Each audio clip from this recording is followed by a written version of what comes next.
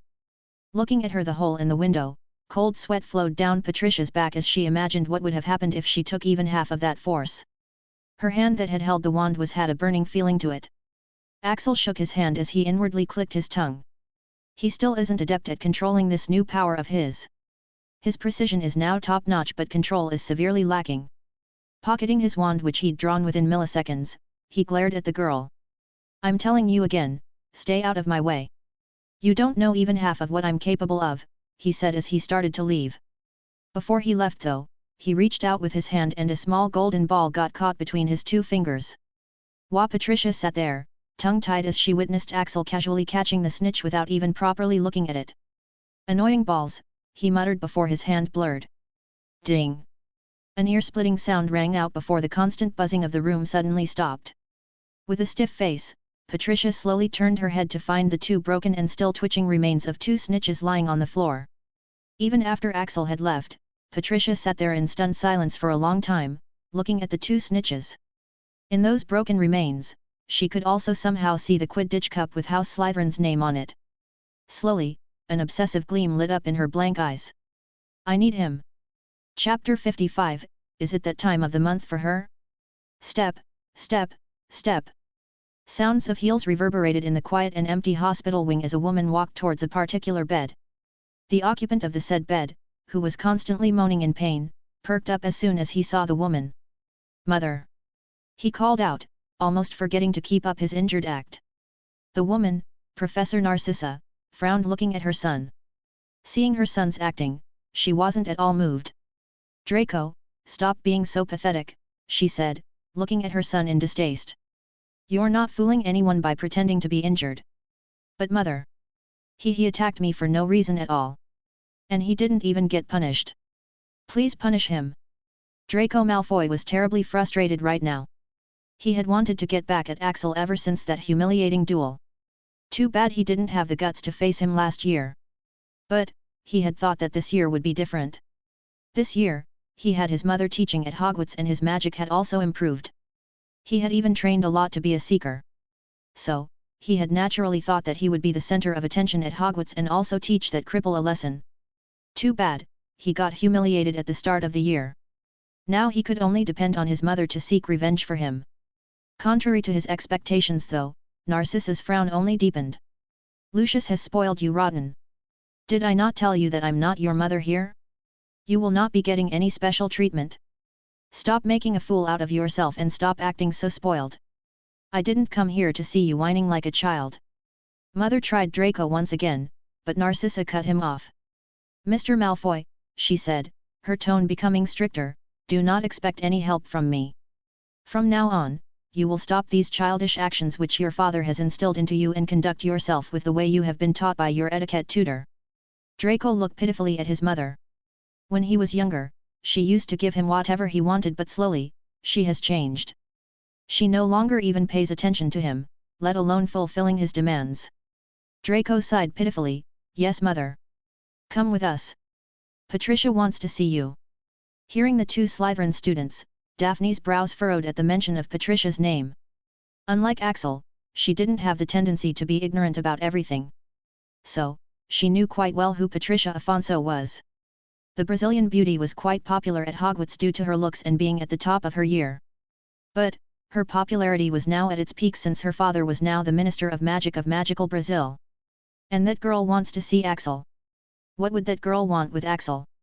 She thought as Axel left her with a simple wave. As Axel left, her Ravenclaw friends came to her side, all looking at Axel's back.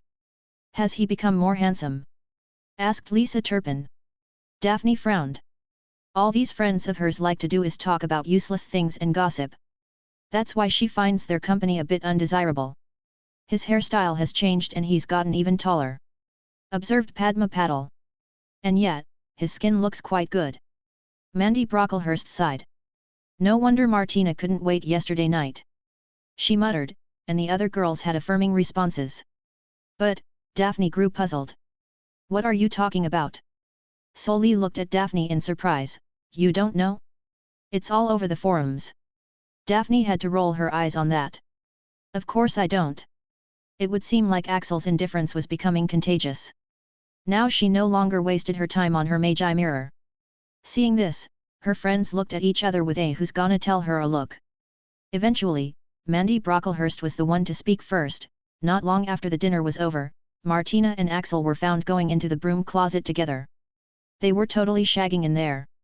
Yet, people even heard Martina's moan before they put up the privacy charms. And the recorded memory, of the time they left together? Did you see how tired Axel looked? And Martina was smiling. Daphne was actually well aware of the fact that her friends were jealous of her friendly relationship with Axel.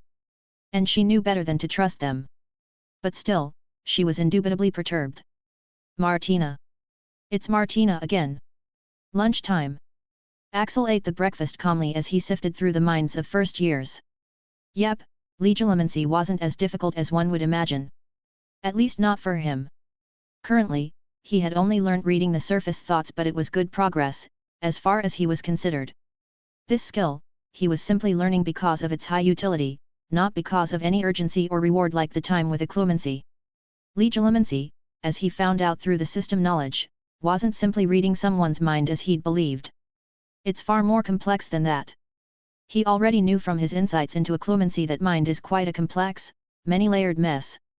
And legilimency is an art of delving into this mess, understanding it, interpreting it and, under certain conditions, even influencing it. With the system's knowledge, if he is talented and proficient enough, no mind is inaccessible to him. Not even the most protected ones. Good for him, he already has the talent in droves, if the system's claims were to be believed. And he just needed to gain the proficiency. Which is why, as he sat at the slithering table during lunch, he was practicing the skill on unsuspecting first years. But while he was busy, a girl came to stand in front of him, attracting the attention of a number of students. "Ah, Mr. Hunt." A faltering voice was heard, disturbing him. Axel scowled as soon as he saw who the person was. "Did I not tell you to stop bothering me?" he asked, his voice containing danger. Patricia bit her lips upon his hostile response. She really did regret threatening him. But how could she have known this guy would turn out to be a godly seeker? "Mr. Hunt, I sincerely apologize for my earlier transgressions. But could you give me a chance to speak?" "What is it?" asked Axel in irritation. He didn't know what she wanted, but her eyes looking at him were a bit strange. It was similar to how one would look at a delicious meal. Patricia put up a privacy charm around them as she quickly sat in front of him. "As you demanded, your punishment for breaking rules has already been waived off. Furthermore, I have a very attractive offer for you," she said, leaning closer on the table. Axel didn't stop eating his lunch. "Go on." He was a bit perplexed with her sudden change in attitude. Just a while ago, she was quite rude and threatening. But now she couldn't be more polite and simpering. He didn't think intimidating her would result into this. Patricia straightened, putting her hands on the table. "Mr. Hunt, what you did with the snitch, it was such an impressive display of skill that it has me absolutely convinced of your qualifications. So, I would like to ask, would you be interested in joining the slithering quidditch team?" she asked with a charming smile. She didn't think Axel would reject her. After all, who can reject such an attractive offer? "No. Is there anything else?" Patricia's momentum crumpled. She couldn't understand why Axel refused without any fluctuations in his mood. Heck, the guy didn't even pause chewing his food, as if her offer was nothing but air to him. "What the fahm? Pardon me, but I don't understand. Are you actually rejecting the seeker position in the slithering quidditch team?" she asked, understandably flummoxed. Axel paused in his eating of system-recommended food as his eyes once again glinted dangerously. "Yeah, is that a problem?" Flinch. Patricia realized that perhaps, she had moved too soon. Clearly, saying anything more right now would only irritate this demon more. So, putting on a flattering smile, she said, No, not at all. I can only ask you to think about it. The offer will always be there in case you change your mind." Saying so, she cancelled the privacy charms and left quickly. But while leaving, her mind only had one thought, not giving up. Not long after she left though, another girl came to stand in front of Axel. And this time, the number of eyes gathering on him increased a lot. "So, how is Luna doing?" asked Martina. Axel furrowed his eyebrows. "Not bad, but not good either. The house is trying to change this year so it's not as dangerous, but she's not making friends." Martina pursed her lips. "Please try to keep an eye on her. I'll try to help her in making friends." Axel shrugged. "Good luck with that," he muttered, thinking of it as a daunting task. Even though Luna was quite different, he had one thing in common with her: they don't fit in. Meanwhile, sitting at the Ravenclaw table, Daphne looked at the scene of beautiful and powerful girls meeting Axel one after another, and her knife savagely dug itself into the food she was having, scaring those who were sitting around her. She was feeling a burning hostility towards these girls. They're only approaching him now when he's healed. They're only realizing his awesomeness now. Such superficial girls. Humph. After lunch, Axel went to attend his very first history of magic class. Thinking of who the teacher was, he couldn't say that he wasn't worried. The professor whose class he was going to attend was the mother of Draco, the boy whose bones he had freshly broken this morning for no big reason. "Is there any black sister left with whom I haven't gotten into conflict yet?" he muttered in annoyance. Entering the class, he naturally sat beside Daphne at the last seat since they had history of magic together. But today, Daphne's mood didn't seem good. Her mouth was forming into a slight pout that happens when she's unhappy, and she didn't smile even at him like she usually does. "What's up with you?" "Nothing," she replied. Still, the pout didn't go away, and neither did she smile. Axel shrugged. He decided that he couldn't be bothered. After all, he had other things to worry about, like the mother of Draco burning him down. He hoped it wouldn't be a similar case as Umbridge. It wouldn't be anything he can't handle, but it'll definitely be troublesome. They sat in silence while Axel practiced his legilimency and Daphne fidgeted restlessly. Finally, Daphne couldn't hold it in and opened her mouth. But at that moment, the door opened. Professor Narcissa had already arrived into the class, walking in gracefully. She was wearing a fashionable but conservative black dress and designer robes. She had a pair of glasses on her eyes and her expression was dignified. Overall, she gave off the impression of a strict teacher. Some older students had called her a MILF for some reason though. As a habit engraved by Umbridge, the whole class greeted her with a "good afternoon," to which she nodded. "Good afternoon. My name is Narcissa Malfoy and I'll be teaching you the history of magic this year." Axel was a bit relieved that she hadn't targeted him yet, though he wondered why she specifically said this year. Come to think of it, why did she even have to teach? Professor Narcissa continued. This year, we'll be focusing mainly on history of magical Britain and history of magical Japan. This year, since we're going to be having classes with Japan, the Ministry has provided some important information about the Japanese magical history, culture, and education that are mandatory for all of you to learn beforehand. Since we have only limited days before the delegation arrives, let's first focus on magical Japan rather than Britain, she said, opening up her notes. Finding the topic interesting, Axel focused the lecture, finding his worries unfounded. Daphne's pout also faded away as she also focused on the lecture. Magical Japan is a powerful magical country that's famous in Japan. It's relatively unknown here in Europe due to the large distance, but since magical portals can now be developed quite safely between the countries, they, like the other Asian superpowers like magical China and magical India, have begun to actively participate in the worldly affairs, like the dueling championship and quidditch World Cup, and thus getting popular throughout the world. The Japanese have their own way of casting magic. It involves hand seals and incantation, but it doesn't necessarily need a magical conduit like a wand. Technically, we can also learn to do it, but it needs a ridiculous amount of practice to learn, and the hand seals need to be very accurate, lest you harm your hands. That's why, the Japanese also learn to use wands magic alongside their hand seal magic. Axel looked down at his hands. System, would it be worthwhile for me to learn hand seal magic? Affirmative. The main component needed for that magic is dexterity. The more dexterous and faster you are, the better you would be forming the heel seals. That's so. Axel suppressed a grin. Then this magic seems tailor-made for him. He was now looking forward to the arrival of this school. Smiling lightly, he focused his attention back on the class. After the lecture, Axel looked at the pouting Daphne. He didn't know what was bothering her, but he needed her help with something. Hey! Daphne glanced at him before she looked away. Assured that she was listening, he continued, there are 2 things I need your help with. Hearing that, Daphne paid full attention to him as she put away her sullenness. "What is it?" she asked. "No matter what the case, she'll always be there to help. I got an offer from Patricia to play as the seeker for the Slithering quidditch team." "What? How?" That managed to shock her enough to stop her cold behavior. "Well, it's like this," he said as he summarized the events. Daphne fell into a daze after listening to him. "So, it actually was about this," she muttered in realization. "What did you say?" "Nothing." Axel shrugged. "Anyways, I refused." "But..." Daphne was stunned. "The fuck? You actually refused?" "Yeah. But, I want to know what would happen if I had accepted. Would it have been good or troublesome?" he asked. Actually, he had no idea what it meant to be a quidditch player. So, he thought he might as well ask his quidditch fanatic friend. Daphne knew him well enough to know if he'd find something troublesome or not. His first choice was, of course, rejection, but Patricia's reaction, as if she found it absurd that he'd even consider refusing, made him rethink his decision and wonder if there was something he was missing. As the shock subsided, Daphne realized that it was Axel they were talking about.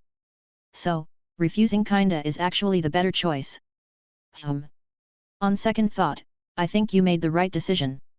You would have found it quite troublesome," she muttered. "Isn't it?" "Yeah. The fame and publicity gained from it is just too high.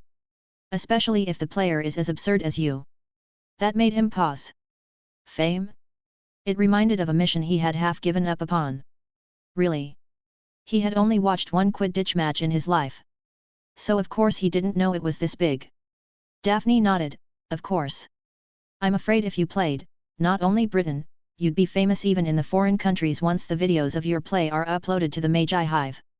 You have both the looks and skills, so you'll get viral pretty quick. Since you want to keep a low profile, it would be too troublesome for you." That was the past him.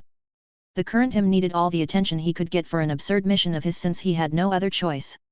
He needs to know how to use this pendant of his, which is supposedly going to be very helpful against Voldemort. If Voldy comes next year, he'd helplessly have to see this world being conquered. And that's unacceptable unless the conqueror was Axel himself. So, what was the other matter? Daphne, who thought that she couldn't provide much help for his first problem, asked for the second problem, bringing Axel out of his thoughts. Though, she still sounded quite sulky, showing her unhappiness. "Hey? Yeah, well, I wanted to know if you can have a way to help Luna make friends," he said, foregoing the thoughts of Quidditch for the moment. Why did he ask her? Because as it was, he could clearly see that little rabbit Luna being eaten alive by the Slytherin snakes. He can't always keep an eye on her, and Martina, being the awkward introvert she is, can't do shit in helping her make friends. Daphne, on the other hand, has loads of friends, and she even has a little sister. So he thought she'd be the best person to ask. "Why, are you so concerned about her?" she asked casually, but her eyes were sharp. Axel rolled his eyes. "I couldn't care less. But this Martina somehow does. Absurdly so. She is so desperate that she dragged me to the broom closet yesterday to ask my help." Daphne froze. "So, that's what it was about," she muttered. "Of course.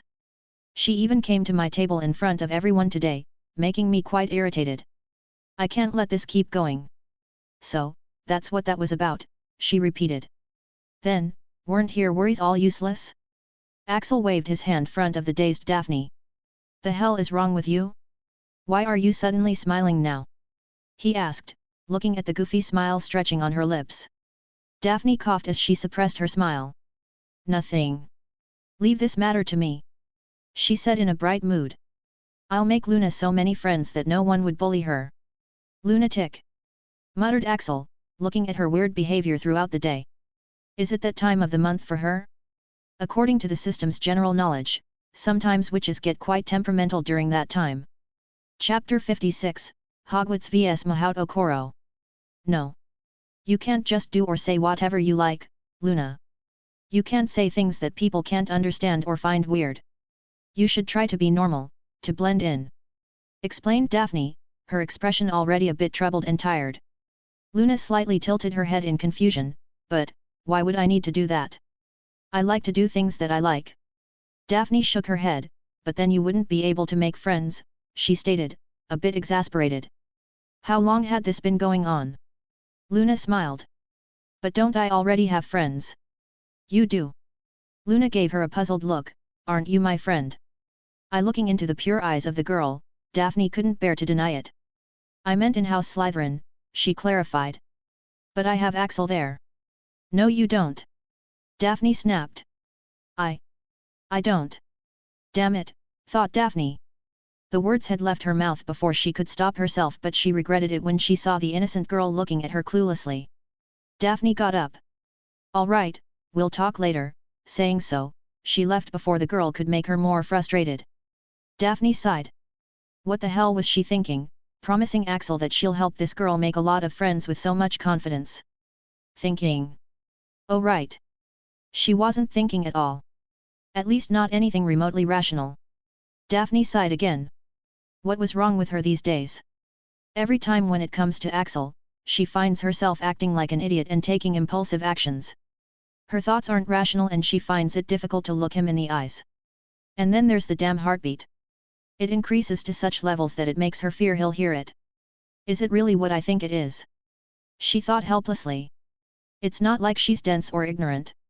She knows what the most likely reason for this is. And it's not a surprise really. Axel was her Achilles heel. The moment she got curious, it was already game over for her. But, it's quite an unfortunate thing to happen to her. Just being friends with that guy was as difficult as taming a unicorn. She can't fathom how she can reach past that stage. It's impossible. She thought. Not with him pushing away everyone when they try to get close. Nope, she'd rather stay in denial and hope this was just one of those things in life that you want, but can never achieve. Like being reborn, or traveling to a different world. It'll most likely pass over, right? Or maybe not. As the days passed, Hogwarts was abuzz with activity. Since it's going to be having guests, preparations had to be made. The house elves worked overtime to clean up the castle while students were educated about the basics of the Japanese culture, and a portal was being set up near the quidditch pitch, at the usual Port KL location. With all the preparations being taken care of, there were only a few matters which needed to be settled before Hogwarts would be prepared to host the newcomers. The day before the arrival of the guests, before dinner, Dumbledore stood at the podium in the Great Hall, with all the students gathered. I hope everyone is here as I have a few announcements to make, said Dumbledore, gathering everyone's attention. As everyone is aware, tomorrow is the day when the delegation from Mahaut Okoro will be arriving, and our preparations are almost complete. In regards to this event, there are a few issues which I'm going to address now. First is, the language barrier. He said, and the students got curious. No one here knows Japanese and neither would most of them know English. How would they communicate? Dumbledore smiled, this is also one of the main reasons why cooperations like this were not usually supported. How would we communicate? With English being the universal language, many people throughout the world are able to speak it, but many non-natives still don't know the language. Would the teachers who are coming be able to teach you properly in a non-native language? Would the students who are coming to learn from our teachers be able to understand? How are the students between the two schools supposed to communicate? These are the common questions that have frequently arisen. Many students only realized this issue now while some had already thought about it. Some already knew the solution while some were clueless. As Dumbledore paused, a mild discussion started between the students. Dumbledore smiled reassuringly as he spread his hands. But now, I am delighted to assure you that, with the development of magical technology, it is no longer an issue.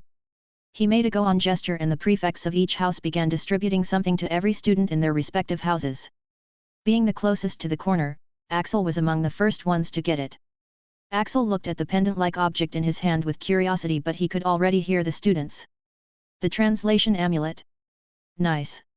Oh, so that is the translation amulet? It's my first time seeing one in person. How would you have seen it before? You've most likely never traveled out of Britain, why would you even need it? So, it's like this. Smiling, Dumbledore continued, yes, for those who do not know, these are the translation amulets that would help you understand any Japanese you hear. Quite an ingenious little invention, especially since it can be mass-produced without much difficulty.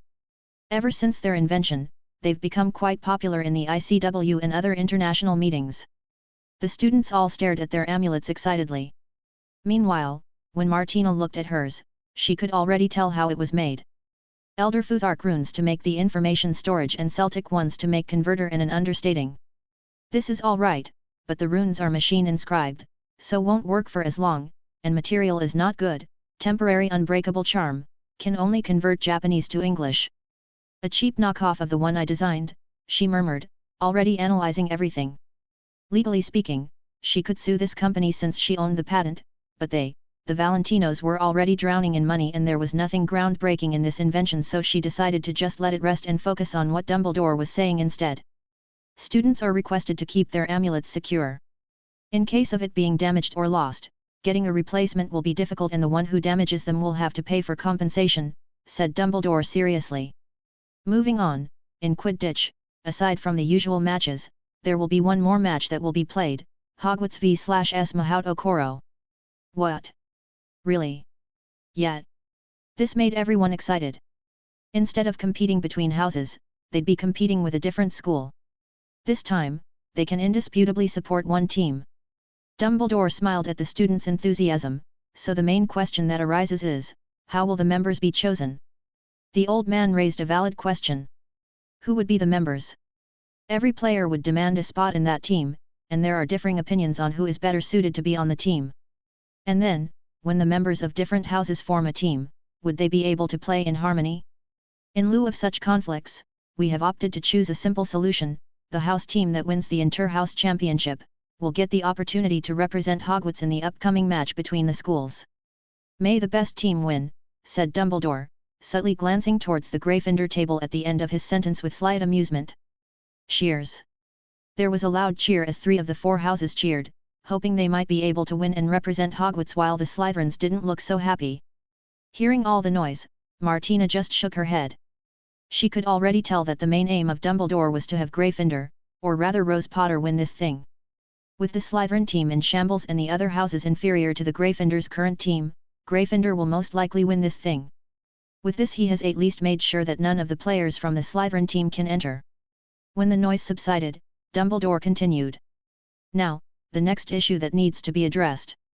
Since the exchange program is such an unprecedented and important event, the security needs to be bolstered. Hence, Aurors would be stationed here at Hogwarts starting from tomorrow to keep an eye on things and make sure nothing untoward happens and causes an international issue. Students are requested to follow their security measures and lessen their burdens. That will be all. Now, you can start filling up your bellies. I shan't keep you any longer, said Dumbledore with a smile as he left the podium. With Dumbledore's announcements, everyone was now excited. Some were discussing about Quidditch, comparing the different house teams and how they could win, while some were playing with their newly obtained amulets. Axel, on the other hand, was just minding his own business, eating his boiled and tasteless food. But suddenly, Axel felt goosebumps all over for some reason. Patricia looked at Axel with a half-crazed/half-desperate look. With the stakes risen so high, Axel was the only chance that the Slytherin team had of making it to the finals. She had to recruit him, no matter what. 12 Grimmauld Place. The 2 Black sisters were in the kitchen, doing what they do best. Andromeda was cooking while Bellatrix was eating. Bellatrix sighed, "It's been crazy busy." "Truly." Andromeda smiled, "I can imagine. But it's going to be quite beneficial for Britain." Bellatrix shook her head, "That's not why I'm doing this." Sure, it was good for Britain, but that wasn't her main goal. Andromeda furrowed her eyebrows. "Then why?" "Bella, tell me already." Bellatrix just shook her head. "I have to increase our power and influence quickly. Ninjas are good hit wizards, but they don't accept requests from just anyone. With this, we'll be able to hire them with much more ease." Andromeda stopped in action as she realized something. You actually found some clues, didn't you?" Bellatrix nodded seriously, "It's tricky, but yes. Basically, our suspicions were correct. The organization is indeed from that place. Atlantis. The most powerful and mysterious magical country. A country that's always been closed off to the outsiders. It neither interferes with the outside world, nor does it let the outside world interfere with it." Andromeda sighed regretfully, "No wonder. It all makes sense now. No wonder they couldn't find it for all this while. Turns out, they were hiding in that country. It also explains why they couldn't find anything about Axel's parents' past. Axel, was an Atlantean. But, that's not what's important right now. Andromedas looked at Bellatrix seriously. Bella, if this is indeed the case, then it is going to be much more difficult than a simple revenge. The organization is dangerous. You can't take any rash actions. Bellatrix took a sip of her wine. I know. Bam! At this moment, the door was flung open, as if someone had kicked it, and the two alarmed women heard a familiar voice. I'm back, bitches. X2. Bellatrix and Andromeda remained motionless as the intruder made their way into the kitchen. Blimey! I've always wanted to do that, said Nymphadora Tonks as she grinned at the two women. Nymphadora! Andromeda whispered in a daze. Andromeda was still surprised while Bellatrix was exasperated at the dramatic entry. Did you catch the black madness while you were away, Nymphadora? Asked Bellatrix, not the least bit surprised by her arrival. She just wanted to give her sister a surprise. Nymphadora's grin turned into a pout. Black madness? That's rich coming from you, Antibella. And when will you stop calling me by that name? She said even as she made her way to her mother, who had already abandoned the cooking to hug her daughter. How come you're back? Asked Andromeda, hugging Nymphadora tightly. Her daughter has been on aura training for more than 1.5 years. It lasts for around 3 years and the trainees aren't allowed to leave before that. Calls are allowed, but it's been a long time since the mother and daughter saw each other in person. It's all thanks to Auntie Bellatrix. Since Hogwarts needs a lot of security and manpower right now, they've also decided to discharge some trainees to let them get some experience. It's part of the training. While hugging Nymphadora, Andromeda looked gratefully at her sister. Bellatrix just shrugged. Don't look at me like that. There was just a shortage in manpower. Ah, Auntie Bella is such a big softie, said Nymphadora as she dragged Bellatrix into the hug as well, turning into a three-way hug. After the three women had hugged her enough, Bellatrix coughed. Listen up now. There's a personal mission I'm giving you. Chapter 57, Arrival. The night before the arrival of the delegation. Not long after the dinner was over, while everyone was still excited due to Dumbledore's announcements, Axel silently got up and left after eating his fill. Axel! Someone called him out as soon as he left the Great Hall. A sigh escaped his mouth when he recognized the voice. What is it? He asked, even though he already knew exactly what it was. Patricia stood behind him with a somewhat unnatural expression. Her breathing was rugged and her face was flushed. I really want to win now. Anything. I'll give you anything. Please join the team. She pleaded. Axel thought about it. Even after he took Daphne's advice, he hasn't given her a definite answer during these days. It's just one of those things you entertain the idea of doing but never really act on it. Even at this moment, Axel was still thinking whether he should go for it or not. So? Will you give it a try? You don't even have to waste for time in training or anything. I already researched, you can fly decently. You just have to show up at match. Patricia desperately continued pitching. What to do? Wondered Axel. It was a tough choice since his life might be in danger. But suddenly, Axel snapped out of his thoughts.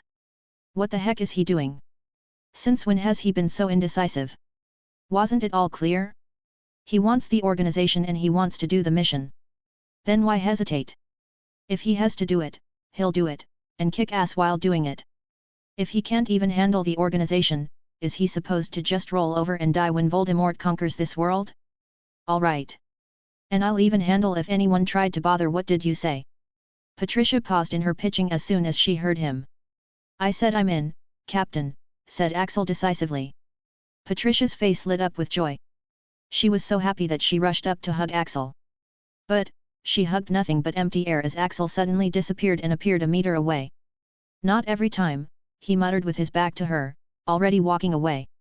He was already somewhat used to these girls' attack called hug. Not just any random girl can trap him. Hogwarts.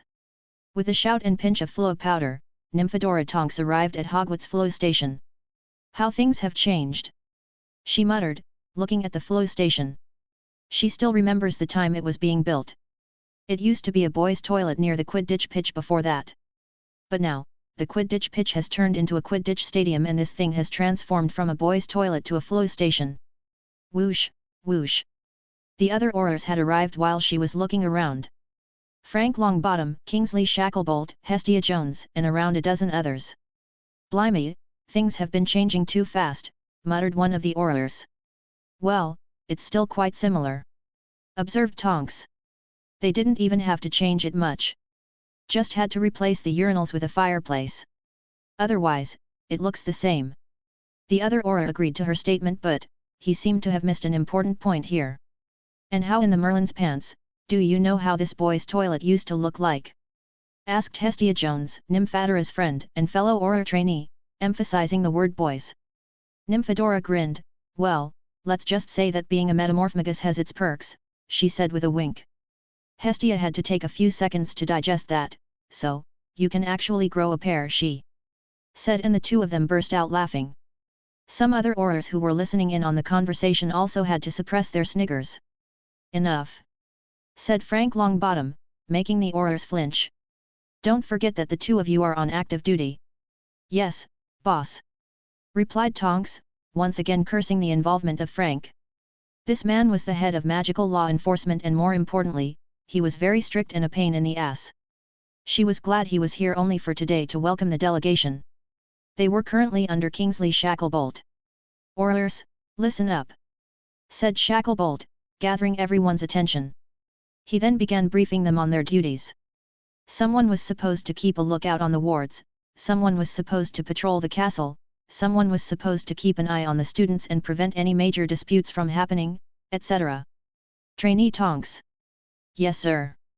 It has been speculated by the headmaster that the girl who lived is going to be targeted during this time. Your mission is to guard her 24/7. Is that clear? Wow, I mean yes sir. Tonks couldn't help but grin. She can spend her time chilling with her cute cousin Rose. Frank frowned. She's just a trainee. I don't think she can handle high-level threats, he stated, questioning Kingsley's decision. Well. The aurors exchanged glances. None could really blame Frank. After all, how would he know that behind this cute and ditzy facade was a monster personally trained by the minister?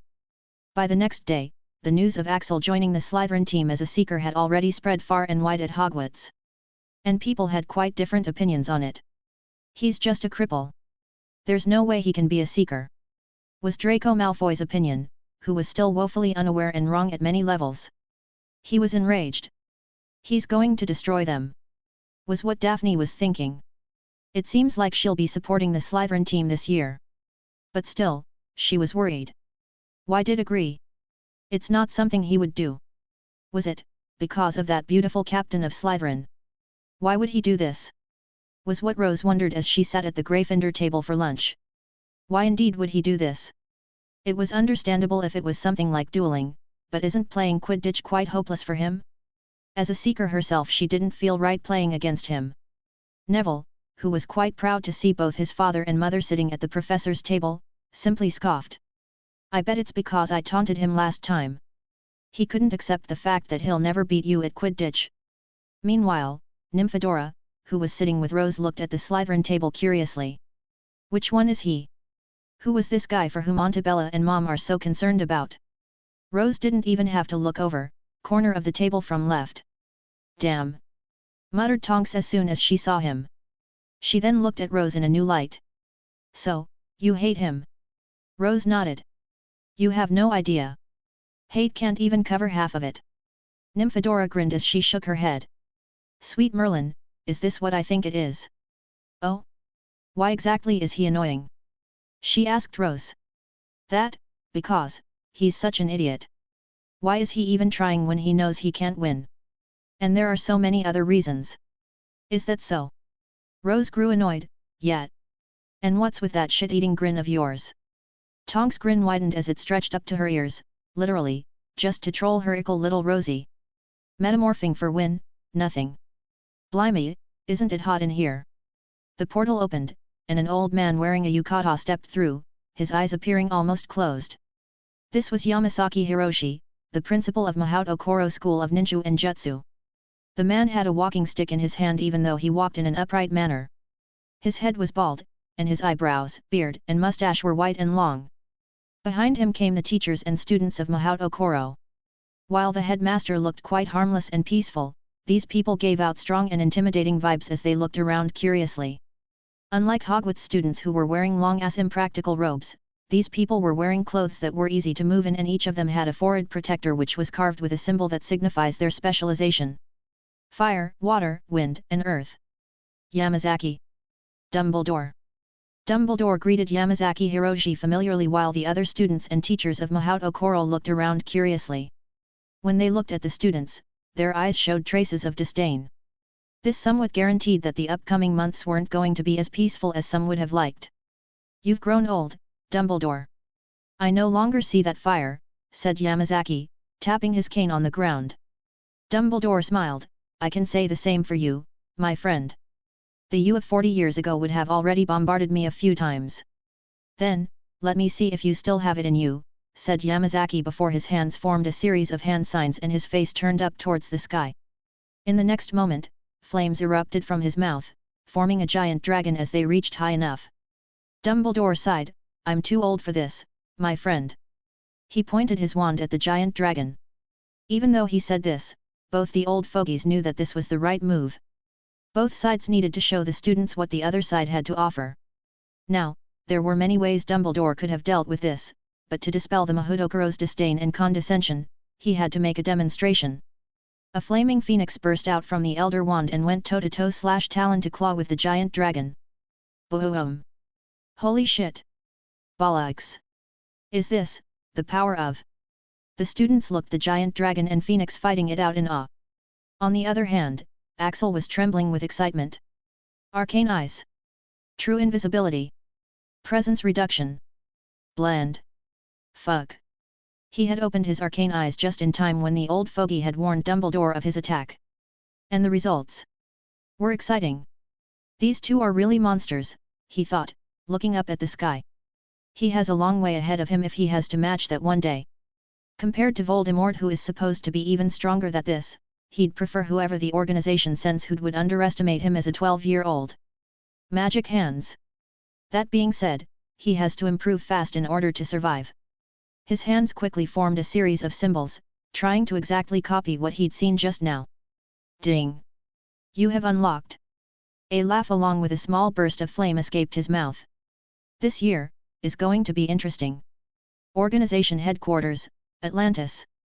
In an unknown location, a group of individuals sat at a high table as they gazed down at a bespectacled man who was reporting to them with his head bowed. And the king's poor health hasn't improved. The fight for succession is starting to get intense. Good, said one of the men sitting at the high table while some nodded in agreement. This was good development as it was in line with their plans. Without any proper heir to the throne, they have a good chance of taking over. Next. The bespectacled man looked at the report in his hand. The magical schools of Britain and Japan are holding a type of joint education program. We're suspecting that the Britain's ministry is trying to get Japan's manpower on their side behind the scenes. The leaders discussed this matter among themselves. Usually, it wouldn't have been any of their business, but Britain's ministry seems to have a vendetta against them. After some discussion, they came to a conclusion. Keep an eye on their movements and report everything to us. Anything else? The man hesitated, but then tentatively affirmed, it concerns the traitor. This got a reaction out of the members. The mention of anything related to the traitor was all but forbidden in the organization. The atmosphere of the room seemed to have turned gloomy just by the mere mention of this person. And for good reason. So many years of research, so many years of planning. And when they were about to succeed, a trusted member betrays them and destroys everything. Due to him, now they have to take such drastic measures. What is it? Don't tell me he has returned? The key was clearly destroyed before they disappeared. The man shook his head. No, but we have discovered that, before running away to chase after that man, the princess was actually pregnant. Everyone present was taken aback as they realized the implications of that statement. When the two of them had returned to stop the organization's plans, the woman was clearly no longer pregnant. This can only mean two things. The princess either had a miscarriage, or... Chapter 58, Elemental Affinity. Ha ha ha arg. Damn. Axel accidentally charred his mouth a bit in the excitement. Thankfully, his intent just now was non-existent and he hadn't used any incantation either. So, only a little amount of flames were produced which went out unnoticed since everyone was looking at the spectacle in the sky. Man, I got too excited, he muttered, drinking some water.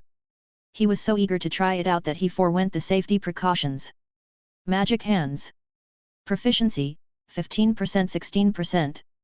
You have unlocked, Fire Affinity. Current Affinity, 4%. Damn! What the heck is this? After the flames of the dragon and phoenix faded, everyone applauded. May we have a happy cooperation, said Dumbledore with a smile as he shook hands with Yamazaki Hiroshi, the foreign principal. Everyone went to the Great Hall with the foreigners still looking around curiously. The senseis sat at the head table while the nins were allowed to sit wherever they liked. Here. Come to Gryffindor. No. Hufflepuff. You're welcome at Ravenclaw. Slytherin. The students began clamoring to invite the foreigners to their tables. At this moment, most of the nins split into two groups. One group seemed to follow a tall, handsome boy with spiky black hair and playful temperament. His forehead protector had a wind symbol on it. The other group followed a girl with auburn hair. She had a cute, serious face but a voluptuous body. The girl went to the Gryffindor table to sit beside Rose Potter with the group following her also going to the Gryffindor table. The guy on the other hand, went to the Ravenclaw table right up to Martina. Can I sit here? Martina turned her head to look at the guy who was asking for her permission to sit. Even though she was slightly uncomfortable, she just gave a single nod. This wasn't the first time people were bothering her and it won't be the last. She just went back to reading the book she had opened in her Magi mirror. I'm Endo Yuji. Pleased to make your acquaintance. Martina nodded. I'm Martina Valentino. Just like how everyone at Hogwarts was given an English to Japanese amulet, everyone from Mahaut Okoro was given a Japanese to English amulet, so there was no problem in communication. The guy nodded eagerly. Yeah, I've heard a lot about you. You're that genius who's invented a bunch of things, right? Oh, another fan. Martina nodded. So, what are you reading right now? Which subject is it? I might not even understand it but I'm still curious, asked Endo with a smile. Martina looked back at the guy in bewilderment. It's a fantasy novel. Right, can't genius simply read fantasy novels? At this moment, someone else spoke up. Endo Yuji, right? I've heard about you. You've played quidditch in major leagues, right? Yeah. After that, Endo was forcefully engaged in various conversations with other Ravenclaws, not giving him a chance to disturb Martina further. The girl was strongly treasured/guarded/worshipped by the Ravens.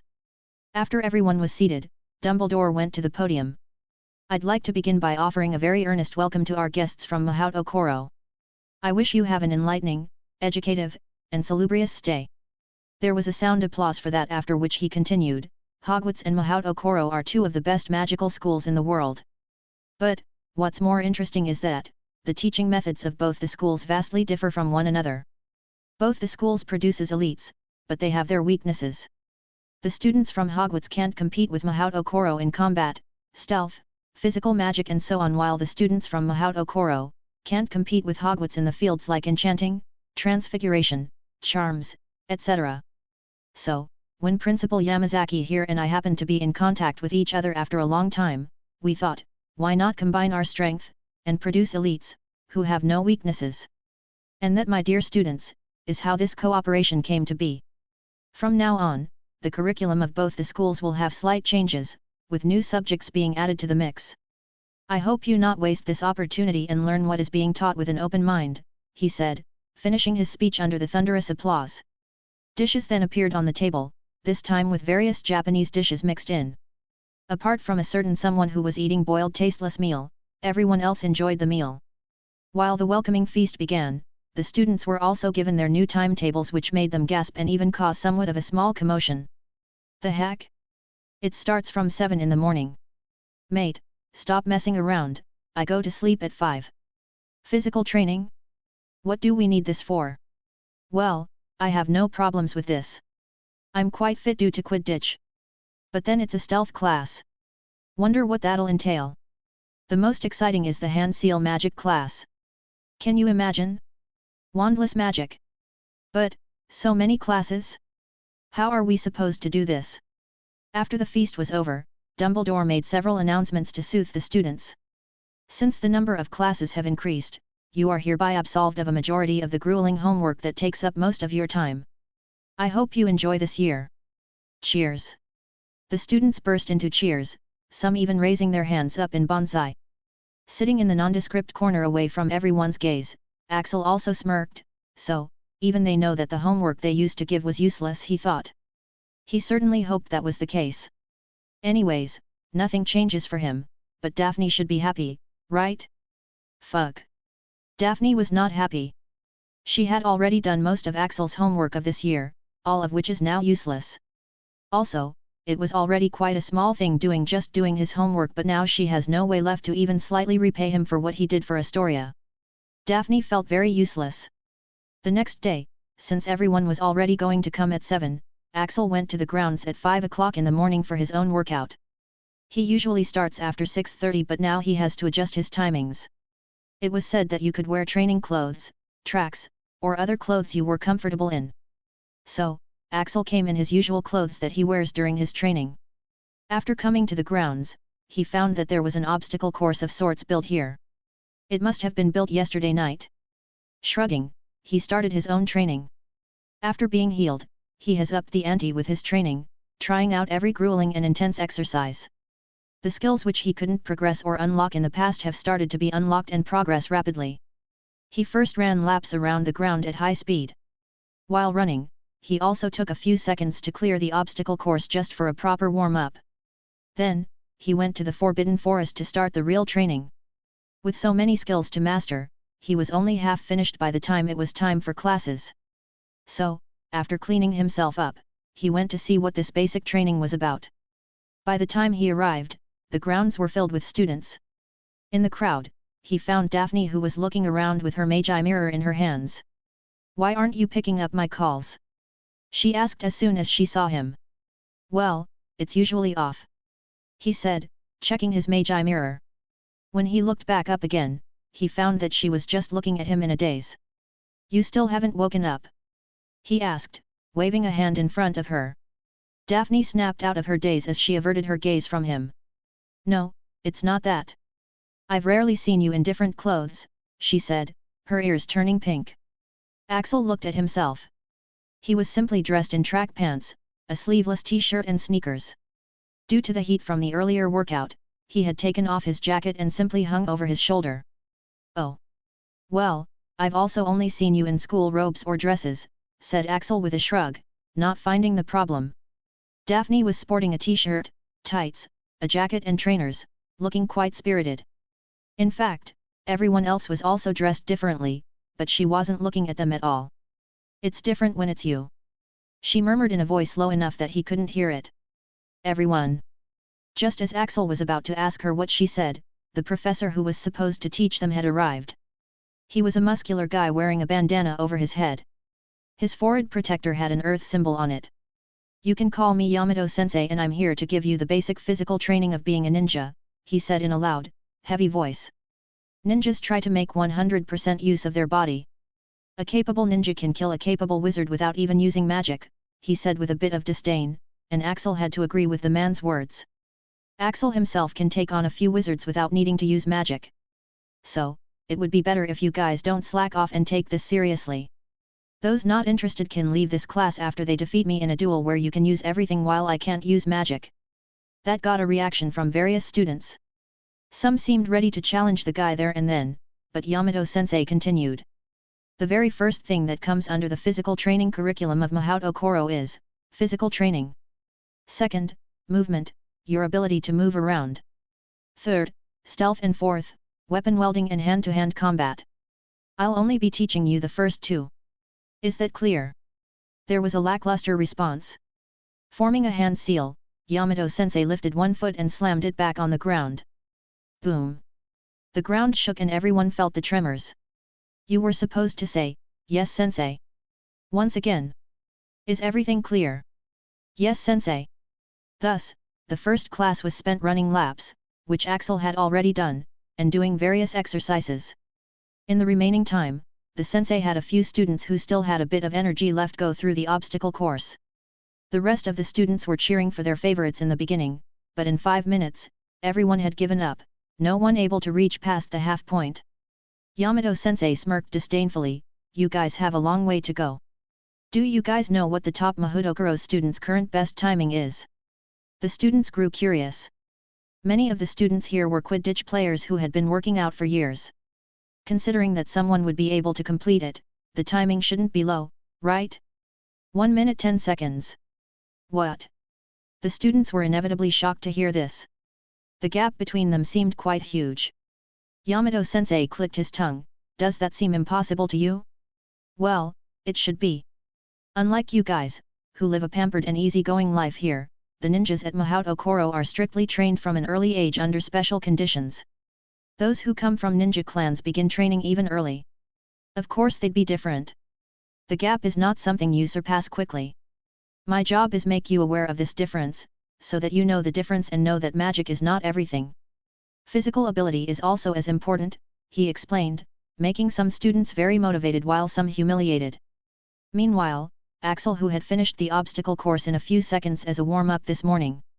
What a waste of time. Thankfully, the next class is hand seal magic class. He's sure to learn a lot there.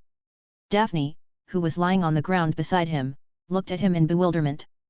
The fuck is wrong with you? You aren't, even slightly, winded? She asked while panting. Axel's brows furrowed looking at Daphne's condition. This won't do. Her physical fitness is quite low. Looks like he'll have to train her a little well. It's too easy for me, replied Axel. Daphne also felt so. He was doing everything all too easily. Then, why didn't you try going through the obstacle course? She asked. Axel shook his head. I'd gain nothing by doing that. He was even thinking of ways to quit this class. Maybe his cripple excuse would still work? But then, Yamato-sensei gave one important news to everyone, changing his mind. Listen up. From now on, you'll be treated the same as the ninjas training in Mahaut Okoro. In Mahaut Okoro, knowledge and techniques aren't taught indiscriminately. So, the techniques you can access will be based on your performance. Axel's ears perked up at that. Those who complete this course quicker will be rewarded with secret techniques you want to learn. The quicker you are, the higher the number of techniques you'll be taught. Of course, you are forbidden to teach them to anyone. Well, that changes things, doesn't it? Muttered Axel, a smirk forming on his lips. Looks like he'll have to come out of his crippled status soon.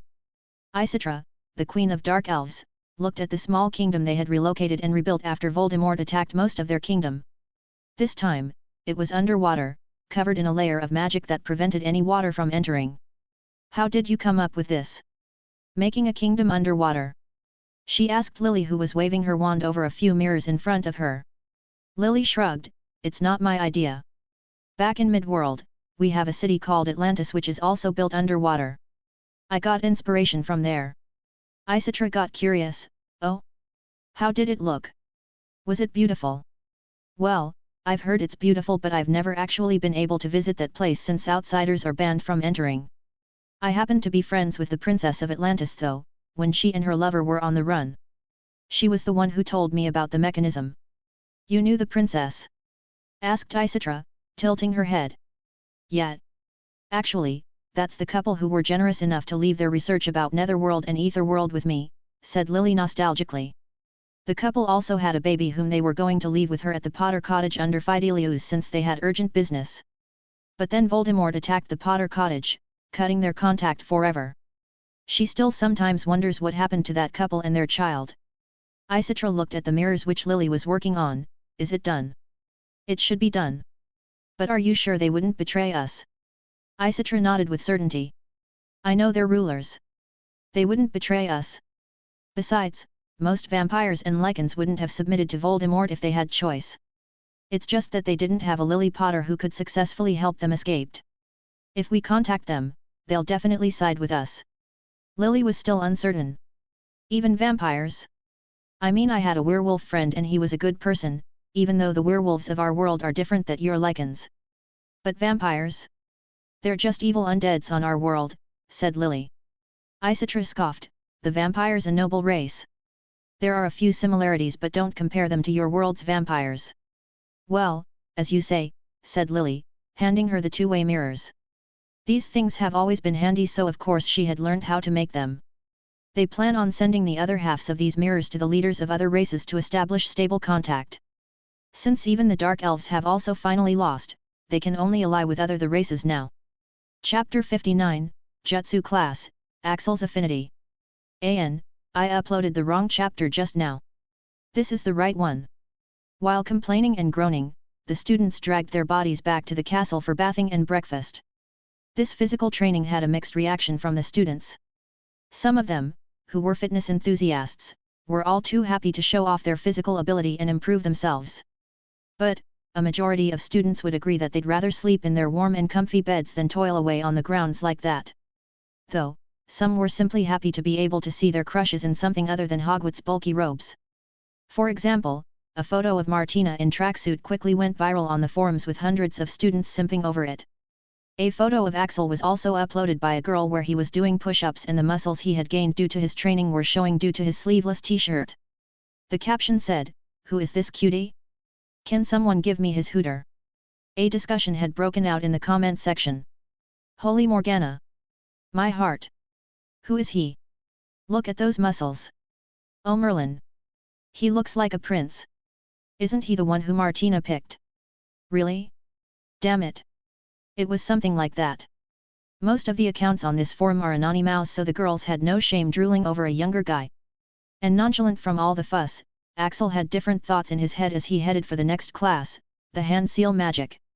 After the last time, he hadn't bothered trying to do this magic on his own since he felt that it could be dangerous. Hence, he'd been waiting for this class ever since.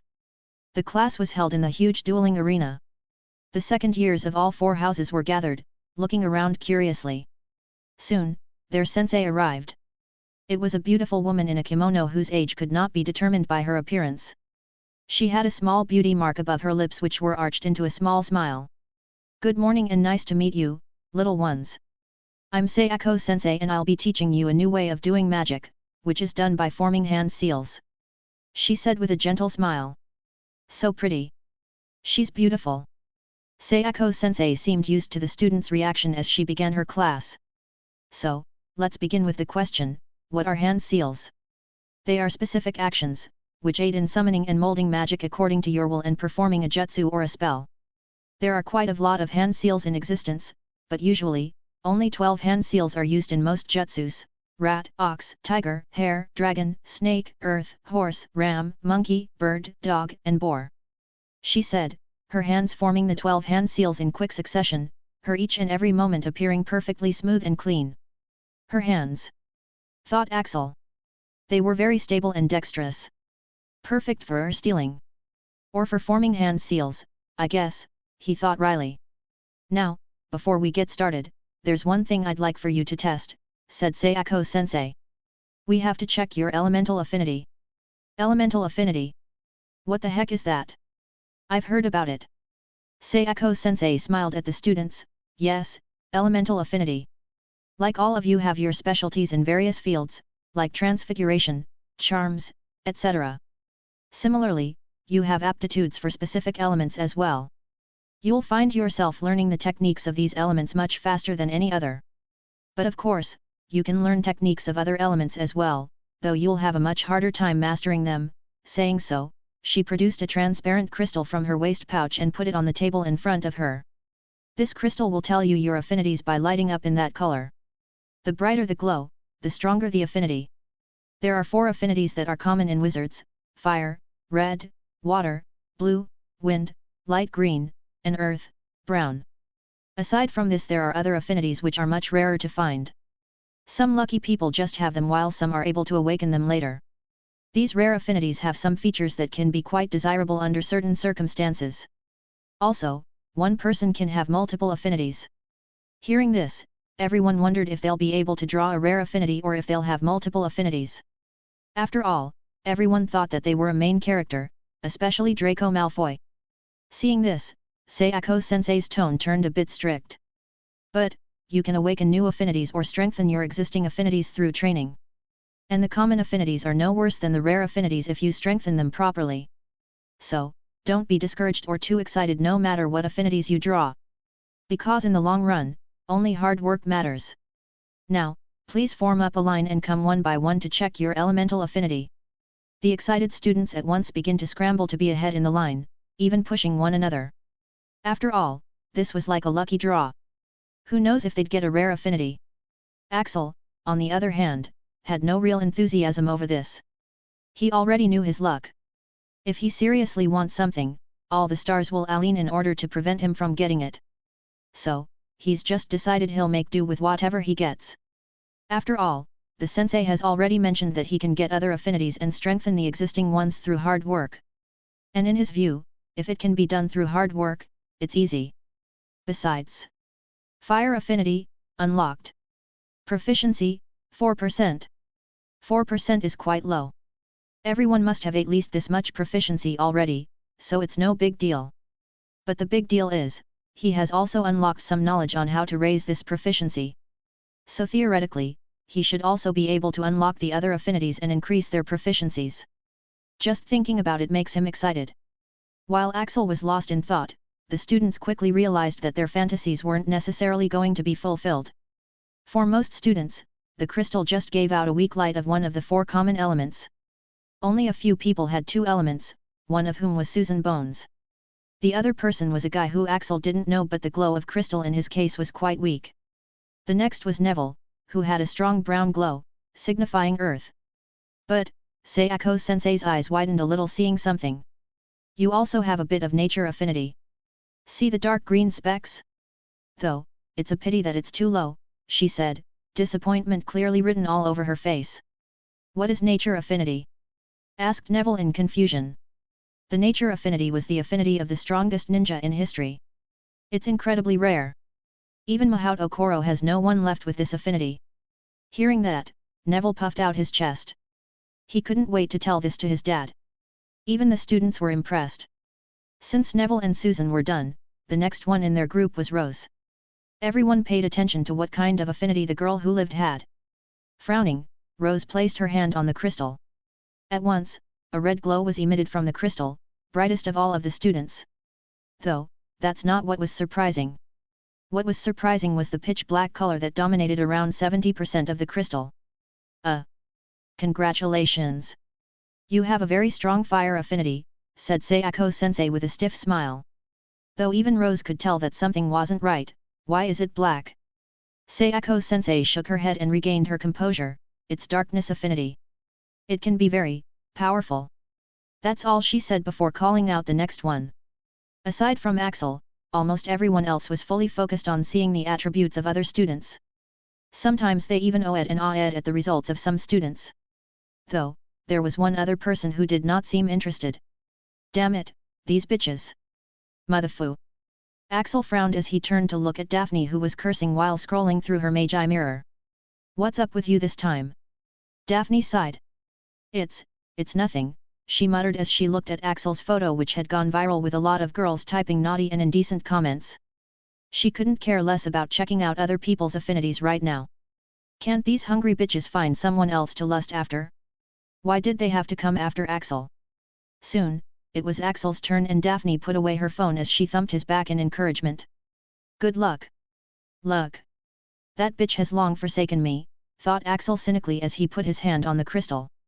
Though his luck didn't seem too shabby this time, since as soon as he put his hand on the crystal, he felt a pull from the crystal and a brilliant blue light began to be emitted from it, making him squint. The light seemed strong enough to rival Rose's fire affinity. Water, hey!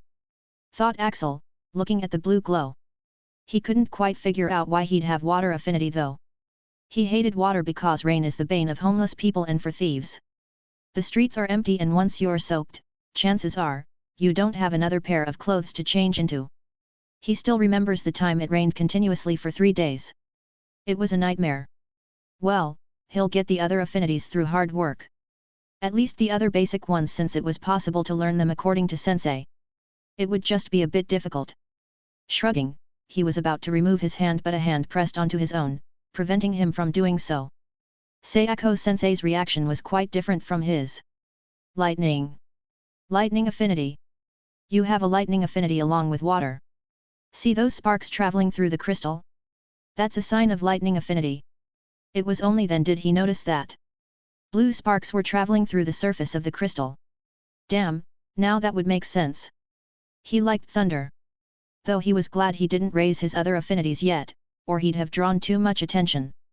Satisfied, he removed his hand and began to walk away. But he paused since a cerulean light was suddenly shining behind him, casting a shadow in front of him. Ice element. Congratulations! Said Sayako-sensei, happily patting Daphne on the back. Daphne nodded calmly, still looking at the crystal, though, why is more than half of it empty? She asked. Axel looked at the crystal, and sure enough, more than half of the crystal wasn't glowing at all. It just stayed transparent. Sayako-sensei shook her head helplessly as she knocked the crystal a few times. That, I also don't know. You really don't know anything else? Demanded Bellatrix Black, looking down at the man lying weakly on a chair. Minister Black, I've already told you everything. Do you really think I'd have anything left to hide after you've overdosed me with so much Verita serum? They were currently in a dimly lit cell and the man was bound by shackles. Bellatrix sighed, not about the organization. Tell me more about Tristan Hunt and this princess. I already told you. Tristan was a part of the organization. But he found out that the organization's actual goals weren't something that some of us would like to support. He had gotten dragged in because his late father was a member and he had no choice. As for the princess, I don't know much about her except that she was beautiful and her royal family bloodline was powerful. How that man managed to woo her, I have no idea. Bellatrix frowned. Once he had escaped, why did he go back? And what exactly happened? Well, he had only managed to steal the research and one key. The organization was going to use the other one, so he was going to come. He had this strong sense of justice. Couldn't see anything bad happening without interfering, said the man as he paused. There was a mockery in his voice, but there was also a hint of admiration. That's just like him, muttered Bellatrix helplessly, feeling bittersweet. Continue. She said in a sterner tone. So, he came back along with the princess.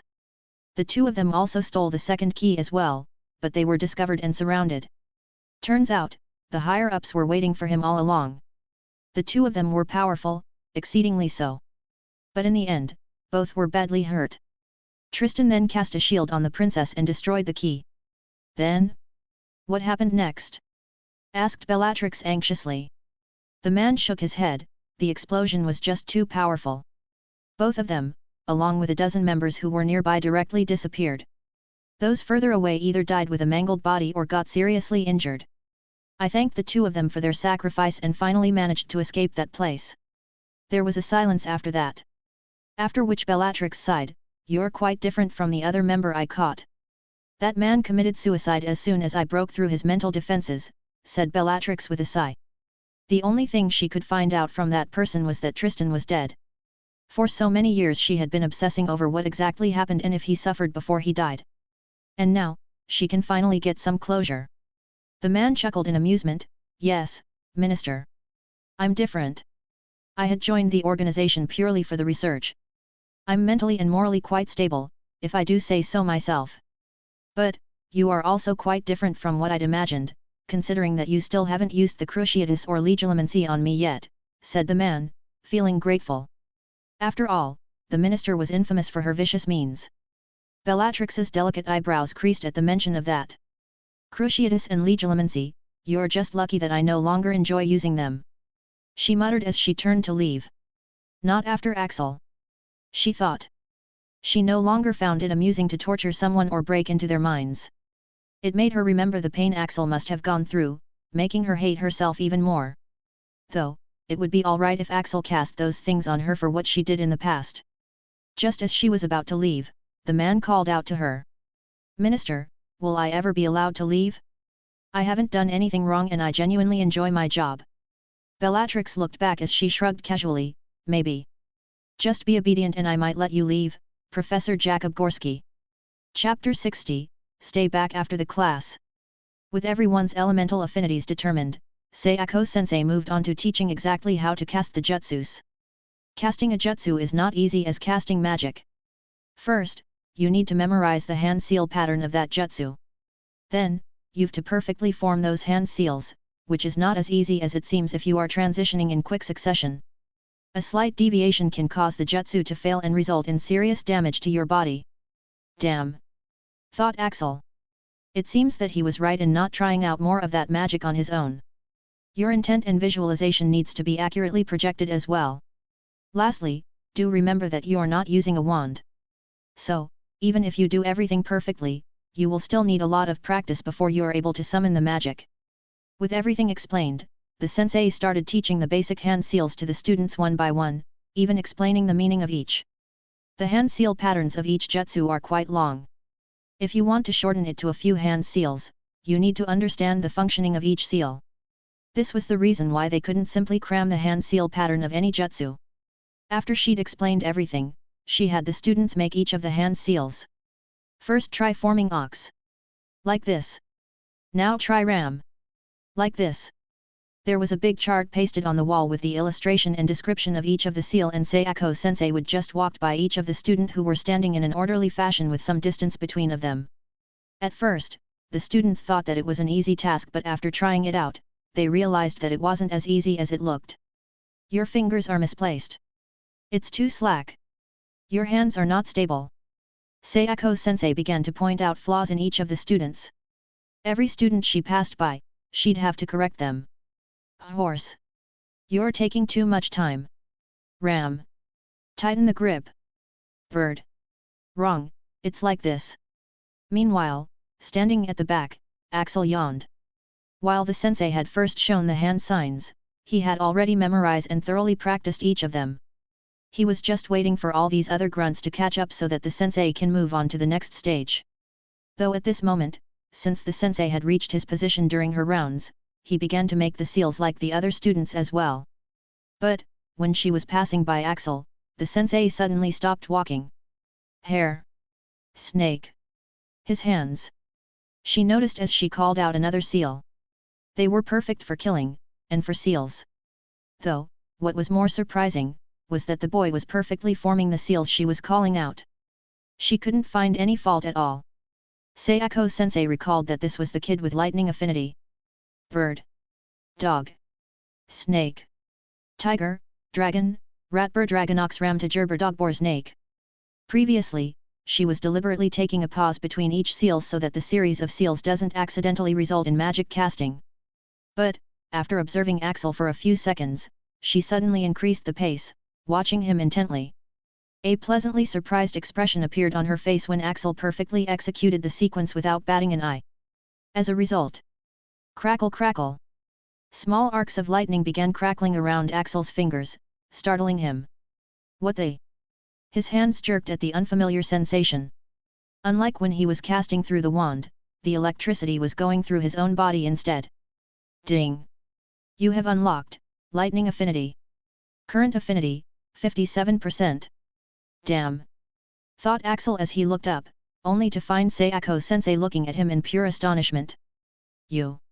Sayako sensei was at a loss of words. Just now, she was so surprised at seeing him perform the spells that she inadvertently called out the hand seals of a lightning jutsu. It's just one of the things which you just try out while thinking, no way, right? But not only did the boy perfectly perform the hand seals, but he was also able to get results. This shouldn't be possible unless he's already had a lot of practice.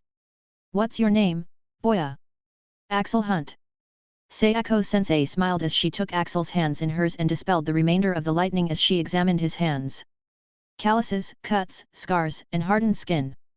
As a veteran, she could tell that these hands have been through a lot. You have beautiful hands, Axel, she said, letting go. She had her doubts about why Hogwarts students would have these and how he was able to execute the jutsu, but she decided not to disturb the class over it. Take 10 points to your house. You performed the hand seals perfectly, she said with a smile before moving on. Stay behind after the class, I need to ask you some things. The boys of the class felt envious of Axel. They were also trying very hard to impress the beautiful sensei, but all they got was criticism. Meanwhile, some of the students suddenly remembered something as well. Wait, weren't his hands? Rose looked at Axel's hands. It was only at this moment she realized that with his injured hands, he shouldn't be able to do these seals at all. So how come he's able to be the best at this as well? She had become so used to him being better than her that she'd completely forgotten about this. This guy, she clearly remembered Auntie Andromeda telling her to take care of him since he might never be able to recover. Has he recovered? She wondered, causing her to shudder. Just the thought of it gave her the chills for some reason. The rest of the class was spent with the sensei correcting others on the hand seals, though she still didn't teach them any jutsu, making Axel bored. Even though it was boring for Axel, Daphne seemed to be enjoying herself. Unlike the morning class's physical training, this was much easier for her. After the class was over, they were tasked to practice hand seals to perfection so that they could move on to the next stage. I'm waiting outside. Tell me what it is about, Kay. After the class was over, Daphne reluctantly left him since Sayako-sensei had asked him to wait after the class. As the last of the students trickled out, Sayako-sensei turned around to smile at him. Boya, answer truthfully. Have you received training in this magic before? Axel looked at her in bewilderment. No, how would I? Sayako-sensei seriously looked at him for a while and seemed to believe him. This complicates things. Axel frowned. What does that mean? Copy my movements, she said as her hands formed a series of hand seals. Frowning, Axel followed her movements and as a ball of flames was formed in Sayako-sensei's hands, a flame the size of candlelight was generated in his hand as well. Sayako-sensei looked at Axel deeply. So, it really wasn't a coincidence. What does that mean? Sayako-sensei sighed as she explained. Hand seal jutsu is actually very difficult to learn. After all, there is a reason why wand magic is taught to our students despite having this. As I said earlier, even if a wizard is able to form hand seals perfectly, the magic will not necessarily be summoned if he's new to hand seal magic. Axel frowned.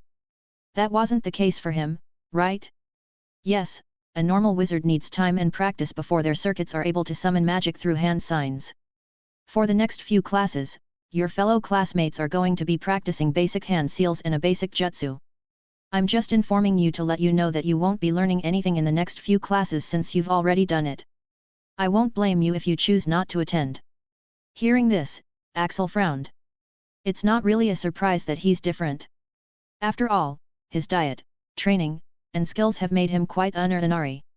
Plus, he's not even crippled anymore, so he's going to be the best at nearly everything. But, there was an issue. He looked at Sayako-sensei. Sensei, am I the only person who's different from others in this aspect? This was the main issue. If this was the case, then he's going to try his best to deny his earlier claim of not having received prior training. After all, it would be troublesome if others are curious. How?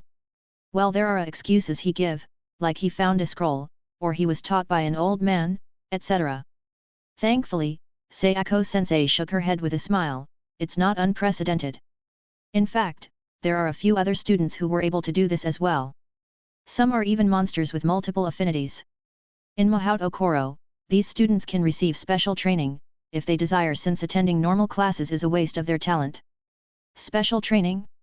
This appealed to Axel. Hand seal magic suits him quite well due to his talents. It would be good if he can learn as much as he can as fast as possible. Can I receive this special training? He asked. Sayako-sensei shook her head helplessly. It's difficult. We have limited teachers here at Hogwarts and you're not a student of mahaut okoro. And even if we ignore this fact, lightning affinity is quite rare, she said, making Axel shrug in disappointment. But, there's one person who can teach you. But, she'll only do it if she finds it interesting.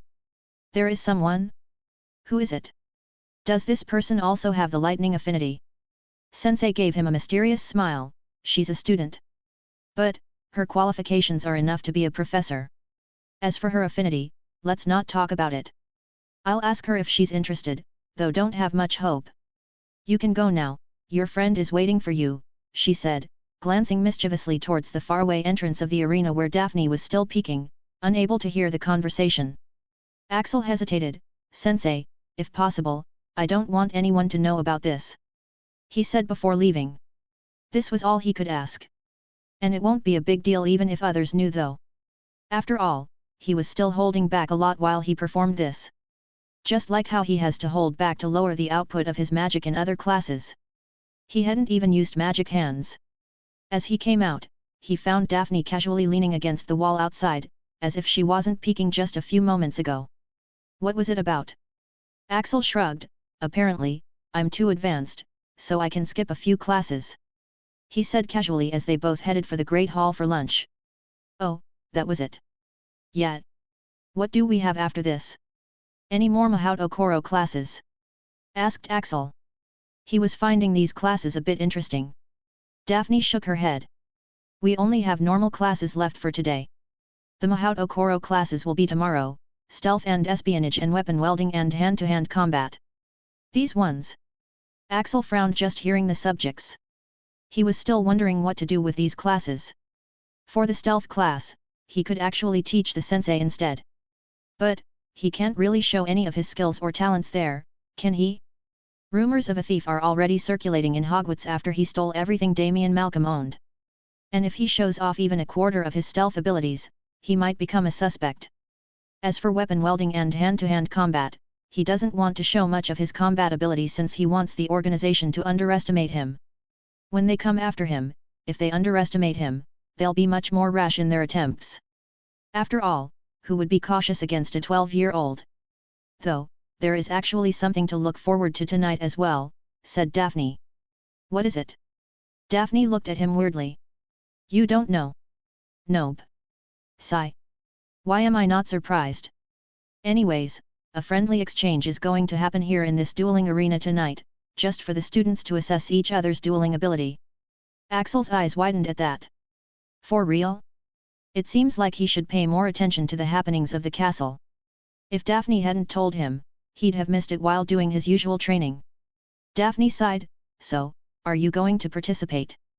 Daphne had never seen the true extent of Axel's abilities. But ever since he's healed, she always gets this feeling that he'll be able to do anything. Axel seemed to think about it. No. It's troublesome. Daphne was relieved, but also puzzled, though, isn't quidditch also troublesome? Why did you participate in that? That is a different matter, Axel replied. Quidditch is much better alternative to attract attention. After all, the organization wouldn't be threatened if he can fly well on a broom and catch snitches. But it would be a different matter altogether if he's a duelist who can beat the best of both schools. Though, Daphne the pitiful girl was drawing different conclusions. Of course it's different. One has a beautiful and influential team captain who'd give in to your every demand while the other doesn't. What is it? Seeing Daphne deep in thought, Axel waved his hand in front of her. Daphne shook her head as she managed a smile. Nothing, I'll save you a seat tonight. That evening, Axel was so busy with his training that he forgot about the dueling exchange. After changing into a clean set of clothes, he decided that might as well go and take a look to see if it's still going on. After all, he was quite curious about the magic of these ninjas. Even as he ascended the stairs, he could tell that it wasn't over yet due to the noise of the crowd. When he finally reached the dueling arena, he found that the arena had been expanded due to the large audience and it was still completely full, with many students having to stand due to the lack of seats. A match was currently going on in the main circuit. Two boys were standing in the circuit, one of them was Cedric Diggory, the tall dark-haired boy with chiseled features, and the other one was Endo Yuji, the spiky hair guy with sharp eyes. Both the boys were quite handsome, hence the crowd's enthusiasm, especially the female audience. With his enhanced eyesight, Axel quickly spotted Daphne and made his way over. Pushing through a bunch of fangirls cheering for Cedric, he finally reached Daphne, who was distractedly looking at her magi mirror. She had a few books piled on the seat beside her. When she looked up, she scowled, "Why the fuck do you never pick up a call?" Axel took out his magi mirror to see a number of calls from her. "I've told you. It usually stays in my pouch." Daphne sighed. She had been worried for nothing. She removed the books from the seat beside her. "It was a pain in the ass, but I saved you a seat." Axel looked around. Sure enough, in this whole arena, there was maybe only one seat empty right now. There were many students currently standing around them as well. "Thanks," he said, taking his seat. "It really must have been quite a hassle to save." Daphne smiled. Anything, her murmur was drowned in the cheers of audience. She had to come half an hour earlier than the start to get these seats. Right now, she felt that it was worth it. Pushing some bitches out of his way, Axel looked down at the circuit where the match was about to start. Professor Flitwick was the referee. "Start?" he squeaked, his wand ready to prevent any accidents. At once, Cedric fired a stunner at Endo. Endo jumped over spell while his hands quickly formed seals. Wind blades. Green blades of wind were fired at Cedric, who had to use a shield charm to protect himself. Bang! Bang! The crowd cheered as they felt the shockwaves of that clash. While Cedric was shielding, Endo had already sent a storm of wind at him, almost causing him to be blown away. But Cedric stuck one of his feet to the floor with the sticking charm as he sent blasting spells at the ground in front of Endo. Even while dodging, Endo was thrown off a bit, but his hands didn't stop making seals. "This is enough. Be glad you forced me to use this," he stated with disdain as he suddenly turned into a green blur. Alarmed, Cedric tried firing spells at him, but it was all in vain as he got a hard punch to his face in the next moment, the sound of which was barely audible even through the shouts of the crowd. Amidst the cheers of the mahaut okoro students, Endo looked provocatively at the Hogwarts students, as if asking if this was all they had. "Well, this is bad," said Daphne, a bit worried. Axel frowned. "What's wrong?"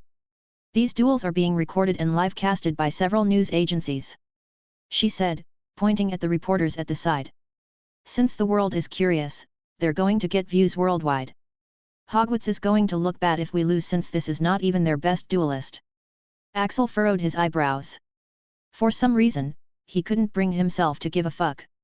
There was a pause in which several students hesitated to go and some even stood up. It's not like Hogwarts didn't have better wizards, it's just that they were a bit intimidated by that punch earlier and didn't want to be at the receiving end of it, if possible. Though, at this moment, someone from the crowd shouted, "Martina!" Martina, who was simply sitting in a far corner, peacefully spending her time analyzing the hand seal magic. "What did I do?" Before she had a chance to do anything, more voices began shouting her name, and soon, the whole of Hogwarts was cheering for her. "Martina! Martina! Martina!" Chapter 61, Duels, A Chance Encounter. Some people who think last chapter a repeat chapter, check out the earlier chapter. I had posted chapter 60 in chapter 59, so guys have probably missed chapter 59. Martina was just intending to watch all the fun from afar. She wanted to research more about the unique magic casting of these ninjas. Martina is, and has always been, a true nerd. She has always needed a passion, something she can use her brain on to its fullest extent. In her previous life, aside from the usual geeky mangas, animes, and novels, it had been science. She was interested in what wonders science could create. And in this life, it was magic. Magic was so much better than science. With science, almost everything had been explored to its limits and any breakthroughs would have needed her to reach those limits first. But with magic, there are no limits. These days, she's been researching how this hand seal magic works. Previously, she's already researched extensively about the workings of the wand magic. From what she's been able to glean, wizards don't store magic in their body. They channel it by drawing it from an unknown source. And the wand and the incantations make drawing and channeling that magic a lot easier. But somehow, the ninjas are able to draw that same magic through hand seals. She wants to find out the inner mechanics of how this whole system works. That's the reason why she was here right now, doing her research. But suddenly, someone called out her name. "Martina!" She suddenly had a bad premonition. "Martina! Martina! Martina!" Soon, almost all of the Hogwarts students were calling out her name. Are they for real? Martina regretted those days when she had been showing off without thinking of the consequences. She didn't like violence. Even when she previously dueled, it was because she wanted to test out her magic. Now she regretted doing that because she's now expected to duel with under so much attention. This is like a nightmare for an introvert like her. But, if she didn't go, she'll be disappointing the whole school. Not that they would do anything to harm her, but they'd still have ill feelings towards her for letting them down. What to do? Martina analyzed her situation. Ever since the end of last term, she's no longer able to have the same leisurely and carefree attitude towards her life here.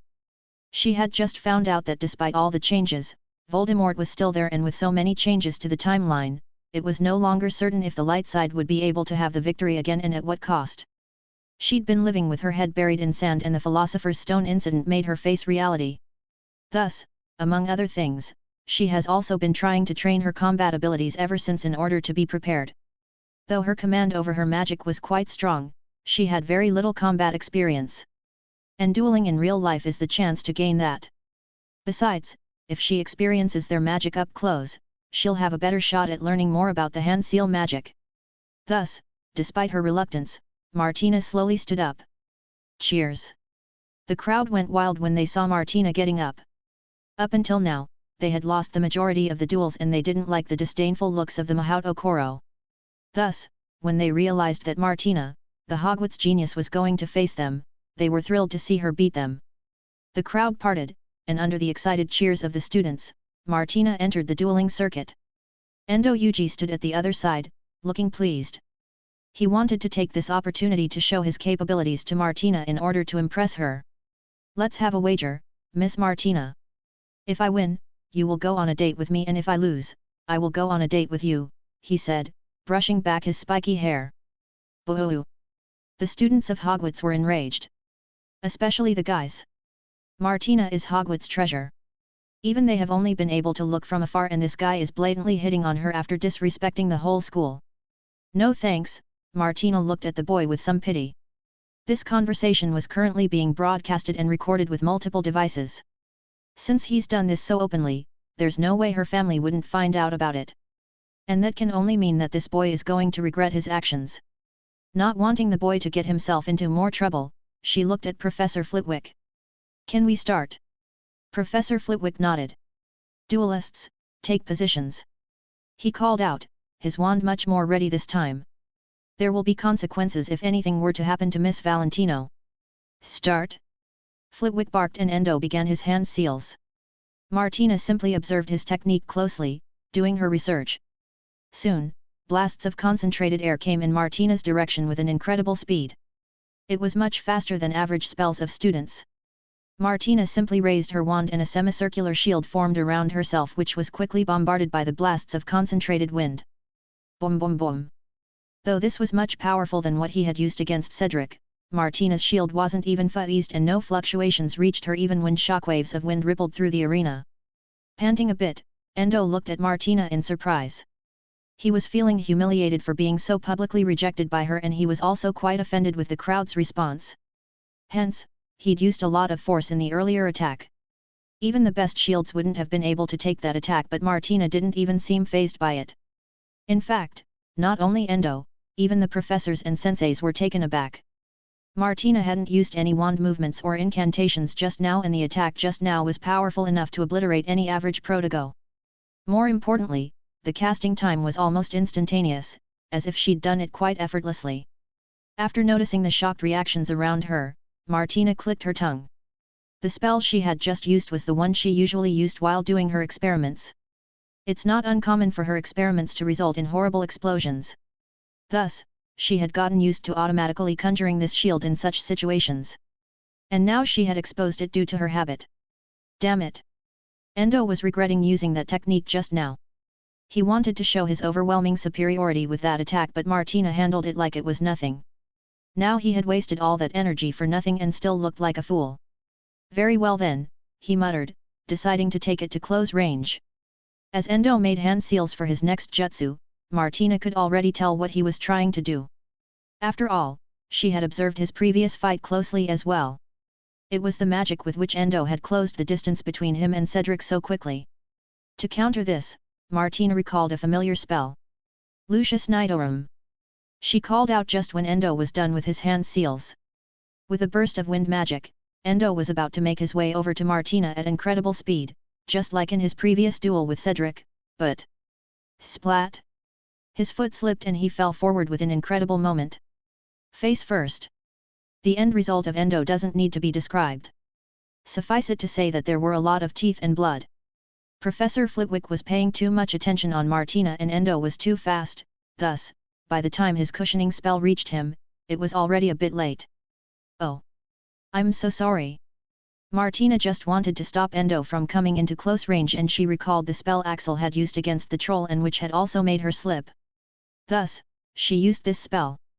She didn't know that the guy would be stupid enough to charge head first even after she clearly used a spell on the ground, resulting in such gruesome scene. Looking down at the poor boy, Martina felt genuinely sympathetic. After all, she knows just how embarrassing it is to slip due to such a simple trick. At least unlike her, he didn't have his underwear exposed. Standing to the side, the senseis shook their heads in disappointment. This boy still has a long way to go. Under normal circumstances, Endo wouldn't have fallen for that trick, but he was too unfocused due to Martina and the crowd. Damn it! Told him he should just stick with quidditch. Many ninjas now wanted to face Martina. Endo wasn't the best duelist here. His main forte was quidditch. For combat, there were many who thought they were better. Some of them had already dueled today with the other elites of Hogwarts while the others hadn't gotten the chance. Another one came, this one had fire and water dual element ability. He bombarded Martina with attacks powerful enough that any Hogwarts student would have lost to him. Too bad Martina's defensive spells were impenetrable. She didn't give her opponent the time to perform any more of his ninja tricks and quickly defeated him. Cheers! The Hogwarts students were now delirious with pride. Martina's name was being chanted almost with worship. She's really good. Accepted Daphne with a sigh. Hogwarts had lost the majority of the matches today and like any other proud Hogwarts student, it had left her feeling bad. Thankfully, they had Martina, who was so good at dueling. She's just an amateur, said Axel, not much impressed as he watched everything with using a low-level arcane eyes.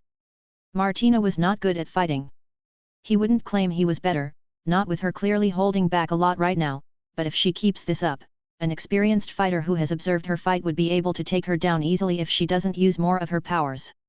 Martina, amateur. Daphne looked at Axel weirdly, but then shrugged. Even though his claims are a bit absurd, but it's at least better than him simping over Martina like all the other boys, right? Well, Mr. Professional, can you do better? She asked playfully. Axel shrugged but didn't answer and Daphne didn't try to expose him. She didn't really care if Axel was good at dueling or not. She was already crushing on him back when he was crippled. You're still in your second year. There's plenty of time, she told Axel as she bumped shoulders with him. With his talent and hard work, wouldn't Axel be better than Martina one day? Looking at the clueless girl beside him, Axel shook his head but still didn't say anything. His capabilities, only he needed to know. Sigh, that was a close one. After winning this second duel, Martina was thinking of going back. She realized that these duels were dangerous. She was unfamiliar with the ninja's way of fighting, too inexperienced, and she also didn't want to show off too much. If forced into a desperate situation, she might accidentally do some magic that is far too absurd for someone her physical age. Thus, she decided it would be better to retreat now. She had done her part and it's not like Hogwarts doesn't have its own elites to duel these people. Just as she was going to alight the circuit and the mahaut okoro students were deciding among themselves who will be going, someone appeared in the circuit, facing Martina. What? It's her. Matsushima. Akiko. Akiko's actually fighting. So, Martina managed to pique her interest, hey. While most of the Hogwarts students were clueless, the mahaut okoro students reacted quite intensely by the new arrival. It was an auburn-haired girl with a serious face and a voluptuous body that was outlined due to her tight clothing. She had a short sword strapped to her back. The girl regarded Martina with curiosity. Let's duel, she proposed. Not knowing the girl's identity, Martina thought she might as well have another match. This girl's face looked quite cute and harmless and she didn't want to make things awkward by retreating now. All right. This time, the cheering from mahaut okoro was equally intense. Akiko. Akiko. Akiko. Martina. Martina. Martina. Looking at the crowd's reaction, Martina realized that Matsushima Akiko might actually turn out to be someone even more dangerous than her other opponents. But, it was already too late to back down now since Flitwick had already asked them to take positions. Start. As the match started, both girls didn't do anything at first, both seemingly waiting for the other person to make a move. But then, Martina decided to make her move. She decided to finish this as soon as possible. Thus, she went on the offensive and fired a few spells at the girl. It's over for Martina, murmured Axel. Confused, Daphne wanted to ask him what he was smoking but, she suddenly went quiet when she saw the girl appear behind Martina with a kunai at her throat. Everyone who hadn't seen Akiko in action before was shocked. Looking back at the place she was standing before, they saw her image dissipating. Though the one who was the most shocked was, of course, Martina herself. Because her mind was already coming up with different hypotheses on how she did it, each of which required something absurd. Flitwick quickly announced Martina's defeat while asking the girl to put away her weapon, lest Martina gets a scratch and mahaut okoro burst into cheers amidst the deadly silence of Hogwarts. You hold back too much. These were the words Martina heard from Akiko and then she was gone, just as swiftly and silently as she had come. With that, the first exchange between the schools was closed with Hogwarts students going back feeling unreconciled. That was clearly cheating. Yet, how cowardly are these ninjas, sneakily attacking from behind like that? Well, of course they'll resort to this. Couldn't do anything against Martina up front. That's how they consoled themselves. Though there was one person who had completely different thoughts. Those techniques. This girl is something, muttered Axel, his eyes still throbbing due to excessive use of arcane eyes. Yes, while others might be puzzled, he had seen exactly what transpired inside the circuit just now. He was quite regretful the fight ended so quickly. He wanted to see those techniques a few more times and learn those techniques, especially since, one of them was lightning related. Too bad, it doesn't seem like it would be possible anytime soon now. The next morning, Axel went to train early in morning again. First, he sprinted some laps around the ground. Then, with his warm-up done, he entered the Forbidden Forest to do his main training, just like yesterday. Though, this time, something was different. In the clearing where he usually trains, someone else was already there, training so early in the morning. Yep, his training spot had been stolen by someone. And the person who stole it, it was none other than the girl who beat Martina yesterday, Matsushima Akiko. Chapter 62, Axel vs Akiko. A girl with auburn hair was currently training alone so early in the morning. At one glance, Axel was able to recognize who she was. She was Matsushima Akiko, the girl who beat Martina yesterday. Seeing his training spot being taken, Axel was at a momentary loss as he contemplated how to handle this situation. This clearing was quite deep into the forest and quite spacious and private. In short, it was the best place so far to train his skills and he didn't want to lose it. So, he was wondering if he should ask this girl to take her training somewhere else or if he should compromise. He was going to go forward, but, looking at her training made him pause. As he watched, the girl performed hand signs in quick succession, yin release, touch of death. Dark energy surrounded her, causing ripples in the atmosphere. With that energy, she lightly touched a tree stump in front of her. Instantly, the stump withered and crumpled into powder, causing Axel to let out a low murmur of appreciation. Who knew that, after detecting the sound, the girl would jump in surprise like a deer in headlights and quickly look in his direction. Fuck. As soon as their eyes met, Axel had a feeling that he might have seen something he shouldn't have. Shing. In the next moment, sharp projectiles were thrown in his direction, trying to nail him into place. Axel was at least glad that none of them seemed to be aimed to kill. Wait a minute, he tried, quickly dodging the projectiles and even catching one on impulse, but the girl didn't seem to be listening at all as she quickly formed a few hand signs. Axel cursed. He couldn't just disappear or run away since the girl had clearly seen his face. The technique seemed familiar, as in the next moment, the girl appeared right beside him with sparks bursting around her. Will you stop for a moment? He asked in annoyance even as his knife appeared in his hand. Clang! It clashed with her sword which she had drawn in a flash. The girl's brows furrowed. She swung her sword again, trying to disarm him. Knife wielding. But Axel wasn't about to be taken down that easily, after all, with the fighting skills he had accumulated on the streets and combining them with the training and knowledge of the system, he wasn't about to be bested in close quarters at this level. In 2 seconds, multiple sounds of weapons clashing resounded, and Axel somehow found himself at a disadvantage. Damn, she's good, he accepted, but at the same time, a thrill arose inside him at finally being able to put his skills to some use. He could feel it.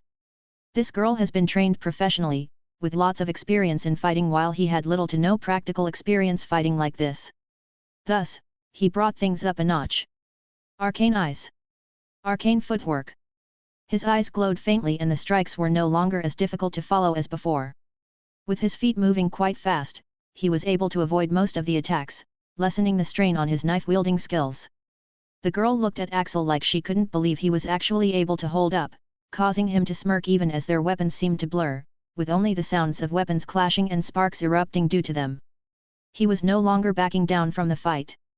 At this moment, Axel saw the girl making a few hand seals while still holding the sword. A sound akin to the birds chirping was emitted from the blade as the blade was covered in lightning. Clang! The next clash between their weapons caused Axel to be blasted back due to the impact with his hands feeling numb due to the lightning. Though, the girl only seemed more surprised by Axel. You have lightning affinity. She murmured and Axel grinned. He was no longer trying to resolve the situation peacefully. It was rare enough that he tried, but since the other party didn't listen, then he will just beat her first. Besides, he was having too much fun right now. Knife wielding. The next time their weapons met, the lightning was totally ineffective. Because a dull glow was covering his sword. Yep, he had been holding back. Knife wielding allows him to infuse magic in his blade as well. He wasn't using it before because he didn't want to look too abnormal. Surprise! He uttered, before the knife slipped out of his hand, appearing in the other one. Stab! Taking advantage of her momentary surprise due to him negating the lightning damage, he almost managed to stab her. It was only because he didn't want the fight to end did he slow down imperceptibly, causing her to back away in time. Akiko looked between the small 1-inch wound in her stomach and his knife with absolute shock. Though, in the next moment, anger seemed to cover her features, at being bested by at close combat against a boy much younger than her who's not even a ninja. Yin release, she murmured, forming a new set of hand seals. Instantly, 3 Akikos appeared in front of him with no way to distinguish who was real. The Akikos continued to make hand seals from afar. Lightning release, lightning dragon. 3 huge lightning dragons appeared, one from each girl, creating an incredibly intimidating scenery, making Axel freeze in place. The smell of ozone filled the air and goosebumps rose on Axel's skin. Well, this is fucked up, he proclaimed, looking surprised. There were currently 3 giant dragons made out of lightning coming after him. In face of such a situation, he still didn't draw his wand. He didn't feel like he needed to. He can confidently say that even after witnessing the power of the fire dragon jutsu which looked quite similar to this one. Only, this time, there were 3. Anyone would have lost their shit, but not Axel. I see. His hand curled into a fist. And in the next moment, he swung it. The fist connected with a muffled thud as another Akiko became visible, just a few feet away from him, this one rubbing her cheek as the dragons and other Akikos suddenly dissipated. Are we done yet? He asked. But even as he looked confident on the outside, he still thanked his lucky stars that he had arcane eyes. Those Akikos and those dragons were fake, like illusions, though very real ones. Thankfully, he was able to see through it and see the real Akiko coming for him under invisibility. Really, this girl was quite a monster. With these abilities, she's already better than most wizards he's seen. He felt like she was a genius on the same level as Martina. And that was a huge compliment considering Martina was quite younger than her. Only, while Martina is more oriented towards the academic field, this girl is pure combat. While Axel was thinking how satisfying that punch was, the girl looked at Axel with her mouth agape, her hand still caressing her cheek which was throbbing with pain. She didn't seem to be able to believe what had just happened. Shame and humiliation flashed across her face before it settled into an impassive expression. But, seeing that look somehow rang warning bells in Axel's head. Akiko's face was set into one of immense concentration as she formed the hand seals. Axel wanted to stop her, but it was already too late. By the time his knife reached her, there was a burst of lightning, and Axel was thrown back, his jaw hurting badly. What the hell was that speed? He wondered, spitting out some spittle mixed with blood. Fortunately, her physical strength wasn't much. Most of the damage was due to that insane speed with which she threw it. He looked at the girl shaking her hand as if it hurt. Axel rubbed his cheek. It was the first time after getting the system that he actually suffered a blow, which is quite an achievement. Usually, he'd get new injuries every few days but ever since getting the system, he had begun to feel this sense of invincibility that he'd be able to get past just anything. This punch was the punch that woke him up and knocked some more sense into his head. That despite everything he had going for him, he wasn't invisible yet. Just now, he was too careless. If he was cautious enough, he could have been able to avoid that punch. But he had still underestimated her. This is enough for now, he thought as he disappeared from his place.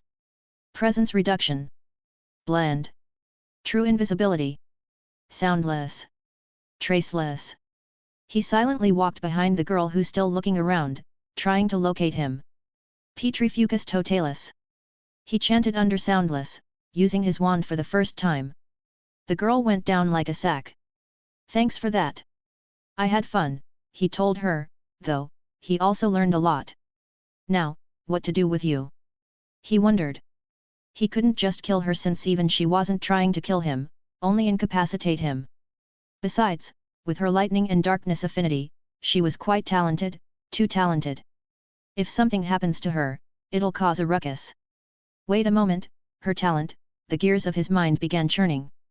He then unpetrified only her face so that she could speak. So, why the sudden attack? He asked, looking down at her. The girl looked away, seemingly at a loss for words. That jutsu, the death touch, he said, sounding her out. There was a reaction. Her mouth closed, almost too quickly. Axel nodded his head in understanding. Let me guess, it was some kind of illegal jutsu, right? Judging by your reaction, you'd get into deep shit if it was revealed. The girl's eyes widened just a fraction as she looked at him with some surprise. Then, there was a flash of helplessness, and finally, she looked at him fiercely, as if ready to put everything on the line. Axel chuckled. You don't need to worry. I won't tell anyone. The girl looked at him dubiously. You won't? Speaking for the first time. Her voice was quite soft and childish, quite a contrast to her body and abilities.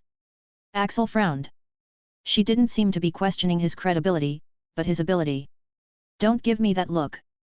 My will and mental defenses are quite strong, if I do say so myself. No one can get any information out of me. But, I want something in return, he said, looking up and down her body for signs of injuries. There was nothing serious. It seems that they don't have any reasons for grudges against each other yet. Akiko's expression turned sour as she looked down at her body. What is it? She asked through gritted teeth, looking as if she wouldn't agree no matter what. Axel raised an eyebrow. He had a feeling that she was making the wrong assumptions here. I want you to teach me all the jutsus you can. Sword wielding would also be nice. Akiko's expression blanked out for a second. That's what you want? Axel nodded, yeah. Sayako-sensei said I won't be able to learn much in her classes for a while and people with lightning elemental affinity are rare. She said she'd ask another student with the lightning element to teach me, but I shouldn't have much hope. Realization dawned on her, so, you were the one she was talking about. Yep. You must have rejected quite flatly, right? He guessed as he bent down, so that they were eye to eye, and Akiko looked a bit embarrassed since his guess was correct. So, said Axel, a dark smile playing on his lips, won't you reconsider, Akiko-sensei? He asked, pointing his wand at her throat. Akiko swallowed, turning her face away from him. What choice did she have? All right, but you must sign a contract first and I'll need sensei's permission. Axel grinned. Today began with an unexpected gain. Chapter 63, The Organization. Akiko Matsushima found today's events quite unbelievable. The day had started well enough, with her waking up early in the morning and finding an appropriate training spot deep in the Forbidden Forest. She hadn't thought anyone would be there so early in the morning, so she had started training a few forbidden jutsus.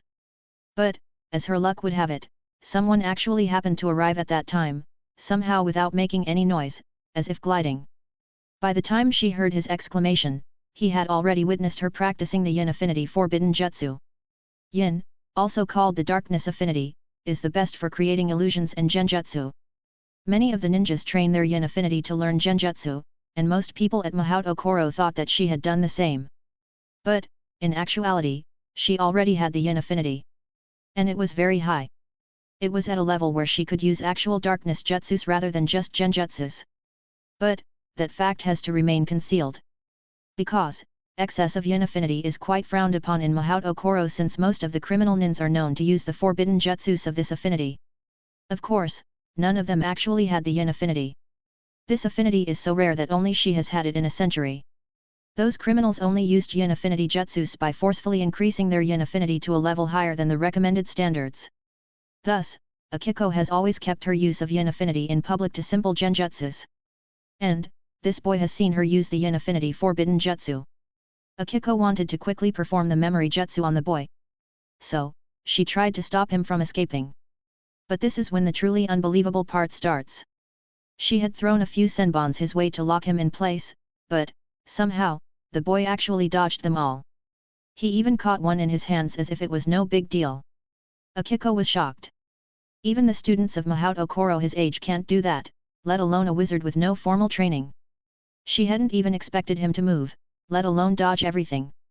Thus, she didn't waste time and simply used her lightning jutsu, which lets her travel very fast in a straight line to quickly reach his position to deal with him at close quarters.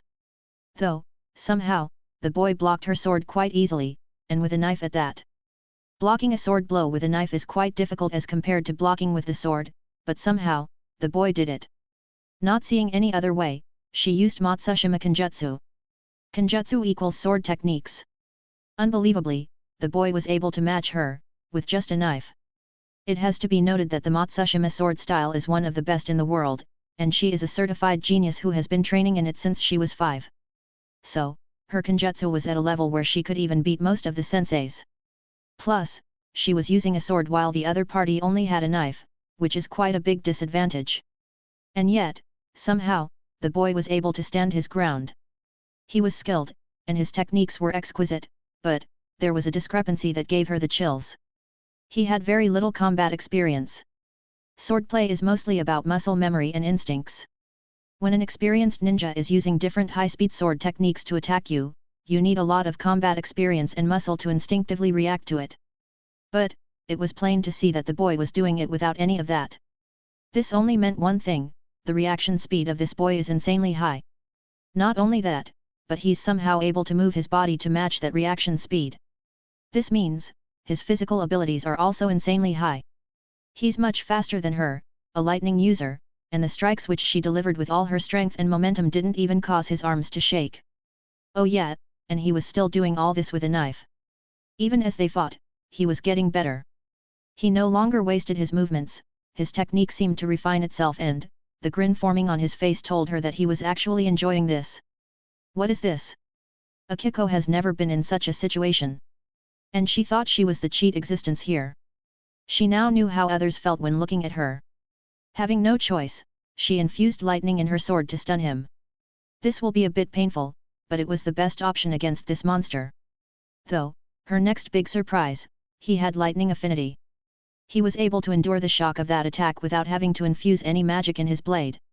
Even if not as rare as the darkness affinity, the lightning affinity is also quite rare. This is the reason why all the students at Mahaut Okoro were in awe of her. They don't know about her darkness affinity since it has been a closely guarded secret even before she became a student at Mahaut Okoro. Thus, it was quite a surprise that he had it as well.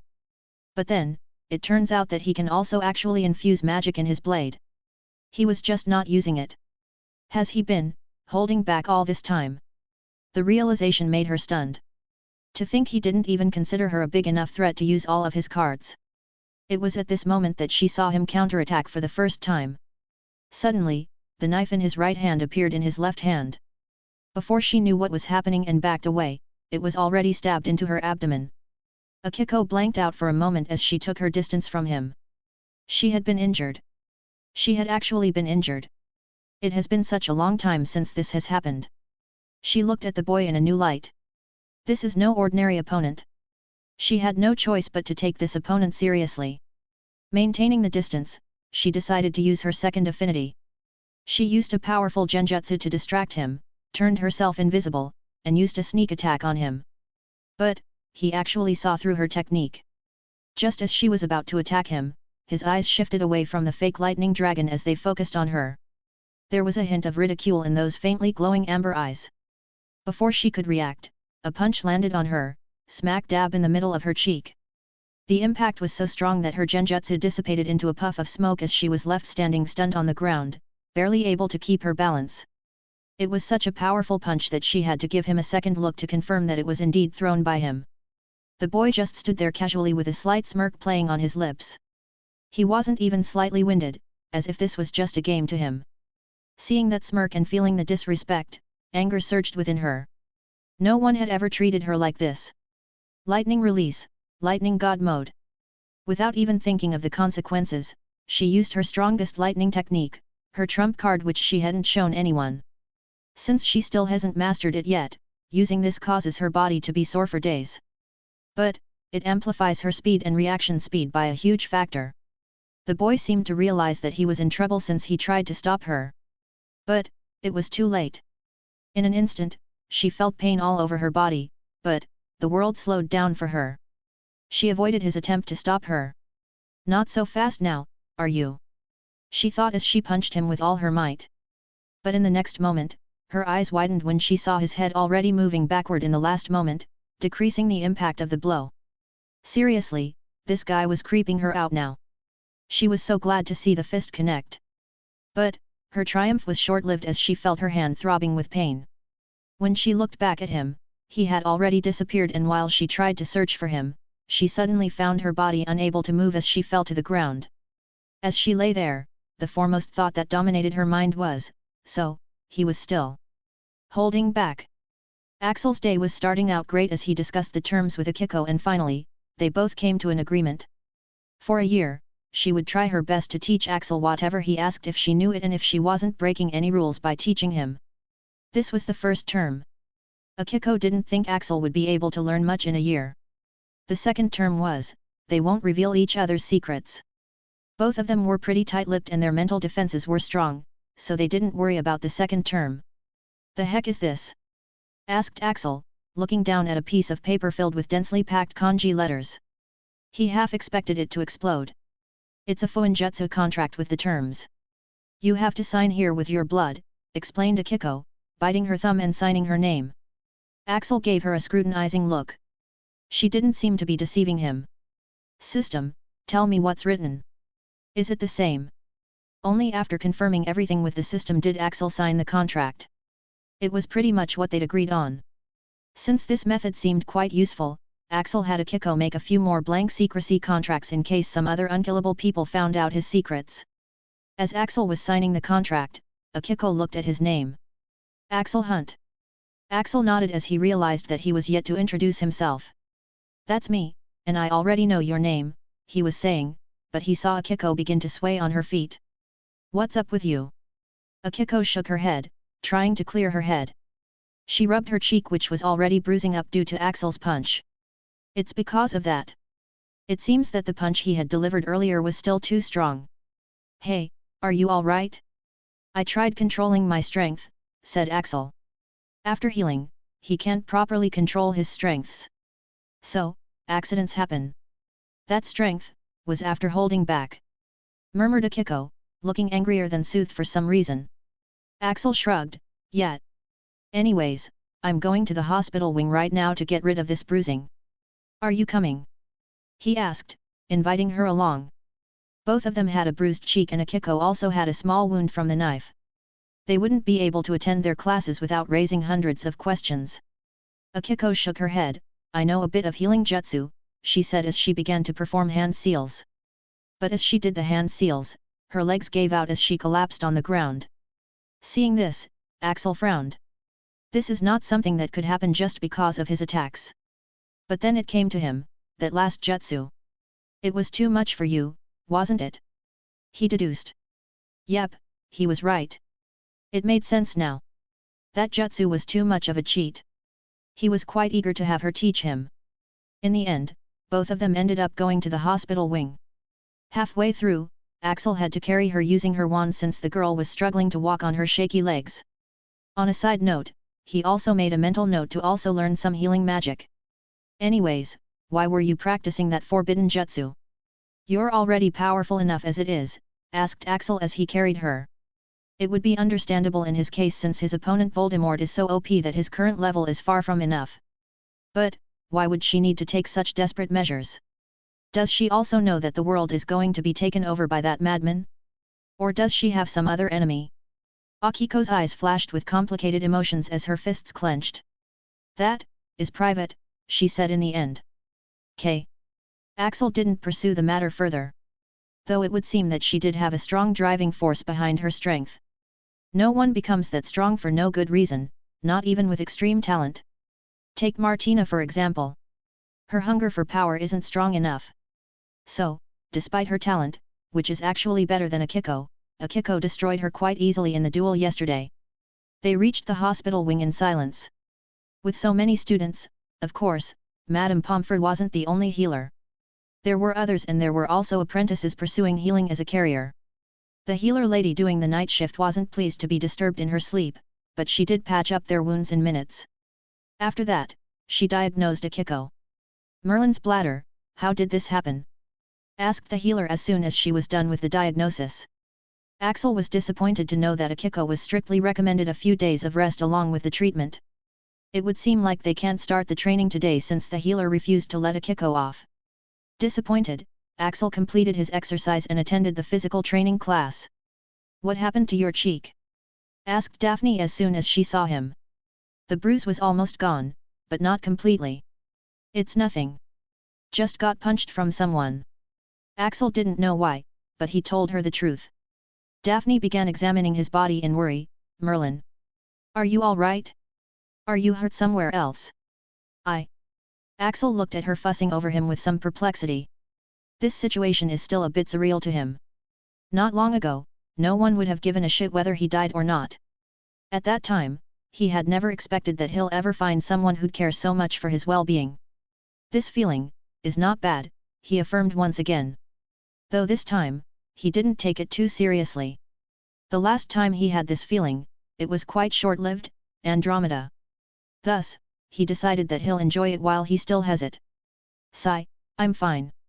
"You're overreacting," he told the worried girl. Daphne looked at him doubtfully. "Are you? What do you think?" Daphne seemed to give it some serious thought. "You don't pick fights you can't win. I think the other person is much worse off." Axel smirked. "Smart? Though, who was the other person?" "Can't say," he replied, making her pout. Their banter ended when the sensei came. This time, there were comparatively fewer students, but still, there were plenty, including the ones who were there just to watch. This time, Axel performed better than the last time, but still didn't try out the obstacle course. After the class was over, as Axel sat at the breakfast table, some students came to stand in front of him, somewhat surrounding him. It was Damien Malcolm and his cronies. Axel looked around. Sure enough, Martina and Patricia weren't here right now. "What do you mean he had a bruise on his cheek? How did he get it? And where were you while he got hurt?" demanded a furious Bellatrix. Tonks sighed. "Relax, auntie, it's just a small bruise. And no, I can't follow him all the time, so I don't know how he got it. It was there when he got to the morning class at 7. Bellatrix banged the table in front of her. "Then find out and report it to me. And don't let him escape your eyes now. Follow him everywhere. Or you're better off just going back to your training." All right, I'll do it, auntie, please don't talk about sending me back to that boring place. And you have to give me some more details if you want me to understand the severity," yelled Tonks, but the phone went dead within. "I'll think about it." Tonks sighed. "Looks like I need to take this seriously." She had been treating this trip to Hogwarts like a vacation, but it seems that she can no longer slack off. Whatever, she was quite curious about this boy anyways. Why are both the sisters so concerned about him? On the other hand, Bellatrix had cut off the call because an important guest had arrived at her office. Right now, she sat face to face with an old man with a bald head and white beard wearing a yukata. This was none other than Yamazaki Hiroshi, the principal of Mahaut Okoro. "What is it that you wanted to talk about, Minister?" asked Hiroshi, his face expressionless and his eyes closed. He wasn't smiling like he was in front of Dumbledore. Bellatrix decided to come straight to the point. "I had a proposal." "Well, let's see if it's worth my time." Bellatrix frowned. This old fogey was looking down on her due to her young age. "The Kraken," she said, and at once, the old man's eyes opened. "I'll help you destroy it." "I don't know what you are talking about, Minister." Bellatrix scoffed. "Come on, you know exactly what I'm talking about, or at least, you hope I don't. I know all about the cooperation between Atlantis and Japan. I even know about the Kraken," she said, revealing her cards. This was the main reason why she chose Mahaut Okoro. Because the ninjas have a relationship with Atlantis. The Atlantis hires the ninjas from time to time for various purposes. But, there is one main mission that contracts the most number of ninjas, Kraken. And no, we're not talking about the creature here. Kraken is the name of an organization. It is the name of the organization. Hiroshi frowned, his eyes turning sharp. He no longer pretended to be ignorant. "How do you know all this?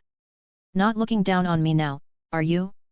You old fogey," thought Bellatrix as she put on a mysterious smile. "I have my sources everywhere. Poor and oblivious Gorski in the cellar." The old man still wanted to check her knowledge. "Why would we be interested in destroying the Kraken?" Bellatrix laughed. Why?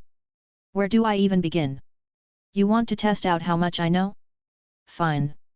Let's just ignore the number of ninjas you've already lost against them. It's a thing of the past. But, correct me if I'm wrong, but they're going to need your help once again due to the matter of succession. At that time, if you refuse, you'll be losing your very important client. And if you didn't, you'll be losing a lot of ninjas. Saying so, Bellatrix leaned closer. If that's not reason enough, then maybe because you might be interested in avenging your daughter and your son-in-law, who died in a mission concerning the Kraken. After all, your genius granddaughter seems to want the revenge very badly. You wouldn't want her to go on that futile mission, would you? Akiko. At that, the old man's shoulders sagged, and Bellatrix knew she had him. Hook, line, and sinker. Chapter 64, Combat and Stealth. Seeing Malcolm coming, Axel couldn't help but sigh. What the fuck does this bastard want now? This is the first time he is approaching Axel so openly. Until now, Axel is rarely seen at the common house and at any other place. Only the Great Hall is the place which he frequents every day. And this guy would never usually do anything to antagonize him in public since he had Martina's protection. So, what does he want? Wondered Axel. Hunt, you should stop, said Damien solemnly. He had an air of righteousness around him. Axel looked at him as if looking at a clown. Who are you? That broke his momentum.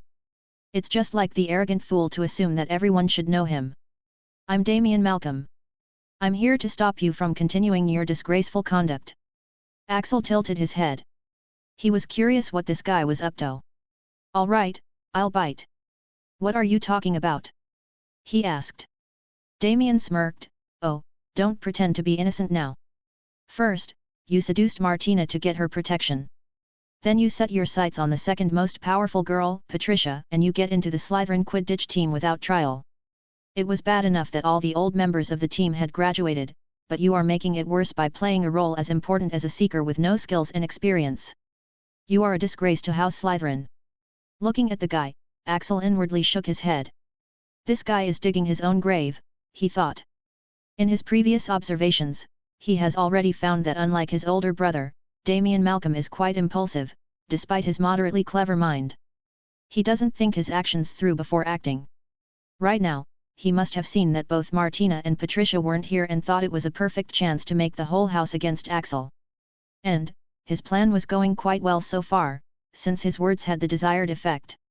Negative glances were being thrown at Axel right now. It was the truth that Axel's admission into the Slytherin quidditch was quite abrupt. And unlike the case with Rose Potter, his admission wasn't taken too positively by the house. Damien was taking advantage of that to make things difficult for Axel since he can't openly bully him due to Martina's warning. But, he was too impulsive. When it comes to a fight, whether it's a physical fight or a fight of words, Axel's response is equally sharp. On streets, you can solve most things with violence, but not everything. Thus, Axel usually tries to solve everything with violence, but when violence is not an option, he is capable enough in the battle of wits. Looking at the guy, Axel nodded in understanding. All right, let's not mention that you don't know whether I'm a qualified seeker or not, but you are claiming that I seduced the princesses of two noble and powerful families, without any proof or confirmation from any of the parties involved. Said Axel, and Damien's face paled as he realized, he fucked up. He wouldn't have thought that Axel would use his brain enough to respond logically instead of getting flustered and losing his cool. Axel folded his hands on the table as he looked up at Damien, who was already regretting his word choice. So, tell me, Damien, are you ready to bear the consequences of tarnishing the reputation of these two influential families? Blimey, I shudder to think what they would do to you, especially the Valentino family. This is it. Yep, this is it, thought Axel as he inwardly grinned in satisfaction. Now he can take his revenge from the shadows and everyone would think it's one of the two families. Axel looked behind Damien as he raised his hand. Oh, hey Martina. Look at this guy. Before he could finish, Damien already beat a hasty retreat, his cronies following right behind him. Maybe his luck was too bad, but the real Martina actually came through the double doors at this moment and poor Damien fell back on his butt with just a look, causing the students who were following the whole conversation to burst into laughter. Meanwhile, Martina, who had done nothing, am I that scary now? Shaking his head, Axel went back to eating his breakfast. He had won the confrontation, but Malcolm's words made him aware that his admission into the team wasn't taken very well by some people. "Guess I'll have to start soon," he thought. "That was great," said Daphne, looking at Axel with shining eyes as they went to attend their classes. Axel was bewildered. "Why are you so excited?" It's not the first time he has had a fight in front of her. Usually she's not so thrilled. Daphne shook her head. "It's just a Ravenclaw thing. I didn't know you could be that witty. I was already ready to move away in case you threw the guy across the table." Axel scoffed. "What do you take me for? A savage?" Daphne smiled but didn't respond. At this moment, Daphne's friends from Ravenclaw joined them for some reason, making her glare at them. "What are you guys talking about?" asked Padma Patil. Daphne gave the girls a warning look. "Something you guys have no business butting in. Come on, Daph. We are just trying to catch up. You never hang out with us anymore," said Su Li. Daphne gritted her teeth. "I believe we hung out just yesterday, or am I having memory problems now?" She already knew why they were disturbing her and she did not like it. Axel's stats have been increasing too much. He already had the looks. But then he worked hard and slowly improved his academic abilities until he climbed to the first position last year. His looks have improved and he's tall and muscular instead of his earlier short and skinny body. Now he's also a seeker in quidditch. So, of course the bitches are now flocking around, smelling meat, and Daphne absolutely hates it. Especially because they didn't see the good in him when he was still injured and malnourished. Compared to these girls, even Martina is much better. Despite Daphne's unwelcoming attitude, the girls shamelessly tagged along while giggling. "We have stealth and subterfuge and combat training today. I wonder what will happen," said Mandy Brocklehurst. Axel frowned. He doesn't like to be surrounded in a group, especially since he doesn't know everyone in the group. The girls would ask him questions from time to time but Axel would either ignore them or respond perfunctorily. Since they were Daphne's friends, he just let her handle them. When they reached the class, everyone was surprised. Since the size of Hogwarts classrooms can be adjusted, the space of the class had been extended by a lot for some reason. There were different targets and training dummies stationed at different distances. The tables and benches had been shifted to the side and weapons of all kinds were laid across them, creating quite the intimidating scene. Looking at those sharp and pointy weapons, Axel's first thought was, what would happen if he were to use a Puno Totalis here? The spell that lets him control multiple objects at the same time. With so many sharp and dangerous weapons, the classroom would turn into a meat grinder, wouldn't it? Damn my intrusive thoughts! He thought, mentally giving himself a slap. Clearing his head of the messy thoughts, he looked at the man waiting for them near the front who must be their professor. He was a man who looked to be in his 50s. He had graying hair but a fit and muscular body and the side of his chin had a cross-shaped scar. He had a few students of Mahaut Okoro standing on his side as well. "Welcome, everyone. I'm Sensei Morg and I'll be in charge of your combat training," he said in a deep and solemn voice. "Combat is an essential part of being a ninja. Most of our missions put us in a situation where we have to fight, whether it is to attack our enemies or to defend our clients. In this class, I'll be teaching you how you can use your body and weapons for doing that," he said, pointing at one particularly long table. "We'll start with kunao. They are on that table. Kunao are multifunctional weapons. They can be used as throwing weapons for long-range attacks, they can be used in short range for hand-to-hand combat, they're also useful if you need to cut any objects like ropes or gouge holes.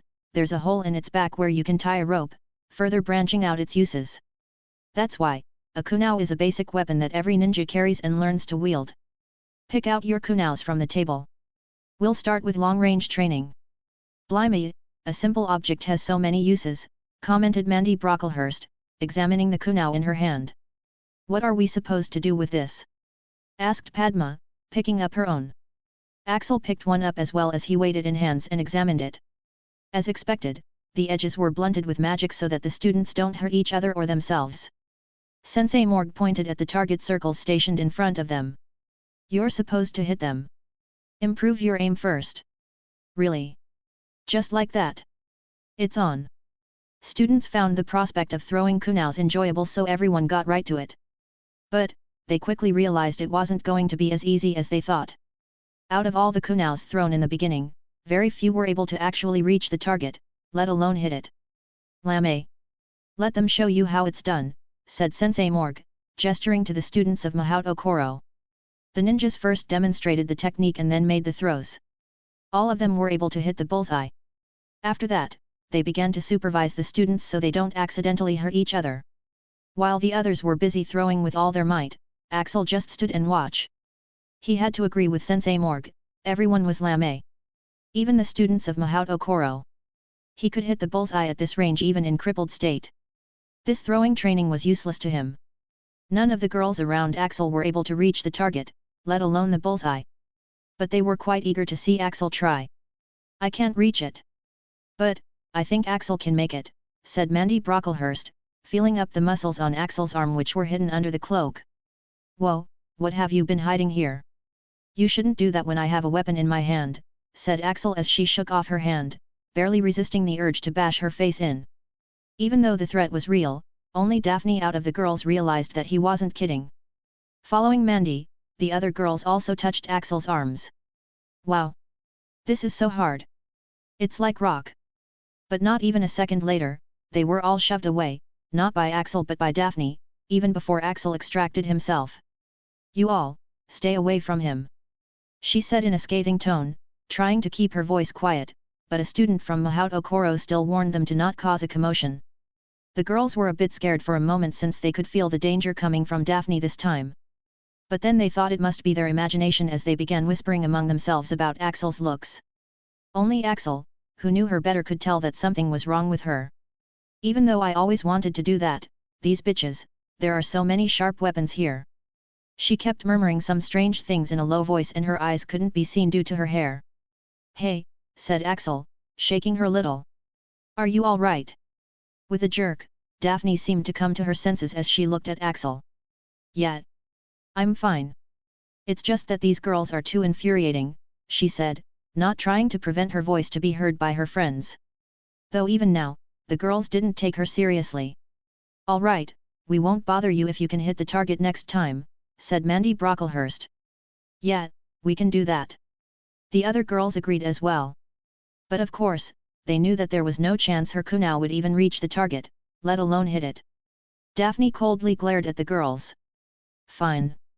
She said, picking up a kunai with a grim determination rarely seen in her. Axel looked at her in surprise. Her previous attempts weren't bad but there was no power in her throws. He was sure she wouldn't be able to reach it. But Daphne seemed determined, and pissed as she clutched the kunai tightly.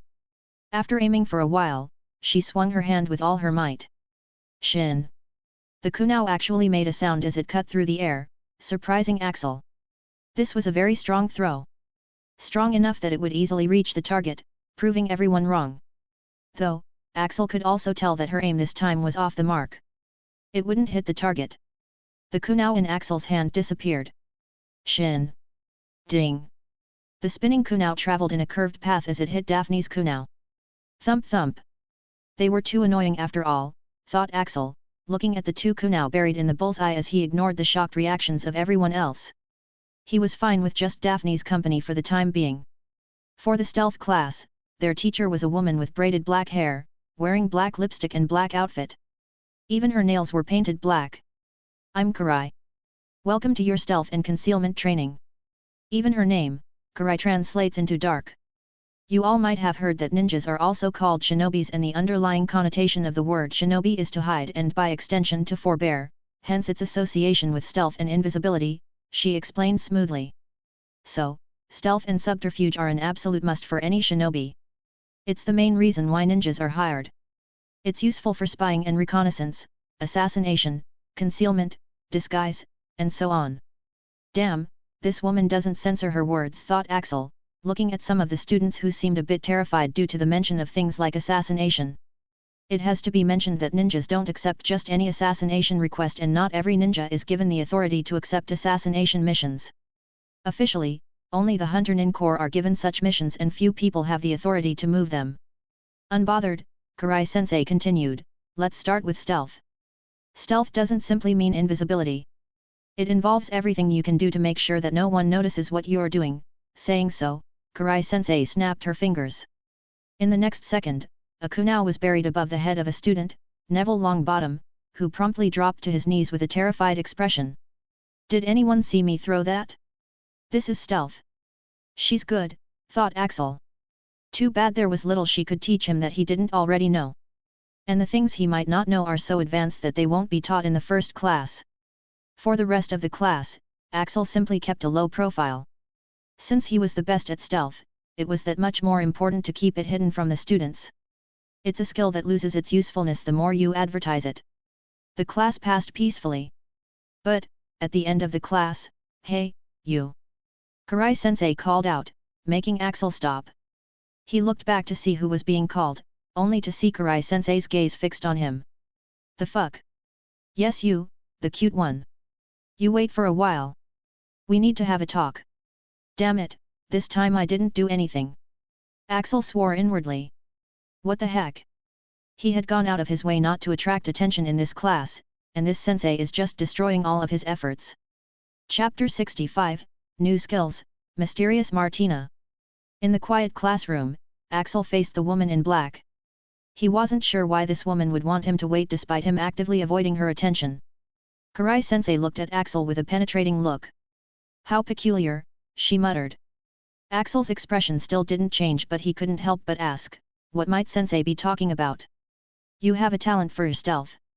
Tell me, handsome boy, is it natural or did you learn it?" Axel cursed inwardly. How did she know? She hadn't even looked at him throughout the class. He made an expression of confusion as he spoke, "I have a talent for stealth? Sensei, why would you think that?" The woman chuckled. "Well, first of all, your appearance is too eye-catching. And yet, my notice kept slipping off you. But when I rewind my memory, I can clearly recall seeing you standing there." Fuck. Axel understood what had happened even before the sensei concluded her words. As an experienced thief, stealth is now a second nature to him. The most important thing for a thief is to not get noticed, and he has become overly adept at it. So much so that his stealth can be activated at a subconscious level. Earlier, he just wanted to keep a low profile and he must have subconsciously used his stealth skills. But still, to be able to deduce his talent, this woman is capable, otherwise, the other professors would have called him out long ago since this is not the first time he has subconsciously used his stealth. It's a habit from a distant past. Karai-sensei continued, "Since I have the memory of you being there but I didn't notice you, your presence must be quite low. But that's not the only point. The way you walk, the way you move, the way you breathe, everything is done in a way that's perfect for stealth. This is not a common occurrence. It's the kind of stealth talent every ninja desires. So I was curious how you were able to do this." Her excitement kept increasing as she spoke. Damn. Axel didn't know so much could be interpreted from his simple actions. So that's why she asked if he did it on his own or if someone taught him. Axel didn't want anyone to know he was an expert at stealth, so he quickly thought of an explanation. Putting on a moderate look of surprise and realization, he spoke, "Is that what it is?" No wonder, he shook his head as his hand touched the scar on his cheek. "Actually, there are a lot of times I've been forced to avoid being noticed. Maybe that's why it's like this," he said with a helpless smile. From what he could remember, the small bit he had unintentionally showed should be around 0.1% of his real skills, so, it should be passed off as just talent. Karai-sensei looked at the light and faded scars on his cheek and left eye and imagined his circumstances. Her gaze turned somewhat sympathetic. "If it's like that, then I can understand. But it's a waste of your talent to study along with others. Tell me, would you like me to arrange private lessons for you?" She asked with a smile, expecting him to be overjoyed. But Axel could only sigh inwardly. If it was something else, he might have given it some thought. But, stealth was already his forte. He didn't think this sense could teach him some worth risking exposing his skills over. Of course, he didn't think his lie just was enough to convince her. It's better to avoid her as much as possible. So, there was no way he was going to accept. But, rejecting would be even more suspicious. "I'll see if I have the time." He pretended to be ignorant of the benefits stealth could give him. Karai-sensei looked a bit disappointed and irritated. How would it feel when you offer a muggle a 10,000 galleons but the other party thinks it's a worthless currency, and accepts the money as if he's doing you a favor? That's how she must have felt. Such an ignorant person, would you still want to give him the galleons? After coming out of the classroom, Axel sighed. He felt bad for rejecting the offer but accepting it would have brought more harm than good. "What was it about this time?" asked Daphne, who was waiting for him again. Axel shrugged. She said I was too eye-catching and handsome. Well, he did tell her the truth. Axel ignored her surprised reaction. It wasn't a big deal. Anyways, I have herbology now, what do you have? Before Daphne could ask more on the topic, Axel simply moved on. Ah. I have charms now. Well, you are already late because of me. You should go now. Separating from Daphne, Axel went to the herbology class. But, he later came to regret going there. Since he was late, everyone had arrived and the class had already started. As soon as he reached the greenhouse, he saw a bunch of potted plants on the table and all of the students were wearing something on their ears. Just as he was wondering why they'd need earmuffs, out of nowhere, a sharp noise pierced his ears, almost bursting his eardrums. Fuck. Mandrake. Listening to that noise, a thought flashed through his mind before it went a chaotic state. His knees buckled as he fell to the ground. He wasn't too shabby at herbology since it was Daphne's speciality. So, he knew a bit about mandrakes. Too bad it wasn't to the point he could have grasped the situation in time.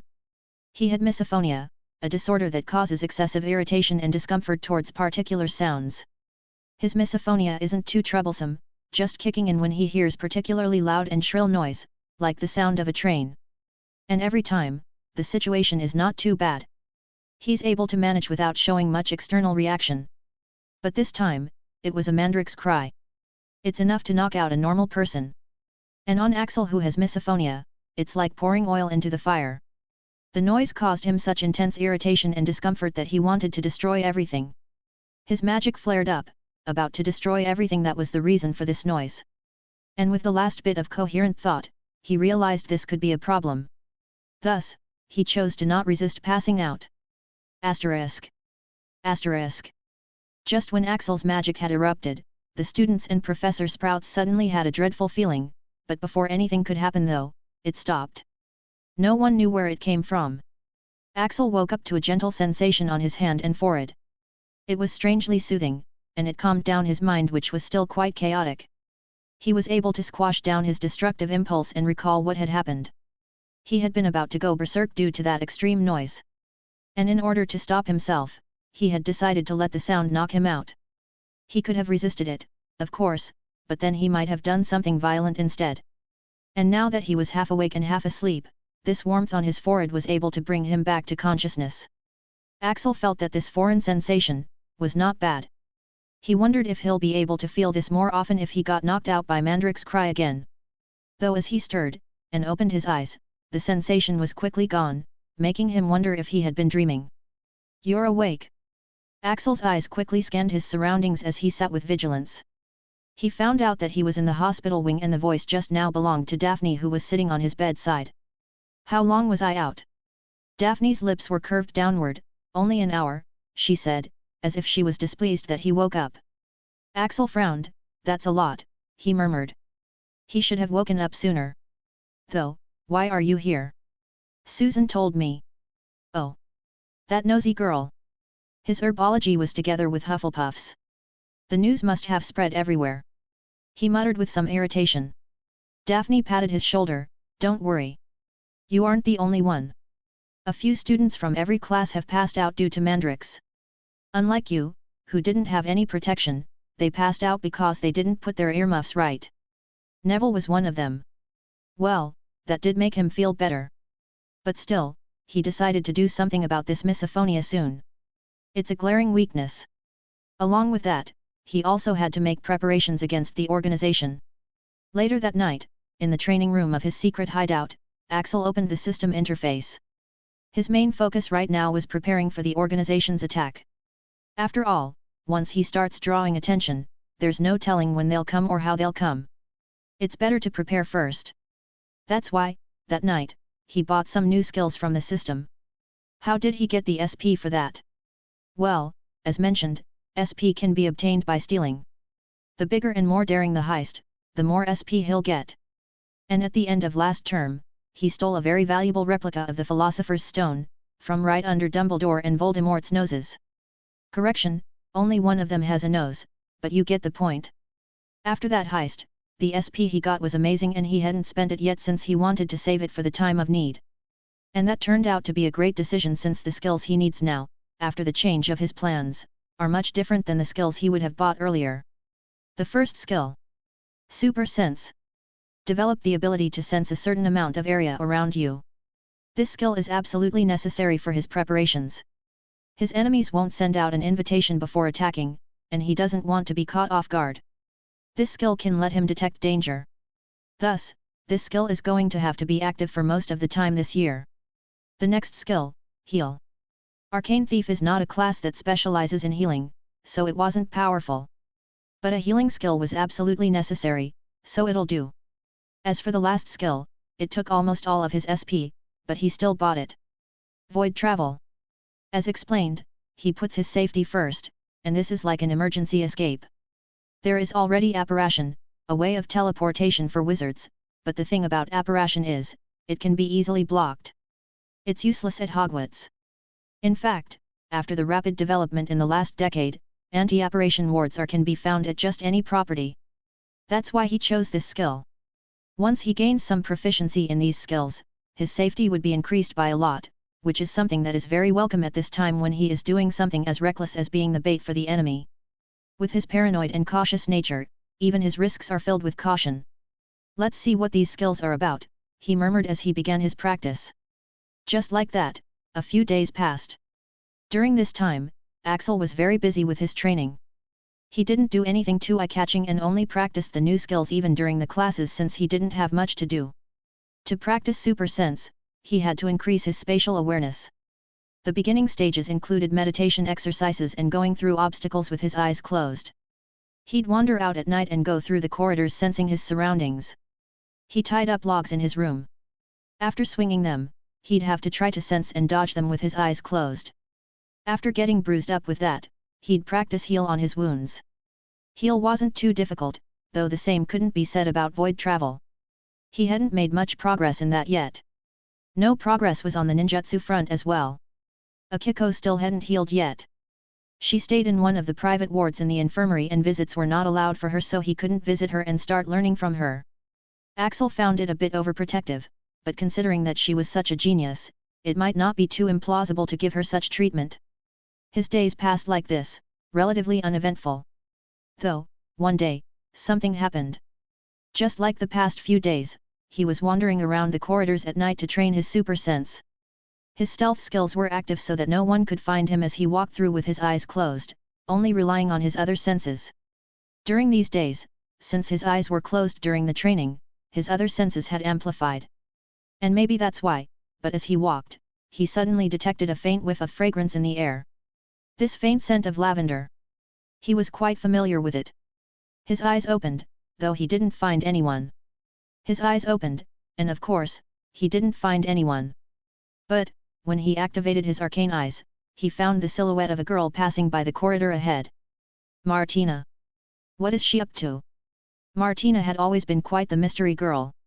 This wasn't the first time he was encountering her at night. Their very first encounter was on his first night at Hogwarts, when he was wandering around, searching for a place to spend the night. Though this time, the situation is quite different. He wasn't talking about his difference, but Martina's. She had on some strange goggles on her eyes, the cloak she was wearing radiated dense magic, and in her hand, was a staff that glowed so bright that it made his arcane eyes cringe. What the heck is up with this girl? There was no way he wasn't curious. So, he began following her to see where she'd go. Axel followed her for a while, and when she reached her destination, he certainly received a big surprise. Bathroom. He thought with absurdity as he saw her entering the second floor out-of-order bathroom like she was going to war. Who the fuck goes to bathroom dressed like that? Bonus scene. Hogwarts Infirmary, private ward. Usually, this place is reserved for patients who need critical treatment or isolation, but this time, a girl whose condition was not so critical was staying here. Akiko Matsushima looked outside the window, lost in thought. She had always thought that she was the best genius out there. In the same generation, she hadn't met anyone who could even come close to her level. Putting her absurd talent aside, she had received the best education and instructions from the very beginning and she had always put her all into training, unlike other geniuses who slack off. Her target was at a level others wouldn't even dream of achieving. And yet, despite all this, there was one person who could actually beat her while holding back. And the most absurd thing, he was around 5 years younger than her. Someone who could reach this level at the age of 12. This is simply out of the boundaries of comprehension. And, such a genius was completely unrecognized here. She recalled the seal of secrecy she had signed with him. It's not the school's fault. This genius is intentionally hiding himself among these ordinary students, hiding his abilities. Every morning, she'd see him go to the Forbidden Forest for serious training. And then he'd come back and hold back in the physical training classes. He probably holds back like this in all of his other classes as well, or just his stealth would have been enough to put the whole mahaut okoro to shame, she thought, recalling the time he stopped holding back. Despite her training, she couldn't sense anything. She couldn't help but wonder how he was so strong, what drove him to obtain such power, and what was his ultimate target, that even after having this strength, he doesn't show his real abilities. As she was lost in her thoughts, there was a knock on her door. A few seconds later, Yamasaki Hiroshi, the principal of Mahaut Okoro himself entered the room. "How are you?" Even after such a distinguished person personally paid her a visit, Akiko simply ignored him as she continued her training. Yamasaki Hiroshi, who had been out of Hogwarts for the past few days, seriously checked Akiko's condition. After he was done, he smiled faintly. "What drove you to such lengths, that you used that technique, my granddaughter?" Even if Akiko wasn't under the secrecy contract, she'd still not tell him. "I was just training." In face of his rebellious granddaughter, Yamasaki simply sighed helplessly. Her mother was also rebellious when she was young, marrying that Matsushima clan brat. Yamasaki patted his granddaughter's head. "Aki, don't push yourself so hard. Revenge is not the way." Akiko rolled her eyes in a "here we go again" look. "Save it, grandfather. I'm an adult now. I will do whatever I want, and if you can't help me, then I'll find others who can." Chapter 66, The Chamber Secrets. Martina had been in quite an internal conflict these days. So far, her life in this world has been very peaceful and fulfilling. She has quite a loving and caring family, and magic has been such an entertaining factor that she can keep researching it all her life. But, it can't be forgotten that this world isn't exactly as safe a place as it appears. It's the Potterverse, where, even though there's no Harry Potter, there is still Voldemort. She confirmed it herself last year. And even though the canon plot is not the same, some factors still have not changed. For example, last year, even with so many things changing, Voldemort still came after the stone and ended up endangering the lives of the students. So, this year, however unlikely it may seem, there is a chance that the Chamber of Secrets might be opened, and a basilisk might start to roam free in Hogwarts. Heck, it might have already been opened for all she knew. Thus, as someone who knows the plot, she has been agonizing over what to do. In the original story, it was only through sheer luck that no one died in the second year. Somehow, every time someone saw the basilisk, it was through some sort of reflection, and no direct eye contact was made, thus only resulting in the victim's petrification, and the basilisk didn't attack directly as well, or it could have simply eaten a few students. But now, after everything has changed, would such lucky coincidences still occur? She can't take such a chance. After all, a lot is at stake here.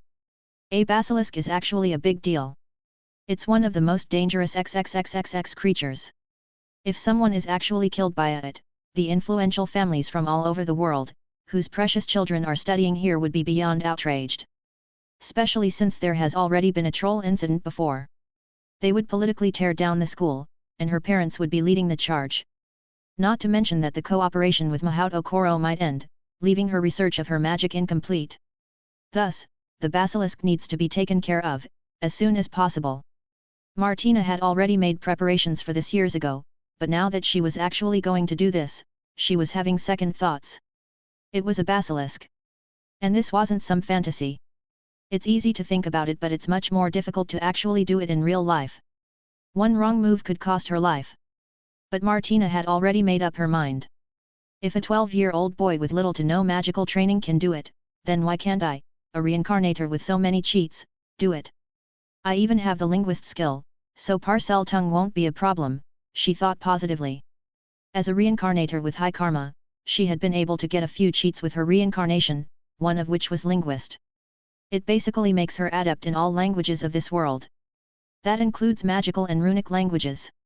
So, she can access the chamber without needing a Parselmouth's help and actually communicate with the basilisk since it's not under the control of the Diary Voldemort yet.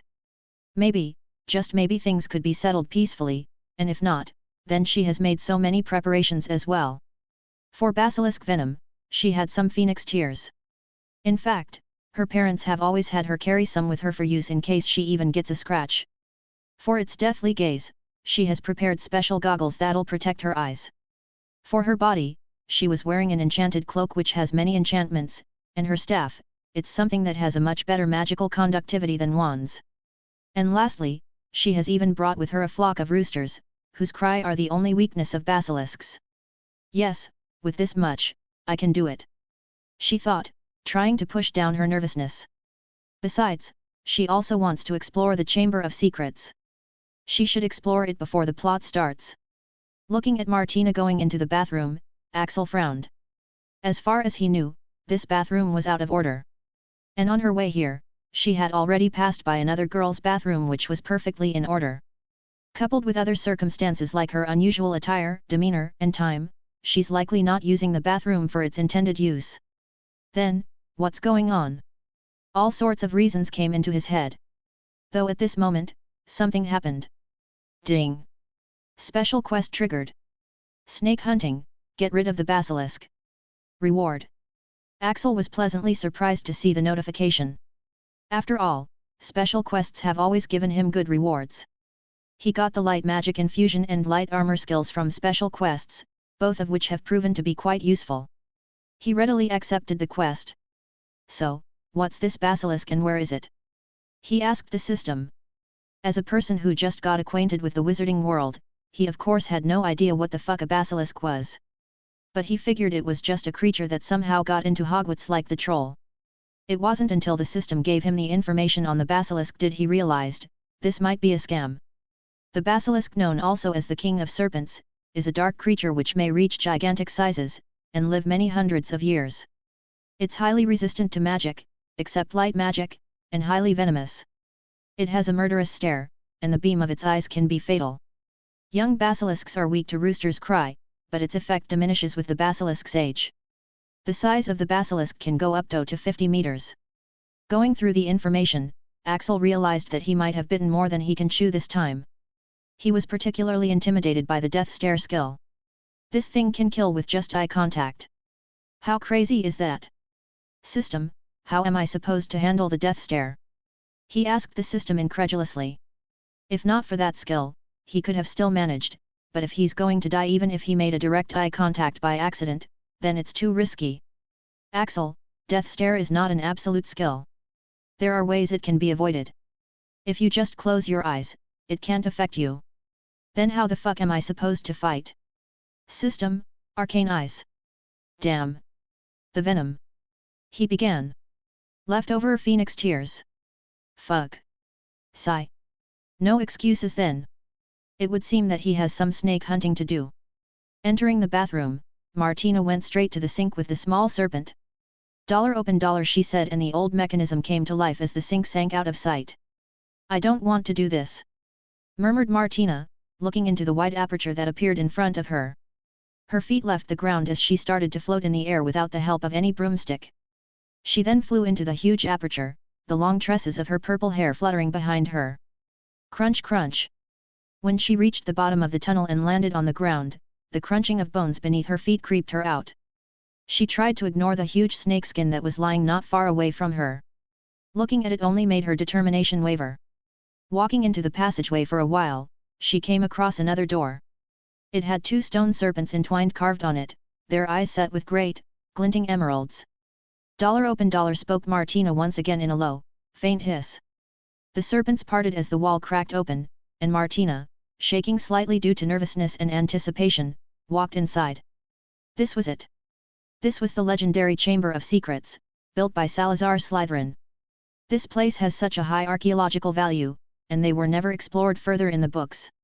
It's called the Chamber of Secrets, surely it should contain some other secrets as well apart from a giant basilisk, right? Stepping past the parted walls, she entered the dimly lit chamber. From what she could see, it was a huge area, at least 2 football fields. Towering stone pillars entwined with lifelike carvings of giant serpents rose to support a ceiling lost in darkness, casting long, black shadows through the odd greenish gloom that filled the place. A stone pathway, wide enough for 2 cars to pass side by side, led to the wide expanse further into the chamber, with had the giant statue of Salazar Slytherin. Greenish water surrounded either sides of the pathway which she walked on, as she fixed her attention on the giant statue with some anxiety, specifically, its mouth. That was the area which is supposed to open and free the basilisk. Thankfully, it was closed. Sighing in relief, Martina decided not to open it yet. She will make all the preparations before she makes her move. While she was walking on the long pathway, her attention was diverted due to the amazing architecture of the Chamber of Secrets. She was itching to explore the wards and enchantments placed around this place. That's why, she was taken completely by surprise when something grabbed her hand from behind and attempted to drag her back forcefully. Martina screamed as her magic lashed out at whatever was trying to pull her. What the fuck? For fuck's sake, don't cause a commotion and quickly come. A low voice came from right in front of her, making her freak out of even more. How can someone else be in the Chamber of Secrets? And, why does this voice sound a bit familiar? Instead of going towards the voice, Martina instead began backing away as she raised her voice. Why you?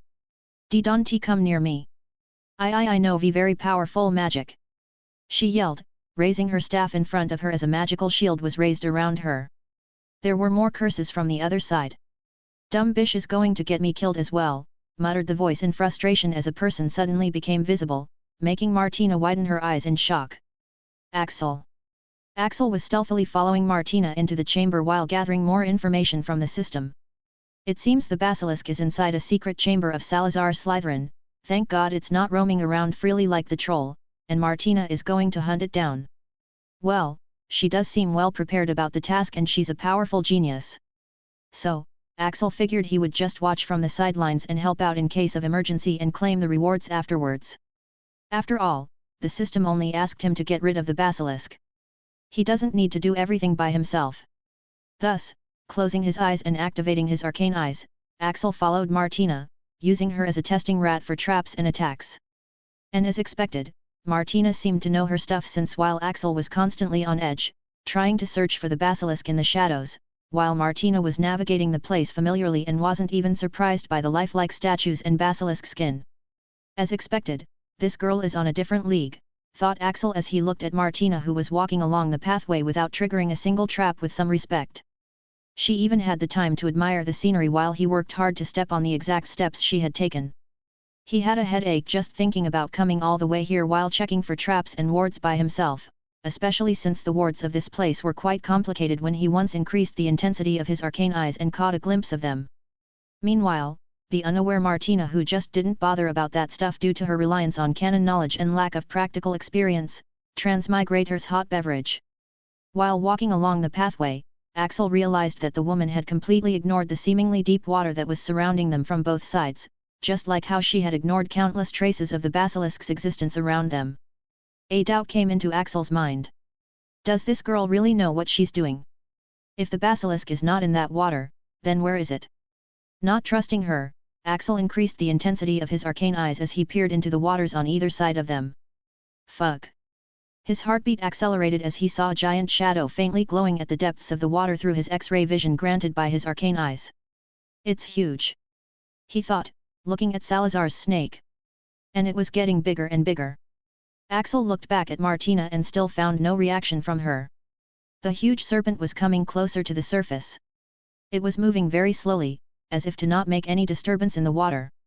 Even if she's using herself as a bait, this should be enough, right? He thought, as he still saw no magical fluctuations coming from Martina, neither did he see her put up her guard or set up a trap. His suspicions of her kept increasing as time ticked by. A few seconds later.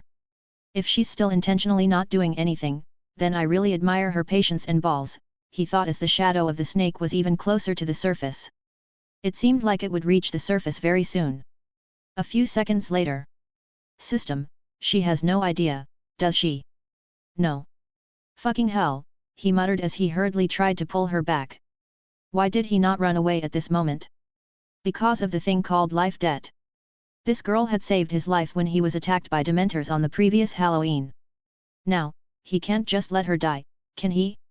That's why, Axel tried to pull her away. But, Martina had the leisure to scream like a little girl and even lash out at him with her magic. Curses flew out of Axel's mouth as he realized that the snake was now just beneath the surface, waiting for the right moment to pounce on them. He tried to persuade her to come quickly, but Martina still didn't seem aware of the danger. Why you? Don't come near me. I know very powerful magic. She yelled, backing away from him and going even closer to the basilisk. Damn it! In his frustration, Axel cancelled his stealth as he quickly pointed at the water body beside her. There's a basilisk down there. He thought this would be enough to make her prepare her overpowered magic and also back away, but, it would seem that he had overestimated her intelligence. Martina looked alarmed, but also confused. No, the basilisk is obviously inside the statue. Boom! At this moment, with a huge splash, something huge broke through the surface, coming straight towards them with a surprising agility. Chapter 67, Snake Hunting. Upon encountering Axel in the middle of Chamber of Secrets, Martina was actually more surprised than she was at the prospect of encountering a ghost here, which was her earlier assumption. Seriously, what is he doing here? And how did he get here? Has he always been here or did he somehow follow her? Did he come here because he's under the control of Diary? All sorts of questions flashed inside her head. But, before she could get her answers, Axel shouted that there was a basilisk behind her. At first, Martina couldn't understand. Shouldn't the basilisk be inside the statue? It won't come until she opens the statue. It was only then did it click to her. She had assumed that the basilisk would be trapped behind the statue. But, why did she automatically assume that? If you actually think about it, can such a big snake stay alive locked up in a statue for years? Fat chance. It would have made more sense for it to actually reside in the water here. But, she had been so caught up in her thoughts that she didn't pay attention to this detail. All this was too much for her to process at once. And by the time she realized, it was already too late. With a loud splash, something huge broke through the surface, coming straight towards them with a surprising quickness. Boom! Within the blink of an eye, Martina and Axel both disappeared as the mouth of the giant creature, filled with sharp fangs, closed around them. Everything happened so quickly that Martina couldn't even react. Her breathing stopped as she saw her life flash before her eyes. In the next moment, a strong force enveloped her and she found herself being moved at an astonishing speed. When she came to, she realized that in the blink of an eye, Axel had moved the both of them a few meters away from where they were standing a moment ago. The stone pavement behind them still contained a streak of magic due to his footwork. Asterisk. Asterisk. Cold shivers ran down Martina's spine when she realized that she would have been swallowed just now. Dollar hiss. SSSSS dollar. Prey is fleeing. I want blood. The snake's loud hissing reverberated in her ears, making her shake. She could feel its sinister and bloodthirsty nature. She had thought that the serpent might have been like that only due to Voldemort's control and hunger. That's why she had brought a lot of food for it. But right now, after feeling the malice and sadism in its voice, she was certain that things could not be settled just by talking. It wasn't attacking them because it was hungry. It was attacking them because it wanted to kill. Run! A voice spoke into her ear before she was unceremoniously dumped on the ground. Axel couldn't be bothered to pay attention to this mafia princess right now. Even though he had successfully saved Martina, his work here had just started. And only after seeing the creature up close did he realize that it wasn't going to be easy. The serpent was Mouse, its vivid green scales looking impenetrable. And despite its size, it was moving with surprising agility. But of course, Axel was still faster. Arcane eyes. Arcane footwork. Knife wielding. Light magic infusion. Right after its ambush failed, Axel didn't give the serpent the time to turn around. With a streak of light, he appeared on top of the creature. The knife in his hand glowed with a golden magic and his knife-wielding skills, which had even defeated Akiko, showed its charm once again as dozens of cuts appeared on the giant serpent's back. $SSSSSSHISSSSS. The snake hissed in pain, but unfortunately, Axel only had a knife in his hand, not a sword. It couldn't even reach deep enough to pierce through its thick scales. Meanwhile, lying on the ground, as she witnessed this scene, Martina felt a strong feeling of déjà vu. But right now, she was so surprised with Axel's skills and so scared of the basilisk that she couldn't remember where she'd witnessed something similar.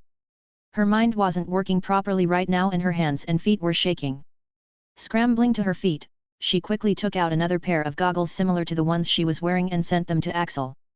Axel! Wear them quickly. They'll protect you from the basilisk's eyes. She called out in a fluster as she attacked the basilisk with a few powerful spells.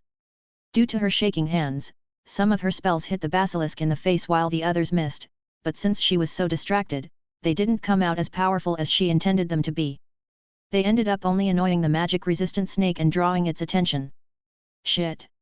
As he wore the useless goggles she had sent him, Axel cursed as he saw the basilisk once again heading in Martina's direction. He hoped that this girl had some powerful weapon ready to attack the basilisk or she was at least prepared to run. Martina did have a powerful weapon for this occasion. And when the snake swerved around to come for her, she had no choice but to use it. I'm sorry, basilisk. But it seems that there's no other choice, she thought regretfully. Taking out a box from her pouch, she threw it at the basilisk. Instantly, a dozen of roosters came out, along with a sound-amplifying magical device. Cock-a-doodle-doo. The loud sound of the rooster's cry reverberated throughout the chamber, drowning all other noise for a moment. Dollar hiss. Dollar. Annoying. What? Martina had thought that this should do the trick, but surprisingly, the loud sound of the rooster's cry didn't seem to cause much damage to the basilisk. It only made the tense situation comical as the basilisk ignored the roosters and fixed its enraged gaze on her. Martina couldn't understand it. She had clearly read in the books that the basilisks were weak to roosters' cry. Even in canon, Tom Riddle's diary had gotten rid of all the roosters in the second year. That must mean something, right? Or why would he do that? Wait a moment. Martina only then realized. Tom Riddle in the diary was just a 16-year-old. Chances are, he never actually tested the rooster's cry on the basilisk and only read it in the same books Martina had read.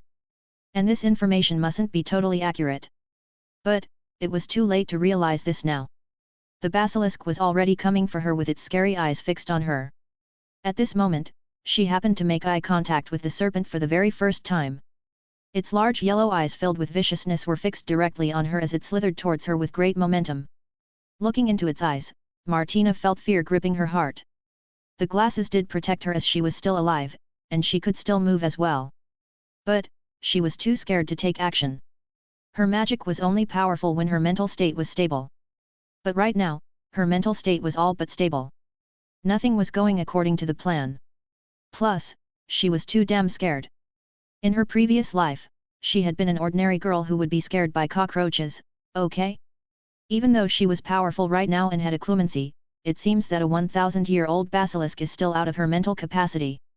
Looking at the cowardly girl about to be devoured, Axel clicked his tongue.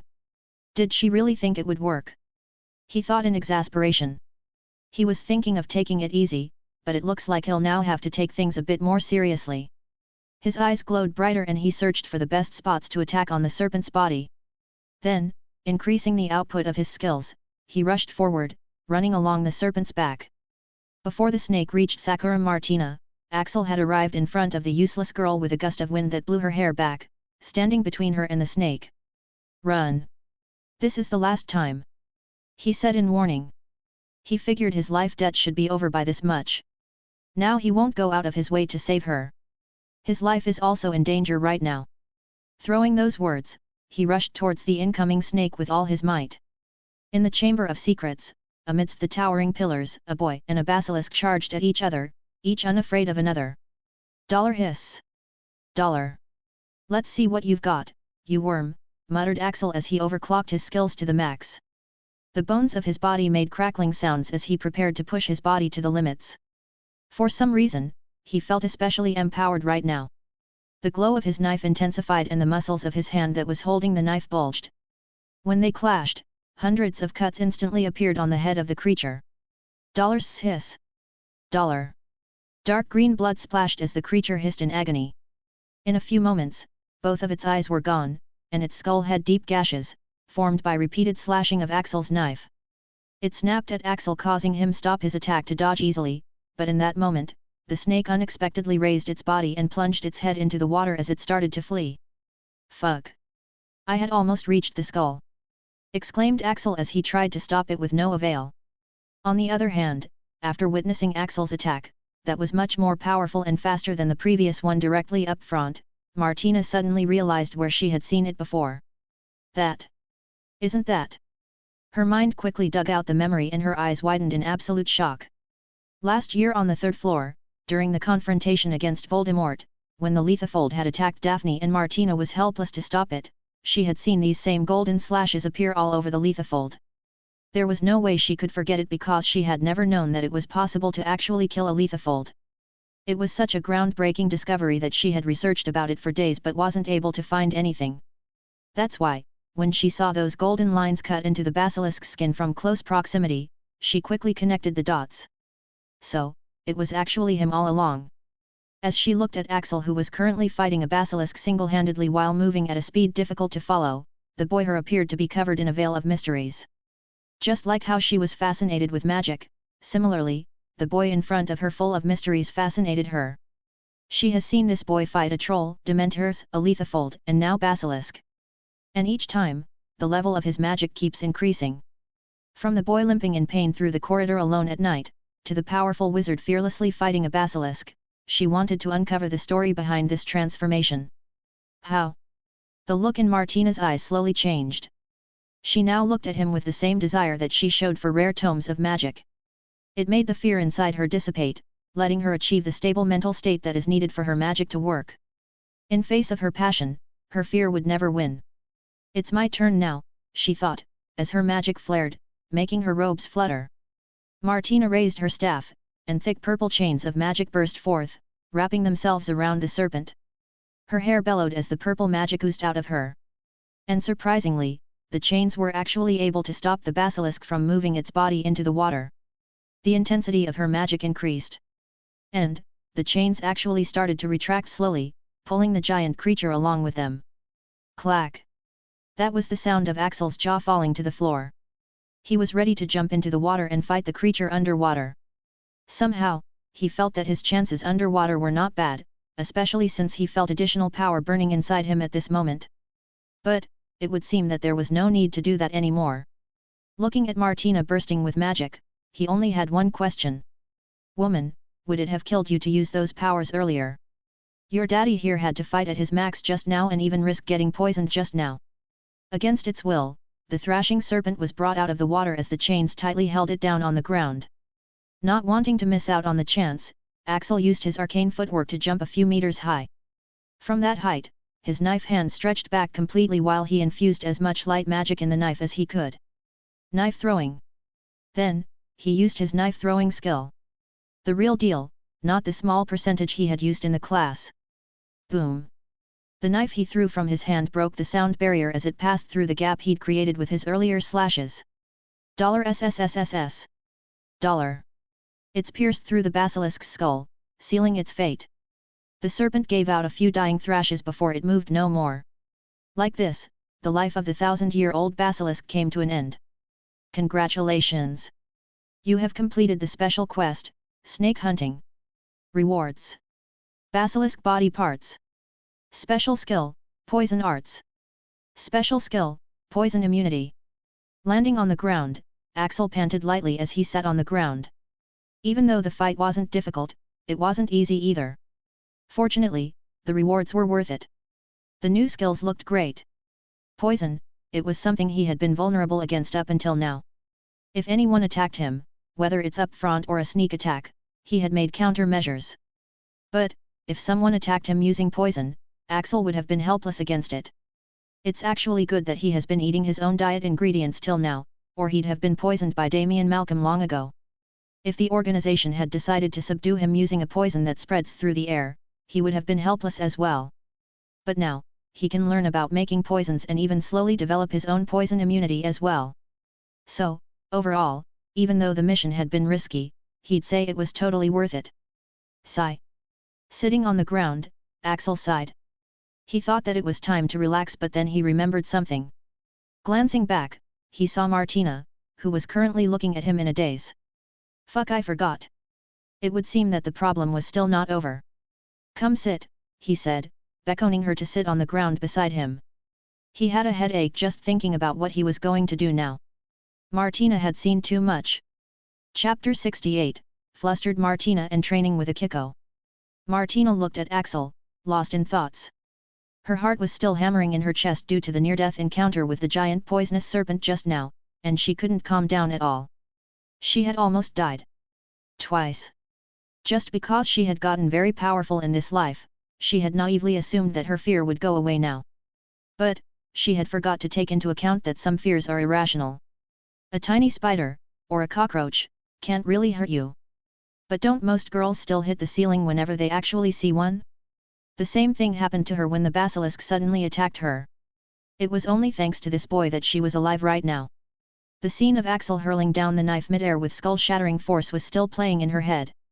At this moment, Axel happened to look back at Martina. "Come sit," he said calmly, beckoning her to sit on the ground beside him as his sight went back to the dead basilisk in front of him. He had a headache just thinking about what he was going to do now. She had seen too much. Martina looked at Axel in a daze. The way he was so calm in this situation gave her a sense of incongruency. Especially since she still couldn't even look at the creature's corpse without freaking out. So, the sight of Axel's small body casually sitting in front of the giant basilisk he killed just moments ago, looked oddly striking. Still in a haze of emotions, Martina found herself agreeing to his suggestion as she plopped herself on the ground beside him as she also turned to look at the basilisk. Somehow, after sitting beside him, she no longer felt so afraid. Her frantic mind slowly calmed down as the two of them just sat there on the cold stone ground, looking at their trophy. After a while, Axel turned to fix his gaze on her. "You can't tell anyone about this." Martina flicked her hair to look at Axel in daze. This was the same boy who had made her trip on his first night at Hogwarts. In their second meeting, she had gotten a glimpse at some of his painful memories, making her traumatized by just witnessing them and wanting to know what led up to those memories and what happened next. Then the troll, Dementors, Lethifold. Looking back, Axel had always been mysterious. But the more she knows about him, the deeper the mysteries surrounding him become. But, he guards his secrets strongly.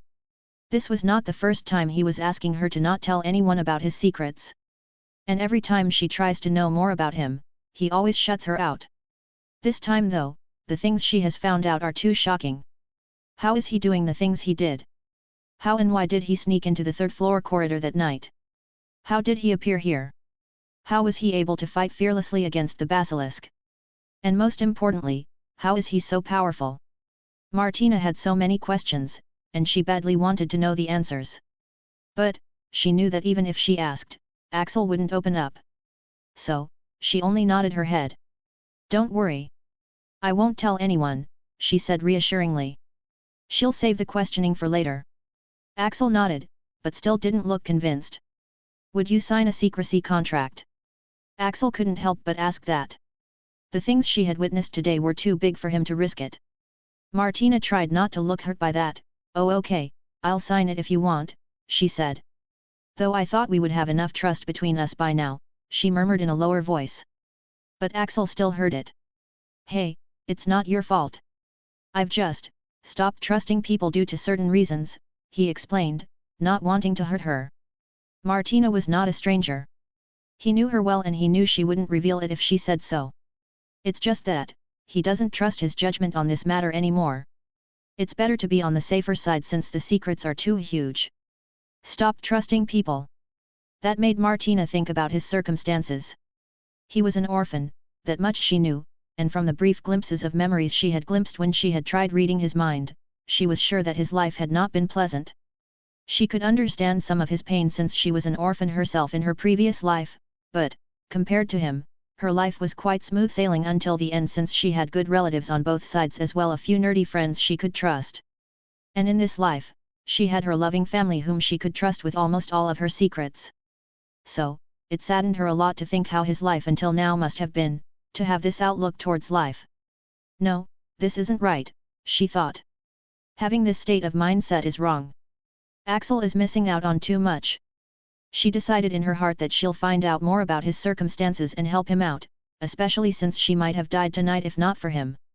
But right now, since she had regained her composure, she needed to properly express her gratitude. So, she smiled, "Don't worry, I don't mind signing the contract. After all, you just saved my life. I don't even know how to thank you," she exclaimed, giving him a hug. Axel froze. There it is again. He thought uncomfortably as he attempted to push her away. Though, in the next second, Martina opted to separate on her own initiative as she turned her face away from him, her long purple hiding her face completely like a curtain. Martina touched the tip of her ears, which were feeling hot for some reason. As a recluse, close contact with the opposite gender was, of course, a big no for her, but she had been comfortable with Axel since she viewed him as a person very younger than her. But, for some reason, when she hugged him just now, she felt a bit flustered. She reasoned that it must be because Axel's temperament and physical appearance don't match his age, so her antisocial tendencies were kicking in. Anyways, how did you end up here? She asked, changing the subject to hide away her mortification. Axel rolled his eyes. Don't ask. Just be glad you're not good at being stealthy. If you weren't so sloppy, I wouldn't have followed you, and you'd have been dead by now. Martina looked at Axel in disbelief. You actually detected me? How? Well, there's only one person I know who smells like lavender, answered Axel as he got up to examine the basilisk in front of them. Martina looked at Axel with her mouth slightly agape. Why you? You actually? She was speechless as her whole face went red this time. But Axel's attention was already on the basilisk now. Anyways, what are we gonna do with this thing? Martina sighed as she cleared her head of the messy thoughts in order to answer him. Because, he had actually raised a valid question. They had won the war, but what to do with the spoils? The first thing we do is to cast preservation spells on its whole body. Every part of a basilisk's body is extremely precious, especially since this one is around 1,000 years old, explained Martina, also getting up to join him. Now that she had calmed down, she no longer felt afraid, and her excitement replaced her fear as she looked at the treasure trove in front of her. She continued, its skin has magic-resistant properties, making it a great research and development material.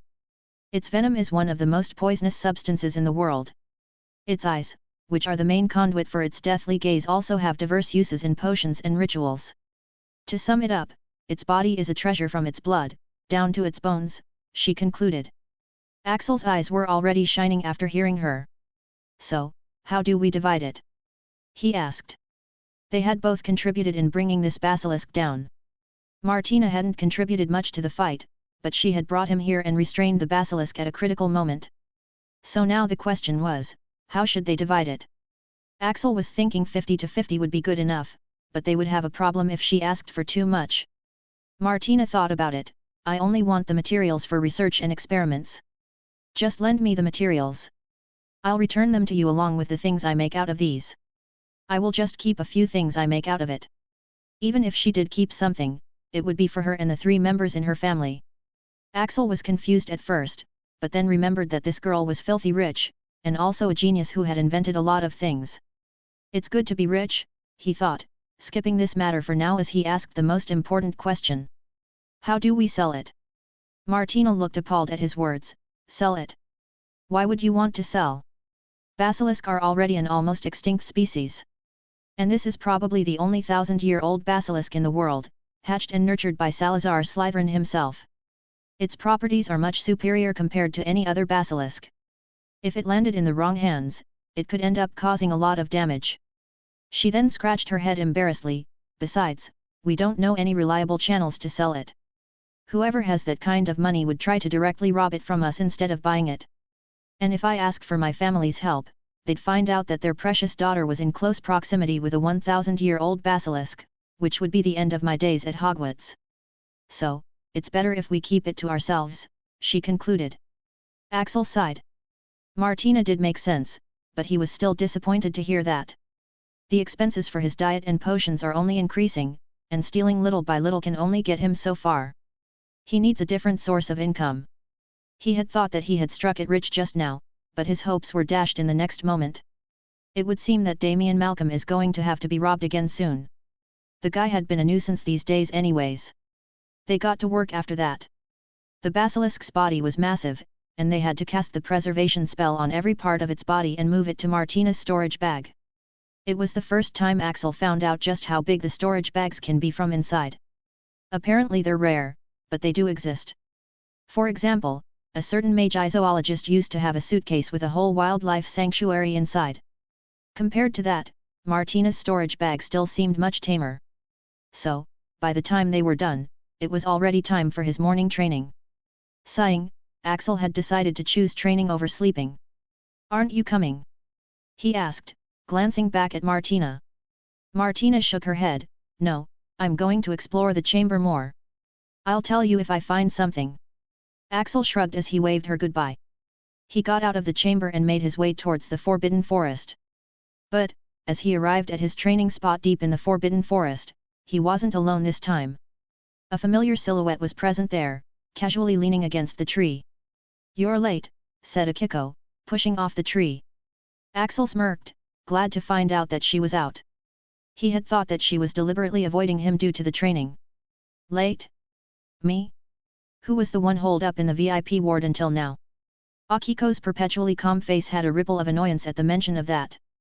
"Anyways, you ready to train me now, sensei?" asked Axel, figuring it would not do to annoy her too much. He's already getting free training from her, through blackmail, if he must specify. He should at least not make this more unpleasant for her than it already is. Akiko nodded, looking slightly uncomfortable at being called sensei. "I'm ready. Let's start with the absolute basics," she said, doing some light stretching. "What's that?" Akiko tilted her head, as if the answer was obvious. "Hand-to-hand combat, of course," she said, cracking her knuckles. "Damn, does she know?" thought Axel, not so confident anymore at the mention of hand-to-hand combat. It was already too late though, since Akiko was already rushing at Axel with a punch. Whoosh! Axel had barely dodged it when a volley of punches followed, some almost hitting him. Then all of a sudden, a kick landed on his side, which he had noticed too late. "Fuck!" Axel grunted as he did a side roll using the momentum of the kick to take some distance. She knows, he realized. Looks like after her loss, this girl has been closely analyzing their earlier fight in order to find his weak points. Sure enough, even though Akiko's face remained passive, the hint of triumph in her eyes could not be hidden. "As I had thought, despite your exquisite skills in knife, you somehow have little to no skills in hand-to-hand combat," she derived, looking slightly puzzled herself. After all, any person with his level of skills is normally first trained in hand-to-hand combat first. So Axel, with his peerless knife skills and shitty hand-to-hand combat skills, was indeed an oddity. Sigh. Axel shrugged while sighing, not rejecting her words. When he used to be on the streets, with his small and scrawny body, he couldn't do shit against grown thugs no matter how much he tried to improve his hand-to-hand combat. That was when he first got his hands on a knife. And suddenly, the doors to a new world had opened to him. He realized that you don't need strength for knife fighting, and he had talent in this field as well. Since then, he had never looked back at hand-to-hand combat. He was still quite good at it compared to most people, but if the opponent is someone like Akiko, yeah, he's weak as fuck. "So, first I'll need to train you in hand-to-hand combat," said Akiko, showing more enthusiasm than she should.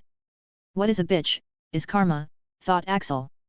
He could easily tell that this girl wanted some payback for the painful days she spent recuperating in the hospital. And training just happened to provide a very good excuse for that. Chapter 69, Sparring with Akiko, a stalker? I posted the next chapter by mistake so I deleted it. Those who already read, well good for you, and those who did it's even better for you. This is chapter 69, that was 70. Sigh.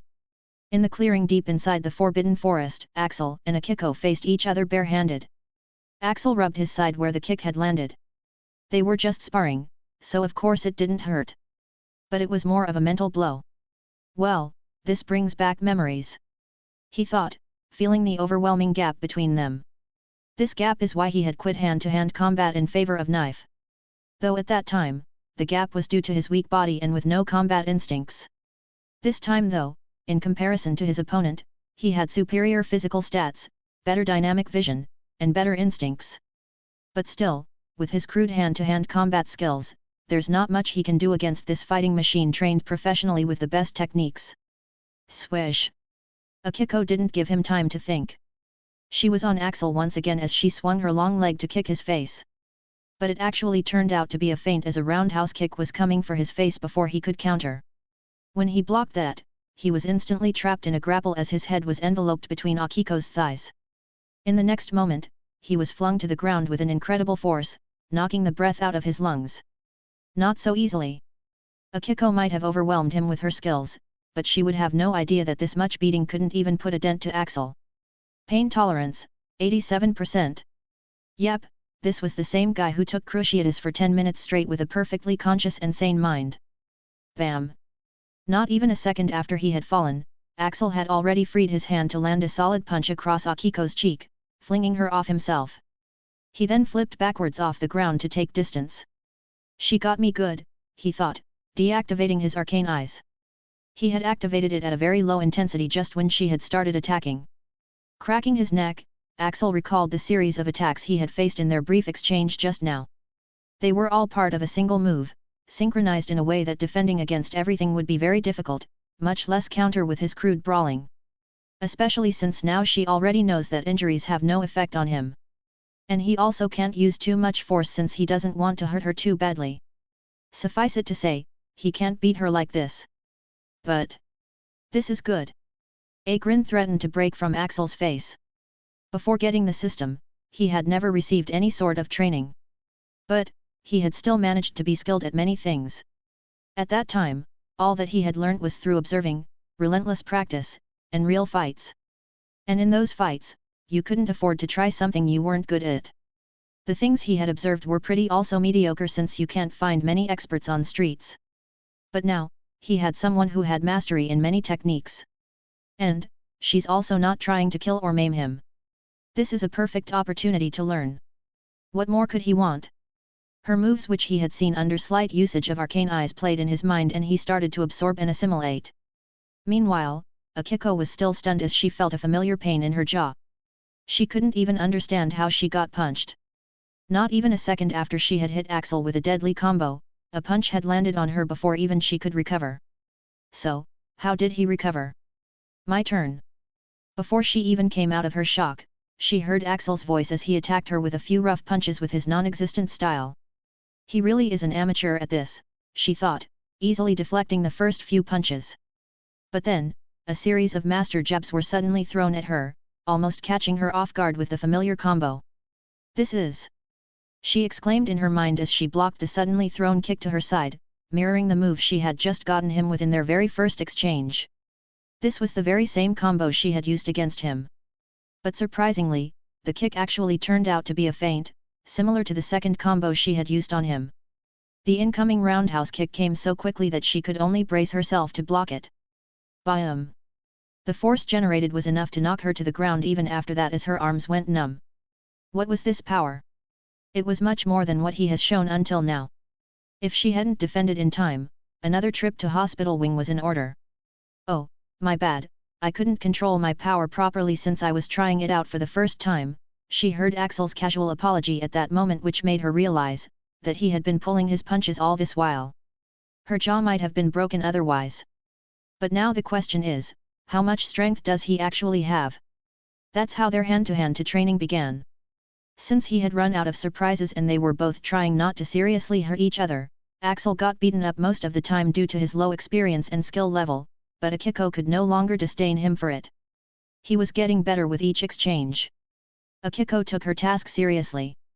Along the way, she gave him instructions and pointed out his flaws from time to time. By the time they were done, Axel had at least gotten something good out of his beating. Arcane Martial Arts, 2%. Yep, he had finally unlocked this thing since he had gained the threshold mastery required to unlock the skill. Plus, he could now train his heal by healing the injuries he had gotten from the exchange. Overall, he'd say today was turning out to be a very productive day, adding his earlier exploits in the Chamber of Secrets. Rotating his arms and shoulders, he looked at Akiko resting against a tree trunk. Thanks. I learned a lot, and it was a nice warm-up. All his muscles, which were stiff from too much intense training, had loosened now. He felt like he could do better than yesterday. Is he kidding? Akiko, who was panting slightly due to the exertion with her aching body resting against the tree trunk, didn't find Axel's joke funny. If this was a warm-up, then the real workout would kill anyone. Not knowing Akiko's thoughts, Axel exited the clearing. He would have liked to keep training, but it was already time for classes. Exiting the Forbidden Forest in stealth, he went to physical training class as he cancelled his stealth. Who did this to you? Asked Daphne as soon as she saw him. Don't worry, it'll go away soon, said Axel. You still haven't answered my question. Axel didn't hide it, I was training with someone. Daphne was surprised, it was just one person? Did they cheat or did you not cheat? She didn't know exactly how strong Axel was, but she knew that if it was just one person, Axel wouldn't be beaten unless he doesn't cheat or the other party takes him by surprise. A hint of a smile crossed Axel's face. I was holding back. Even when she doesn't know much, she still has absolute faith in his sleaziness. Daphne rolled her eyes, whatever. She then grabbed his hand as she began dragging him away. Where to? He asked, looking at her weak hands trying to drag him. Hospital wing. We can't have you attend the physical training class like this, can we? It must be painful, she said worriedly as she lightly poked a particularly nasty bruise on his arm which hadn't healed yet. What about the class? You think I give a fuck? Amused, Axel let her drag him as she carefully steered him out of the crowd. He didn't know why, but he recalled the conversation he had with Martina this morning. I've just stopped trusting people due to certain reasons. That's what he had told her at that time. But, looking at the blonde pushing aside other people to take him to the hospital, he realized that he did, in fact, trust this girl to some extent. Though, her mental defenses are too weak for me to tell her anything, he thought with dissatisfaction. It didn't help that she was weak as fuck. Oi, he called, tugging her hand.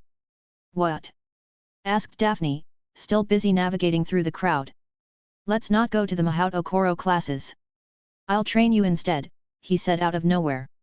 The mahaut okoro classes weren't compulsory, but one would have to do homework and assignments if they're not attending them. Though, in the past few days, their popularity among the students had reached the peak. The classes were fun and such valuable knowledge was being taught on such a rare opportunity, no one was willing to skip them even if the school begged them to. But, Daphne didn't even consider any of that as she stopped for a moment. We'll be training, just the two of us? Sure. She exclaimed, finding the prospect too good to be true. Not because Axel was going to teach her some priceless knowledge though. She didn't know that. She was simply happy for a different reason altogether.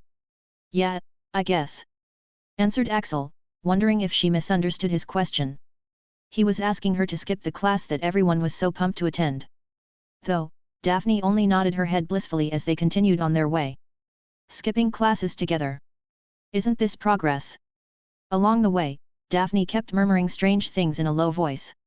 As they exited the crowd, Axel turned his head back, only to see no one following them. He quickly wrung his hand out of Daphne's grasp. What happened? Asked Daphne, looking like a puppy who had been kicked. Nothing. Replied Axel coldly. What's wrong with him these days?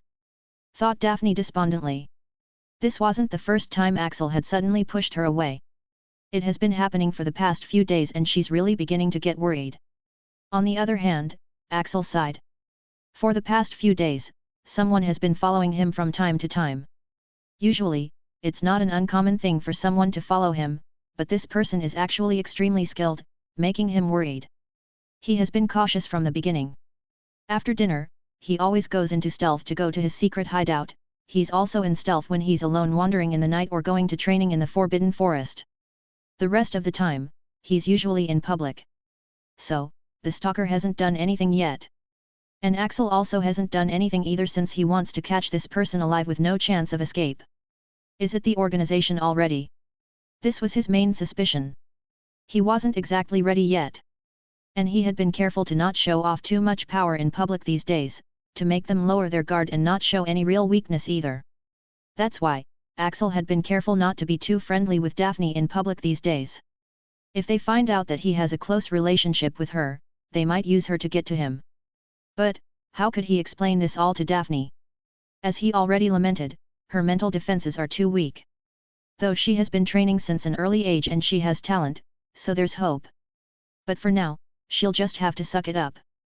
He'll start training her as soon as he's handled this skilled stalker, whoever it is. At dinner that night, Patricia came to sit beside him.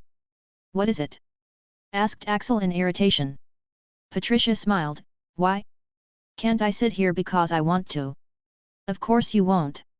You usually sit with students with a powerful family background. Axel wasn't the one who said this. It was Luna, who was sitting on the other side of Axel. Axel gave the dreamy girl a thumbs up while eating. Good girl. Perhaps there's hope for you yet. You observed right. Just don't say these kinds of things right in front of the person in question. Not to anyone's surprise, Luna was still mostly friendless, at least in House Slytherin. Axel had been trying to help her whenever he could. At least through his guidance, she now doesn't hesitate to call Martina on the slightest problems, so it's mostly Martina's problem now. Still smiling, Patricia ignored Luna's comment. You know, it's been really hectic in the Slytherin house these days. I'm in a very precarious situation right now. So I heard, replied Axel, putting more tasteless boiled food in his mouth. Patricia sighed. There's no beating around the bush with this guy. Actually, a lot of Slytherins are dissatisfied with your nomination as the Seeker. And they need proof of your qualification now. So what? You want me to give a trial now? You think I need one? Patricia smiled fawningly at him as she put a hand to his shoulder. No. Of course not. You're the best one I've ever had, dear. But, I'm facing a lot of backlash now.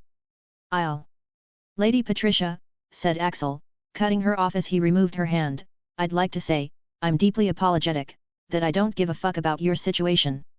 You had promised that I won't have to go through any hassle. Don't say empty words if you don't have the ability to back them up. I'd sooner play for Hufflepuff than give a trial to those arrogant bastards when I'm already doing them a huge favor by playing for Slytherin. Patricia looked horrified. You can't.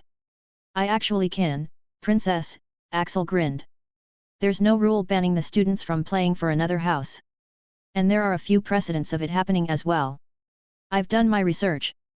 Actually, Daphne did it for him, but who's gonna call it out? He was already aware of the Slytherins' dissatisfaction with him. And he wasn't about to be the one to bend in front of them. If they went too far, he had the option of playing for another house team. Giving another house a trial was much more preferable to this. Some might think he was arrogant, but he was not. He was just that good. Patricia was really terrified now. Axel, please don't leave. I'll handle everything. If you leave, it's over for me. Axel grinned inwardly. Earlier, she was all but demanding a trial, but right now, she's begging him just to stay.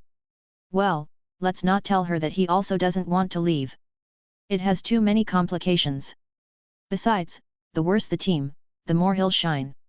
And right now, after all the players had left with Alaric Malcolm, the Slytherin team was filled with a bunch of losers aside from Patricia. He'll be the only star in the field. Well, behave from now on. Use your Slytherin mind to deal with the situation.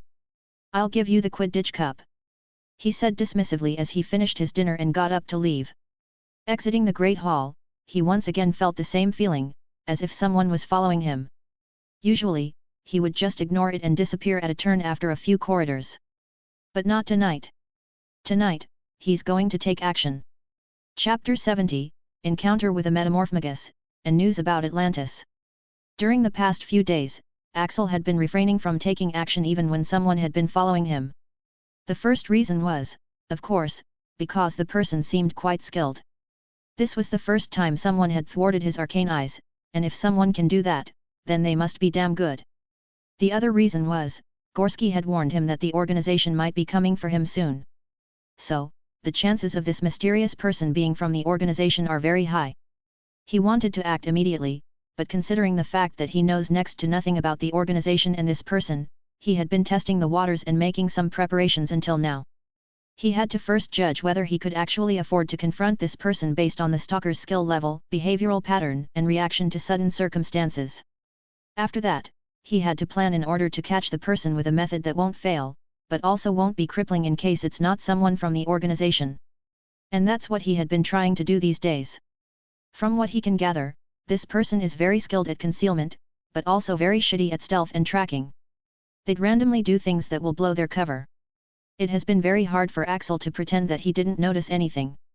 Their skill level seems to be quite high, but their reaction to sudden situations is absolute shit. He can take advantage of that. That is also why he can't wait much longer, since he has to be the one to make the first move to have the element of surprise instead of letting the stalker take the initiative. It would have been better if he waited a day or two more, but he isn't willing to delay it any longer. Let's just get this over with, he thought as he recalled Daphne's forlorn appearance throughout the day. For forcing him to be the reason for that, this stalker is going to have hell to pay. Nymphadora Tonks had been having a very hard time these days. And it was all due to a certain second-year student. When Antibella had given her the responsibility to protect a boy, she had been very surprised. That Black Widow, actually caring about someone's well-being? No way. She had thought that the boy must have some extraordinary background, important enough to jeopardize Auntie's position. But turns out, the boy was just an orphan. More curious than flummoxed by the situation, she had still decided to do this easy job anyway, lest Auntie send her back to the boring aura training again. Since it's a hassle to keep on the disillusionment charm all the time, she borrowed Rose's invisibility cloak and began her mission. But, who would have thought that she would fail spectacularly at such a simple task? It has been a few days already, but she still hasn't been able to keep track of him most of the time. She can only see him during the class hours and in the Great Hall. The rest of the time when someone is actually supposed to attack him, he somehow always manages to escape her sight very easily. How is she supposed to protect him if she can't even see where he goes half the time? She would accept that she wasn't very good at stealth and tracking, it wasn't her forte, but she didn't think that she would be so bad to not even be able to keep track of a 12-year-old. The boy somehow manages to escape her sight every damn time she's following him. There's no way she's that bad. It's the person she's following who's out of the ordinary. That much is clear enough after keeping an eye on him for a few days. He's got the green grass heiress showing puppy eyes for him, he's sometimes seen talking to the princess of the Valentino family, and then there's the daughter of the Brazilian minister, who was fawning over him tonight. And then, there was Rose, who was currently training day and night after knowing that he'd be playing for the Slithering team, obsessing over defeating him. This guy, who you'd somehow usually overlook when looking at the crowd, is unexpectedly quite popular. Even her mom and Antibella are worried over him, which is extremely puzzling. Is there something I don't know, that's making him so interesting, she thought, unable to see the point. The boy is handsome, she'll accept, but the women included in the list aren't the type to be swayed by mere handsomeness. And of course, she didn't think he had used some bewitching magic or something, since Antibella was also included in the list. And that woman has so much protection that even a killing curse might not do anything to her. Another question is, why the hell is his life in danger? Auntie wouldn't give her details until now, even after asking multiple times. All Tonks has managed to get out of that woman is that some organization from Atlantis is after him. That had been enough for her to start taking her job seriously and increase her curiosity even more. Atlantis is the most mysterious magical civilization, closed off to the outside world. And an organization from that place is after Axel? That generates so many questions. So, to find the answers, she followed him very closely tonight, in order to make sure not to lose sight of him at a corner like she usually does. No matter what, she has to stop failing at such an easy task. Nice. Maybe because her luck today was good, but she managed to follow him for quite far this time. Usually, she'd lose him after just a few corridors. But this time seemed different. He seemed to be traveling along the corridors which she hadn't seen much before. She couldn't help but notice that this place was nowhere near the Slytherin dorms. The corridors kept getting darker and gloomier, until they were in an area with no lights or torches at all. This doesn't seem right. Things were not looking good at all. The boy was somehow walking familiarly through the complete darkness, as if he was completely accustomed to it, while she almost couldn't even make out what was in front of her. Would it kill this guy to use a lumos? She thought, resisting the urge to use it herself. She can't light up her wand without blowing her cover. How familiar does this guy have to be to walk so confidently in such a dark and gloomy place with no fear? It only means that he's been coming here very often. In this environment, even she is afraid of the dangers that might be lurking in this dark, abandoned part of the castle, let alone for someone so young. How is he supposed to protect himself if some kind of dark creature shows up here? It's difficult to even see anything, let alone react. Well, it seems I'll have to use that dot. The lens of her eyes enlarged and shifted closer to the retina, allowing her to see much better in the dark. Still not satisfied, another layer of the membrane formed behind it, bouncing back all the light on the retina. Thanks, Auntie, she thought as she was suddenly able to see well. The Black family has had many metamorph magi over the centuries. She only knew the true uses of her ability after Antibella started to train her. This ability is wasted on you, she'd said when she realized that all Tonks had been doing with her ability was pulling pranks like changing the shape and color of her nose and changing her appearance to someone else's. Metamorphing is an ability that lets you manipulate your physical body. The degree of metamorphing increases the more you train and also through some rituals. And her aunt hadn't spared any expense at either of those. So, it was safe to say that Tonks could be very dangerous if she wanted to. But, after teaching her all this, that heartless woman has also forbidden her from using these things unless absolutely necessary. Just now, Tonks had copied the characteristics of an owl's eyes into her own, allowing her to have a sort of night vision. Owls are nocturnal creatures that are able to see much better in the dark. She just adjusted the structure of her eyes to make them similar. This was just one of the many uses of her ability. Though, when she surveyed her surroundings, she got a surprise when she looked at the ground.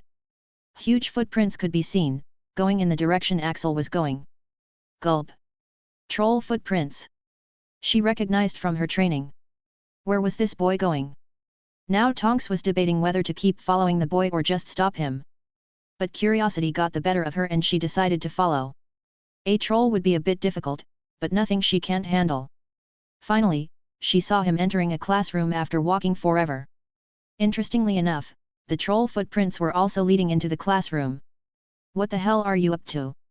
She thought as she hastened her footsteps. By now, she was sure that this boy was up to something shady. Why else would he come to this place at this time of night? Certainly not to sleep. No one can sleep in such a creepy place. Curious to find out, she went into the room and was surprised by the scene inside. It looked like a troll fight had taken place here. There were a few craters, and large footprints, with ropes lying everywhere. She had taken just a few steps in when she felt like her foot just snapped something. What the?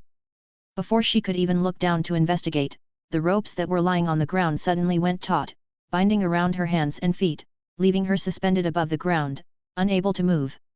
Her years of training with her aunt suddenly kicked in as her hands transformed into huge and sharp talons in order to cut through the ropes. Though, by that time, she had already been hit by a few spells at the exposed parts of her body. So, it was an invisibility cloak. Axel realized in astonishment as he looked at the stalker who was half exposed now. He had, of course, thought of this possibility, but his arcane eyes could see through normal invisibility cloaks. And he didn't want to think some cloaks could actually thwart his eyes out there. He looked at the person who had been exposed after the cloak had come off. The fuck is that? He thought, looking at the half-transformed hands of the person and the half-cut ropes. He was glad he hadn't trusted the traps. They hadn't worked against the troll, and they didn't work on this stalker as well. He further removed the cloak, exposing the face of the person, and got a surprise. You're that Auror chick, right? Axel didn't know if he was more disappointed or more irritated at that moment. The person turned out to be an Auror. Now, she'd either be from the organization, which would mean that the organization has already infiltrated the ministry, and if she's not from the organization, then it'd mean that an Auror had been following him. Now, if he had been an upstanding, law-abiding goody two-shoes, this wouldn't have been too worried. But too bad, he was so opposite of those things that he couldn't even count the number of crimes he had committed. Sighing, he freed only the girl's head from the state of paralysis. Speak. Why have you been following me? Tonks scrutinized the boy who was currently pointing his wand at her in a threatening manner. She had panicked at first, but after knowing that it was the boy who had designed all this, her fear disappeared. Auror chick. Seriously? I have a name, all right. This doesn't seem like a response a person caught harboring intentions to kill him or kidnap him would have. What is your name? Why have you been following me? He demanded, tightening the ropes. Ouch. Hey, stop it. I'm not into this shit. Your name, and purpose. I'm Tonks. I'm on your side, you idiot. Axel unconsciously loosened the ropes at that. Tonks? Do you have any relation with Andromeda Tonks? Yeah, that's my mum, replied Tonks with an eye roll. Now, can we talk like civilized people instead of people with weird fetishes? She asked, indicating her bindings. So, you're that daughter on training, hey? Muttered Axel as he looked at the girl. Well, the resemblance from that woman was clearly visible, her heart-shaped face had similar aristocratic features as her mother, but they weren't as sharp, giving her more of a girl-next-door vibe. Of course, the beauty gene seems to be present in all members of the Black family. Sigh, what the hell is up now? Though, Axel was only further annoyed at the mention of that connection. Seriously, he tries to forget the family but they keep popping up from time to time, reminding him of that day. You still haven't answered my question. Why have you been following me? Tonks glared at him, it's not like I want to, okay? But Antibella forced me to guard you since your life is in danger. Axel's eyes narrowed at that, what did you say? He squashed down his irritation at Bellatrix's involvement and instead focused on the key point, what kind of danger? Is this just a coincidence, or does she actually know something? Come to think of it, Bellatrix Black is the Minister of Magic. It could be possible for her to know about the organization coming after her. After all, she did know his father. But, he wanted to confirm. Tell me, what kind of danger am I in? Free me first, all right? I thought that we'd at least established the fact that I'm not trying to hurt you by now. This position is a bit embarrassing, protested Tonks. Axel scratched his head. Well, she was indeed tied in a rather disgraceful matter, but it wasn't his fault, all right? He couldn't even see the target and he couldn't afford to miss, in case the person had ill intentions. But, he wasn't about to let up just yet. Well, you might be deceiving me with those words since you can't actually hurt me anyway. First answer what I asked. Tell me everything you know about the danger I'm in. Tonks sighed, look, I really don't know much. Antibella refused to tell me the details. All she's told me is that an organization from Atlantis is after you. Axel was shocked to hear that answer. An organization is after him, she was right about that much, but... Atlantis. Now that was news to him. But Tonks had more to say, and, you're wrong to assume that I can't hurt you, she said to the still shocked Axel. Snap. Her tongue suddenly extended and licked Axel's cheek lightning quick while he was still distracted by her words. Axel backed away as he looked at Tonks incredulously. The woman gave him a smug grin as her tongue sharpened. And as if to demonstrate, she cut a rope near her with it before retracting it. That, could have been you. Fuck. Axel was flabbergasted. This. Just now, while he was distracted due to the shocking revelation, this woman might have actually succeeded in taking him out if she really wanted to. He had to admit it was his fault, he really hadn't anticipated that she might be able to do something like this and neither had he calculated this in his plans. She had been paralyzed from neck down, but she was able to attack him with just her mouth. You have a sharp tongue, muttered Axel with some envy. He definitely wants this skill. Thanks. I get that a lot, Tonks accepted with faux humility. Axel raised his wand at her in resignation, as if he was about to free her. You really don't know anything else? Yep, that was about it. Are you going to free me now? This is really uncomfortable. She demanded, wiggling her body as she tried to close her legs which had been spread apart. Yes. Axel finally agreed after thinking about it. Brilliant. Stupefy. But before Tonks could celebrate, she had been hit by a stunner. But only after I confirm it, finished Axel, reparalyzing her head for good measure. Does this woman actually think he'd free her after she revealed such a scary ability? She could have almost taken him out using just her tongue, what would happen if he freed the rest of her body? Nope, he can't do it unless he's sure about her intentions. He has issues trusting even his friends, let alone a stranger. Let's see, he thought, prying open the girl's eyelids. He was about to use legilimency on her. Though, since he still wasn't much proficient in it, there are chances he might damage her or his own mind if he dug too deep or worse, get detected by her. If she finds out that he had infiltrated her mind, too many problems would crop up.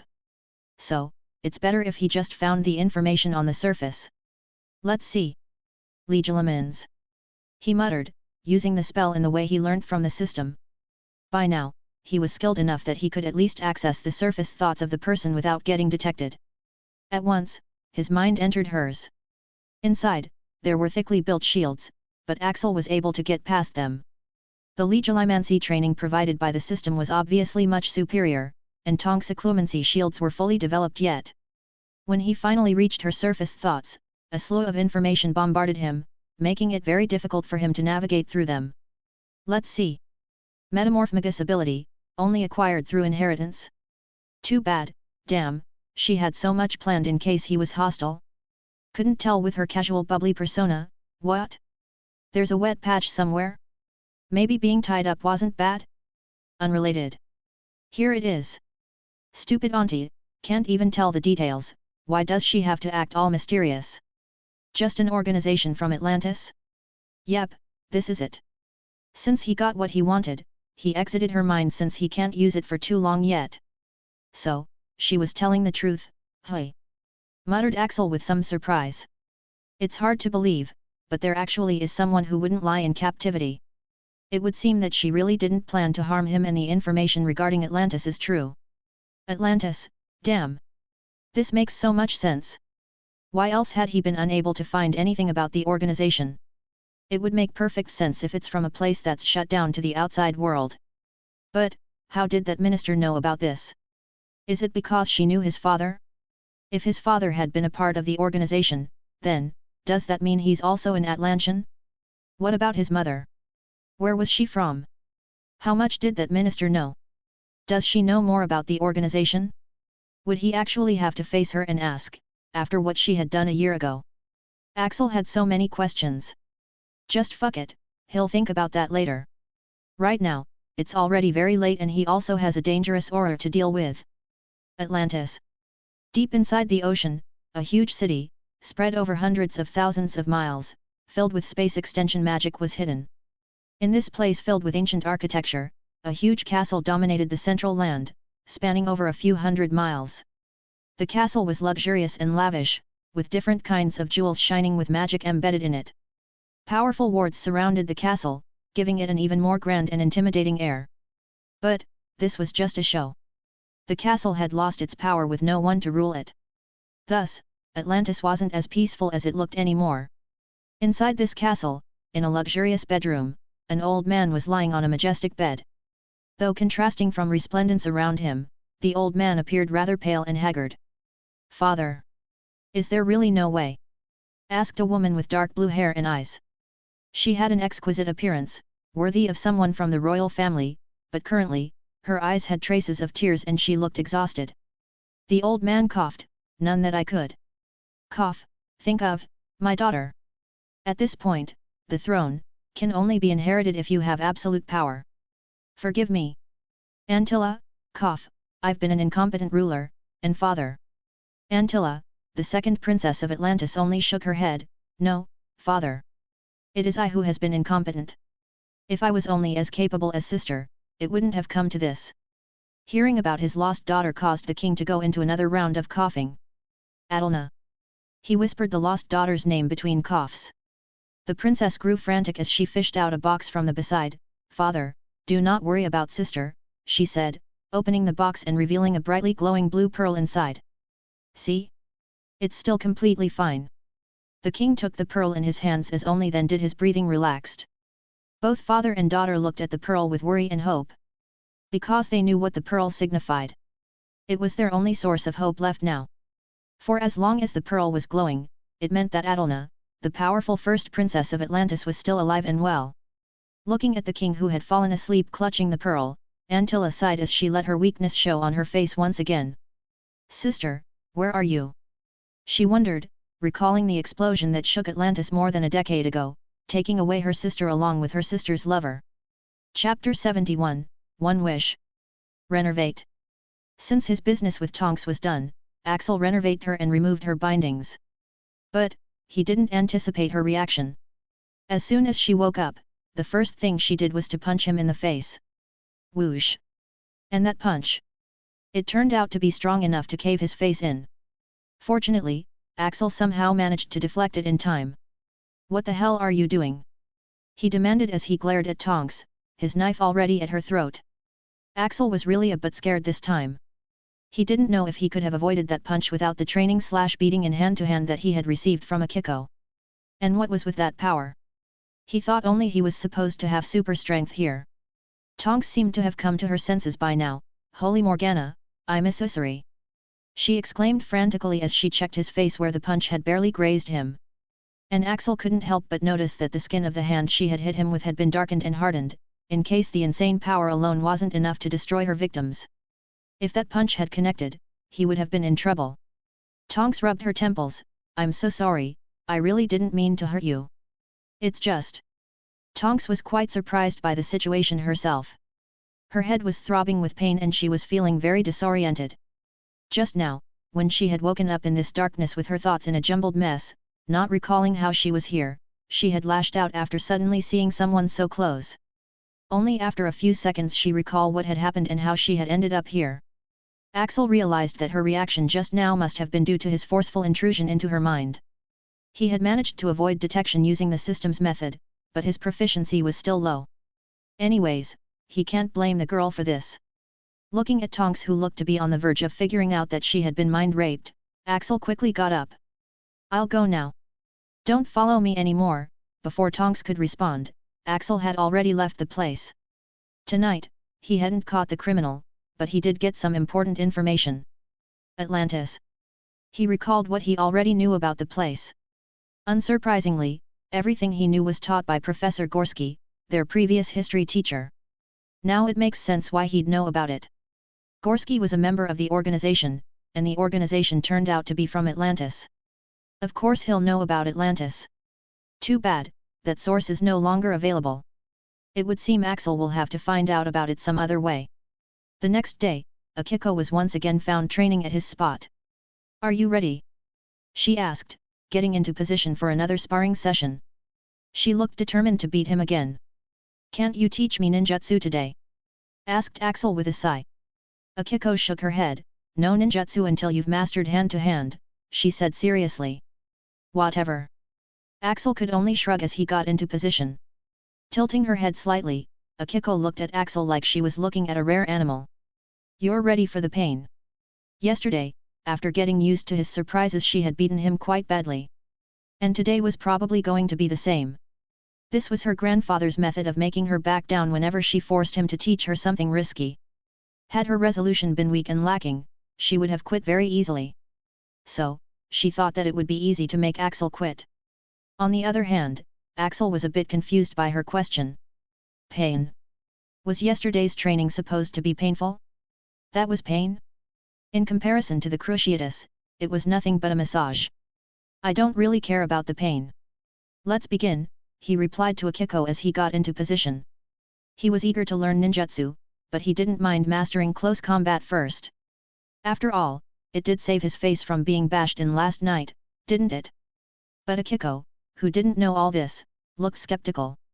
She didn't believe he wouldn't give up if she made it more difficult. "All right, let's begin." And begin they did, fighting with a ferocity that would leave any onlookers shocked. Axel was now reaping the benefits of all the hardships he had suffered in maintaining such a tasteless but expensive diet and the grueling training he had been doing throughout the year. With his body at the peak of human endeavor, he can now easily keep up with someone like Akiko, who has been receiving the best guidance since early childhood. Combined with his insane pain tolerance, he was an unstoppable force in a sparring session. They only stopped when Akiko was too tired to continue. Panting for breath, she looked at Axel, who still hadn't shown any signs of backing out. When her grandfather had used this trick on her to make her give up, she had only persisted because her drive had been very strong. She wanted revenge against the organization who had killed her parents. But, she couldn't understand why the boy in front of won't quit. "Why? Why won't you give up?" she asked in between her panting. Axel, who was using heal on his wounds, couldn't be bothered to answer. "Just cause," he replied, a bit short for breath himself. "Fine," muttered Akiko as she left the clearing in a huff. "He'll give up soon enough. She'll have to make him. She has no time to train someone else when her goal is to destroy the Kraken." After coming out of the clearing, Axel went to the training ground where all the students had gathered. But this time, he didn't go to Daphne. He first looked for Martina. To find out about Atlantis, the first person he could think of within his reach was her. Axel knew if anyone would know about a mysterious magical place, submerged underwater, with outside entry banned, it would be this curious but powerful geek. Now that he has a lead on the organization, he was very eager to capitalize on it. He didn't even mind the attention he'd draw to himself talking to her in public like this. Axel found Martina easily enough, you just had to follow the crowd. Wearing a purple workout outfit, she was doing some light stretching, unknowingly drawing the eyes of half of Hogwarts' male population towards her. Around her were a group of Ravenclaw girls, fiercely guarding her like a national treasure. When they saw Axel, they all glared at him, but no one stopped him since everyone knew about them being close. But, that didn't stop them from sending threatening and warning looks his way as he approached her. Martina! Axel called out, making her stop. Martina was doing some warm-up before the physical training starts. After witnessing firsthand the effectiveness of high athletic ability during Axel's fight with the basilisk, Martina had decided to take this class seriously. Hearing Axel's voice, she was pleasantly surprised. Axel! Yeah, I need your help. Martina was actually glad to hear that. She had yet to think about how to repay him for his help in the Chamber of Secrets. So, she quickly sent the ravens away for some privacy. So, what did you want my help for? Axel sighed. It's about Atlantis. What can you tell me about it? Atlantis? Why do you want to know about it all of a sudden? Asked Martina in surprise. Axel shrugged, do you know or not? Martina sighed regretfully, actually, I've already tried researching about it multiple times before. I'm quite curious about their civilization. But, I haven't been able to find out much. What are you guys talking about? At this moment, someone interrupted their conversation. Coming to stand by Axel's side. It was Daphne, who couldn't help herself from coming over after seeing so many students already pointing at Axel and Martina and manufacturing new sets of rumors. Martina nodded at Daphne, Eris Greengrass. It's a pleasure as always. Axel was just asking about something important to tell. Whenever she was in front of outsiders, she would revert to her pure-blood princess mode which had learned from her mom. But Daphne, who was already misunderstanding Martina's intentions, thought that Martina was showing off her closeness to Axel to her. Flexing in front of me. Putting on a surprised and apologetic look, she said, oh, am I interrupting something important? Actually, Axel had asked me to skip classes today since he was going to give me some private training. I came here wanting to discuss that. Even though Daphne was trying to flex in a different context, her words did erupt quite a lot of jealousy in Martina. Private training from Axel. This was the same person who had killed a Lethofold and a basilisk. Of course she also wanted private lessons from him. But, she wasn't thick-skinned enough to ask about joining them. Axel shook his head, not today. I haven't found the right place to train yet. The things he was going to teach Daphne were rather secretive. Not only does it have to be private since he's going to teach her occlumency, but it also has to be spacious for the physical training. And the clearing was no longer an option. So, he planned on finding such a place today. Martina, who was feeling regretful after not being able to help Axel, perked up after hearing him. You need a place to train. Yet. Martina smiled, you don't need to worry about that anymore. I happen to know just the right place, she said, putting a privacy charm around them. I still think she made a fool out of us, voiced Daphne, looking at the wall across from a tapestry of a man attempting to train some trolls for the ballet. Axel rolled his eyes, you can't even give her the benefit of doubt? And here I thought I was the one with trust issues. Daphne clicked her tongue, I'm not saying I can't trust her. I just can't help but wonder, if there really was a place as wonderful as the one she described, why would she so easily reveal it to us? Is she stupid or what? Axel shook his head, she's not stupid.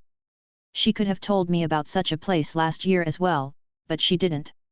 She did it this time because she owes me. At least she thinks she owes him. But Axel wouldn't reject it if he was being offered a good place to train. Daphne narrowed her eyes, she owes you as well? What did you do for her? Nothing much, I just saved her from a scary monster once. Well, don't tell me if you don't want to, huffed Daphne, thinking that he was being sarcastic.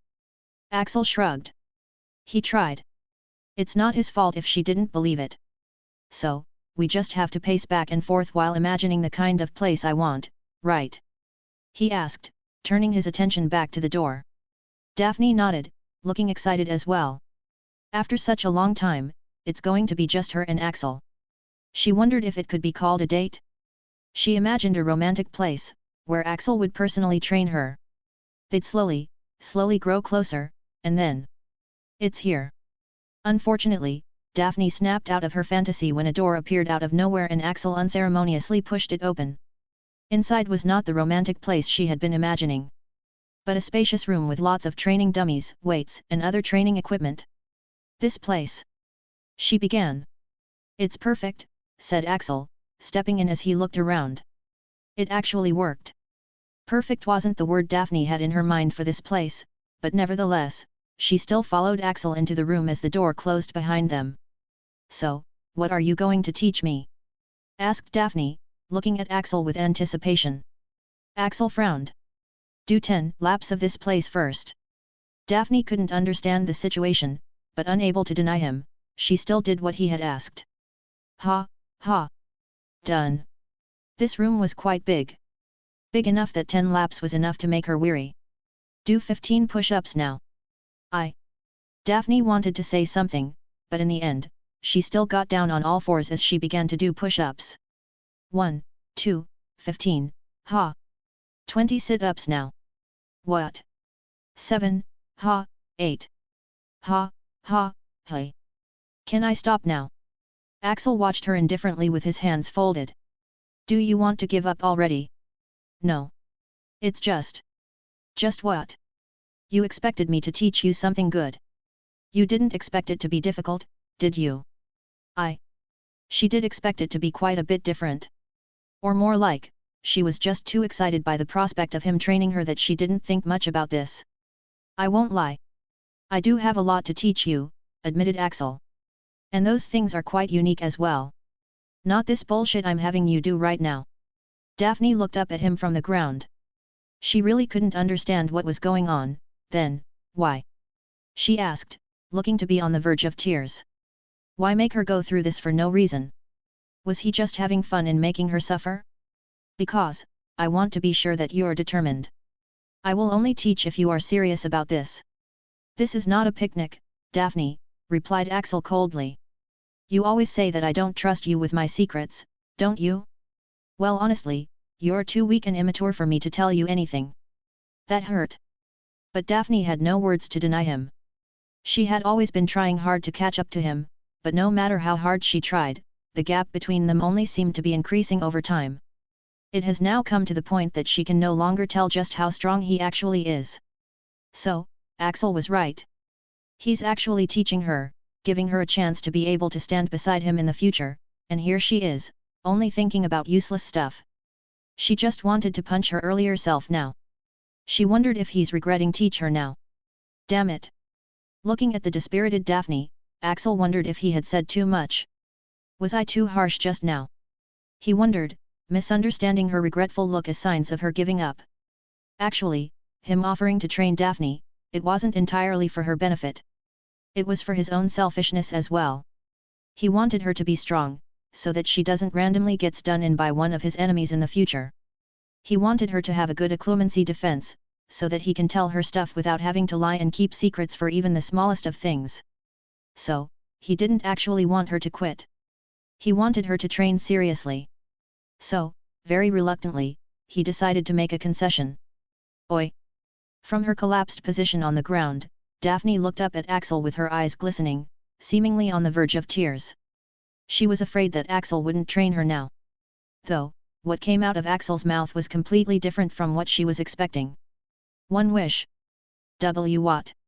If you actually succeeded in training to the level I deem passable, I will fulfill your one wish within reason." Daphne. Chapter 72, Common Ground. Around a month passed since Hogwarts' exchange program with Mahaut Okoro had begun. And during this time, the happenings of the castle were the main focus of the wizarding communities in many parts of the world. People were curious to see what results the fusion of these completely different schools would bring. And the various magical media throughout the world also realized this. That's why, you could see reporters anywhere around the castle these days, searching for content. In these times, newspapers weren't the only means of information. Information could also be spread by magi mirrors, used by many wizarding communities all over the world. And since everyone had magi mirrors, the equivalent of a phone, of course they also had televisions at home, which showed wizarding media and shows.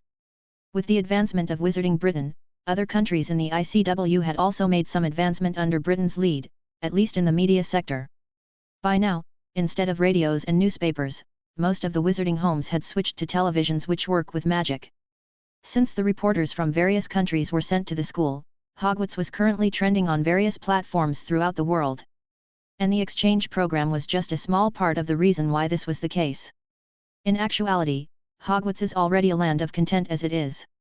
The castle is huge, with no shortage of mysteries and attractions. The moving staircases, the secret passages, the whomping willow, the beautiful lake with the giant squid, the boundless forbidden forest, and the various attractions in Hogsmeade, there is no shortage of interesting things here. Once the media came for the exchange program, these attractions were also inevitably featured in those channels, making everything more interesting. And during this time, a certain video of the Gryffindor Quidditch team's practice was also uploaded. It featured Rose Potter, the girl who lived, dodging the bludgers and catching the snitch in a brilliant spiral dive at breakneck speed. The video blew up, gaining a lot of traction, since the level of skill shown in it was comparable to the professional athletes, and it was done by a second-year girl. And when they came to know that this was the famous girl who lived, there was no way it wasn't going to get viral. The footage got a lot of views and was reposted several times on different platforms, being watched by the Quidditch fans and other audience all around the world. Some Quidditch stars even commented on it, praising the girl's skills at her age. However, the most shocking thing was when talk of the Rose Potter getting an offer from Montrose Magpies began circulating. Montrose Magpies is currently rated best team in the major Quidditch league, the Premier League, with most of its star players being from England and Ireland's national Quidditch teams.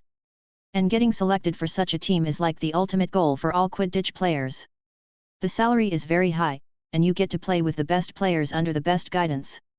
So, when the talks of Rose Potter being a part of such a team began to be raised, the school was, no doubt, in an uproar. Being able to be qualified for such a team already at her age, she was guaranteed a successful Quidditch career even if she didn't pass the trial now. Swoosh swoosh bam, ha! And while all that was going on at Hogwarts, completely uninvolved with all activities, Axel and Akiko were exchanging blows in their clearing in the Forbidden Forest, both moving at blurring speeds. They had been doing this every morning for days.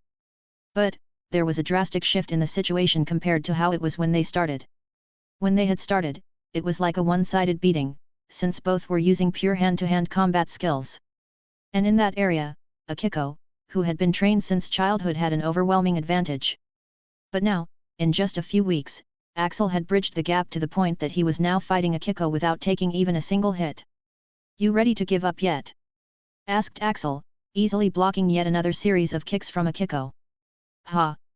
Akiko's reply was yet another combo, trying to overwhelm him with her speed. How did he improve so fast? She questioned in her mind. They weren't meeting every day these days since both of them had their own training to do, but Axel improved drastically each time they fought. In the beginning, Akiko had thought that Axel would give up on training after a few days of beating and she'd be able to focus on her own goals. But at this point, she can barely land a hit on him anymore. She can only imagine how he must have trained to improve so fast. "Why do you try so hard?" she demanded in between her attacks. She had always thought that she was at least the most hard-working, if not the most talented warrior in existence. She had to be, if she was going to face the odds that she needed to overcome in order to take her revenge. But then she meets Axel, the person who can beat her in both talent and hard work. She can tell just by the muscle strains visible on his exposed skin, that this guy is training half to death daily, and his body must be constantly in a lot of pain. "When will you answer? Why do you work so hard? How are you so strong? And, why the hell do you keep hiding despite having all this power?" she demanded, her frustration showing in her usually impassive face. The reason she was so affronted by it wasn't because of something as petty as jealousy. No, it was because his existence proved that she hadn't tried hard enough. That her drive for power and avenging her parents wasn't strong enough. That's why she has been wanting to know, how and why he is what is today and why he still continues to strive for more. "What's with this girl?" wondered Axel. This wasn't the first time she was asking him these questions. She had already asked this to him a lot of times, but he didn't know that it was so important for her to know about it. Otherwise, he would have told her a little about it since they're not stranger anymore. Looking back, they have been sparring every few days, sometimes even using magic. And by now, he knows enough about her character to know that she isn't a bad person. But, she hasn't told him anything about herself, neither has she taught him the ninjutsus yet. So, why should he bother answering? "What about you then?" he asked. "Why do you work so hard? Even going so far as to train in forbidden arts for it? And why are you not teaching me even after so many days of signing the contract?" asked Axel right back.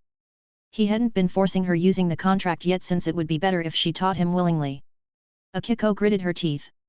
"The contract? That had only happened because Axel had seen her practicing forbidden arts. She didn't like the fact that she was being blackmailed into teaching him, and it annoyed her every time he brought it up. "You'd have to beat me first for that," she said, making a few hand seals as her magic flared. Matsushima secret style, fists of fury. She stopped holding back and decided to use the secret hand-to-hand combat techniques of the Matsushima clan, making her fists burn with magic. Axel shrugged. "If that's the case," he murmured, changing his stance, "then so be it." As soon as he shifted his stance, the atmosphere around him changed. Arcane martial arts, 30%. He hadn't used this against her yet. Akiko's speed and strength increased suddenly as Axel found himself facing unavoidable punches, even one of which could seriously injure him. Arcane martial arts, softening palms. But, in face of such punches, his hands glowed with a gentle light and the enormous force behind Akiko's fists seemed to get nullified. Well, that was dangerous, thought Axel, still feeling the remnants of the enormous destructive might of the punches even after the using softening palms. He dared not stretch this fight longer. Magic hands. His dexterity, which was already terrific, reached a godly level, and he caught her fists one after another. He had been holding back since he had wanted her to teach him everything on her own initiative. And no one would truly want to teach someone who was already better than them.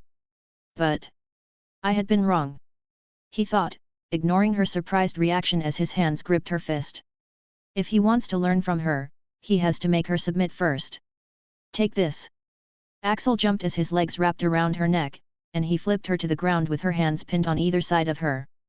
Bam! Cough. The impact knocked the breath out of Akiko's lungs as she found herself tackled by the same trick she had used on him on the very first day. Except, she couldn't use her hands to counter-attack like Axel had when this was used on him. "So, is this considered a defeat?" asked Axel. Akiko struggled to free herself as she coughed. Cough cough. "Yeah, guess I lost," she said in the end in defeat. Turns out, he had been holding back, again. Just out of consideration. Though she didn't understand how he was able to do the things he did, but Akiko had no choice but to accept it. She had lost. She was incredibly frustrated. As a genius, it's very difficult to accept someone else being better. But, a promise is a promise. Thus, as Axel let her go, she laid on the ground and looked at the morning sky. "Well, since I already agreed, I'll tell you about myself then. My drive for power and the reason why I go as far as breaking rules," she said with a sigh. "What is it?" "Revenge," replied Akiko with fire burning in her eyes. Axel frowned. "Revenge? For what?" "My parents. They went on a mission very far away, they could never return. I want to take revenge on their killers," she said as her face clouded over. "I see," said Axel. Actually, he couldn't see. He didn't take Akiko for a girl who'd be so emotionally driven when she's usually like a cold machine. And, revenge for her parents? He couldn't understand the motivation behind that. As far as he could remember, his parents had left him at an orphanage and he didn't even know them. So, he didn't really feel the need to avenge them. Anyways, go on the mission my parents have gone on, to need to be the elite of the elite. And the fatality rate is extremely high. So, only the best of the best are chosen for this mission. That's why I've been training so hard. So, that I can go and destroy those who killed my parents. Axel couldn't understand it. You must have really loved your parents, hey? Akiko covered her face to hide her emotions. Of course. Who doesn't love their parents? They were usually busy with their work but they always used to make time for me. Must have been nice. Yeah, it was. But that's all about me. Now it's your turn, she said, sitting up. You still haven't answered any of my questions. Why are you so strong? Why still train so hard every day? And, why does no one here know anything about your strength? Axel pondered over it. Why he's so strong today? It's due to a variety of reasons. And talent is not the only factor that has contributed to it. The main factor would have to be his mindset. It is something that has been forged after a series of unfortunate incidents. Due to his extraordinary luck, he has somehow already experienced some of the worst things that can happen to you when you are trying to survive on the streets. It made him tenacious and extremely selfish. It taught him the value of his own life, his freedom, his happiness and The value of power. It has made him obsessed to obtain and retain these things at all costs. And then, he was tortured horrifically with the worst torture spell ever, almost killing him. By that time, he wanted to make it so that such a situation can never happen to him again. But then, he came to know that the world was going to be taken over by an extremely powerful madman, and he had been crippled. That made him realize the importance of what he already had and how much of an idiot he was not to use it to its full extent. So, from that day onwards, his hard work reached a new high. It's not something you do unless you're absolutely desperate. And, he did that for a whole year, while getting the best guidance from the system. And this is how he is as he is today. He wasn't born an absolute genius. In fact, his talent could be considered worse than monsters like Akiko and Martina. But, he has slowly and gradually improved in all aspects, from his body to his mind, so that he is superior to Akiko today. Though, he can't tell all this to Akiko, can he? That's why he's never answered her questions until now. But, he has a feeling that she wouldn't actually start teaching him seriously until he gives her an answer. So, Axel told her what he could. Well, I'm an orphan as well, though I never knew my parents, or any living relative for that matter. I've had to live through some difficult situations and went through some tough Tamiya. That has toughened me up. Akiko nodded. So, that's how you got the scars? I'd always been curious, she said, looking at the scars on his face. Axel nodded dismissively as he unconsciously ran a finger over his scars. They were both very light, one on his cheek and one across his left eye. He had lost count of the number of times people had asked him about the scars on his face. Some idiotic students have even tried to copy his scars when they heard girls saying it looks cool. Anyways, continued Axel, moving on the topic. Right now, the reason I'm still training so hard is because, my life's in danger. Akiko blinked her eyes when she heard that. What kind of danger? Well, there's this organization that was after my father. Now it's after me. That's also the reason why I'm keeping a low profile these days. Akiko nodded in understanding. It would make sense to keep a low profile if an organization is after his life. But then something else didn't add up. But if you're trying to keep a low profile, why did you sign up for the slithering quidditch team? For being a seeker, you need to have dexterity, balance, and sharp eyes. And, she somehow had this ominous feeling just thinking about Axel playing as a seeker. Axel looked at her in surprise. Even you know about me being the slithering seeker, hey? Rose wouldn't stop talking about it, said Akiko with a roll of her eyes. Oh, Axel had totally forgotten that Akiko was actually friends with Rose. How are you even friends with her anyways? You two are totally different.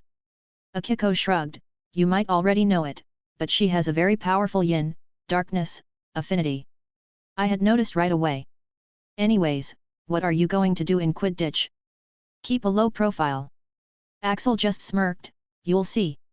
Akiko didn't think Axel would be able to keep his low profile for long. But, now that she thought about it, why would this person even need to hide? Which organization is powerful enough to even threaten someone like him? By the way, what's the name of the organization that's after you? Somehow, only one name came to her. Axel shrugged. I don't really know. All I know is, it's in Atlantis. Akiko thought she didn't hear it right. What did you say? Netherworld. Lily Potter and Isitra, the Queen of Dark Elves, were currently in a room with two large mirrors. You think it'll work? Asked Isitra. Lily fiddled with the mirrors. There's no reason it shouldn't. Besides, this is important. Isitra agreed. What they were trying to do was indeed important. Currently, living underwater, they were quite cut off from the activities of their enemy, and they didn't have any allies. They were trying to communicate with the other races in the Netherworld. To do that, they had sent two-way mirrors to other races. And right now, the mirrors had been delivered, along with the message. It was time to communicate. Which races have we successfully delivered the mirror to yet? Asked Isitra. The vampires and the lichens. It's those two at the same time. Isitra sighed, realizing the headache this was going to bring. Ready? Asked Lily as she held up her wand. I'm going to start the connection in 3, 2, 1. It's on. The mirrors blurred and then two people's faces appeared. Chapter 73, A Bet. What did you say? Akiko couldn't help but ask. Because, the organization that could threaten someone like Axel, and it's from Atlantis, there was only one that fit the bill, Kraken. Axel's brows furrowed at her surprised reaction. I said, it's in Atlantis. You wouldn't happen to know anything about it, would you? So, she didn't hear it wrong. It is Kraken. The very same organization that she wants to destroy. She so much wanted to nod her right now, and tell him that yes, she did know about it. But alas, she had no choice in the matter. Akiko paused in her reply. I was just surprised, she lied with a heavy heart. She was feeling incredibly conflicted right now. The information about Atlantis and the organization is even more restricted than the forbidden jutsus. She had only obtained it after signing an advanced secrecy seals. She couldn't even reveal the information by mistake. So, no matter how much she wanted to tell Axel, she couldn't say anything. But, since she knew that the organization was their common enemy, she could help him out in a lot of other ways. For example, by giving him the best training she could. Previously, she had been hesitant to share the knowledge with him, especially since she was being blackmailed into it. But now, things were different. The Kraken. This organization was so dangerous that she is unable to deal with it even with it by herself. But, if it's him.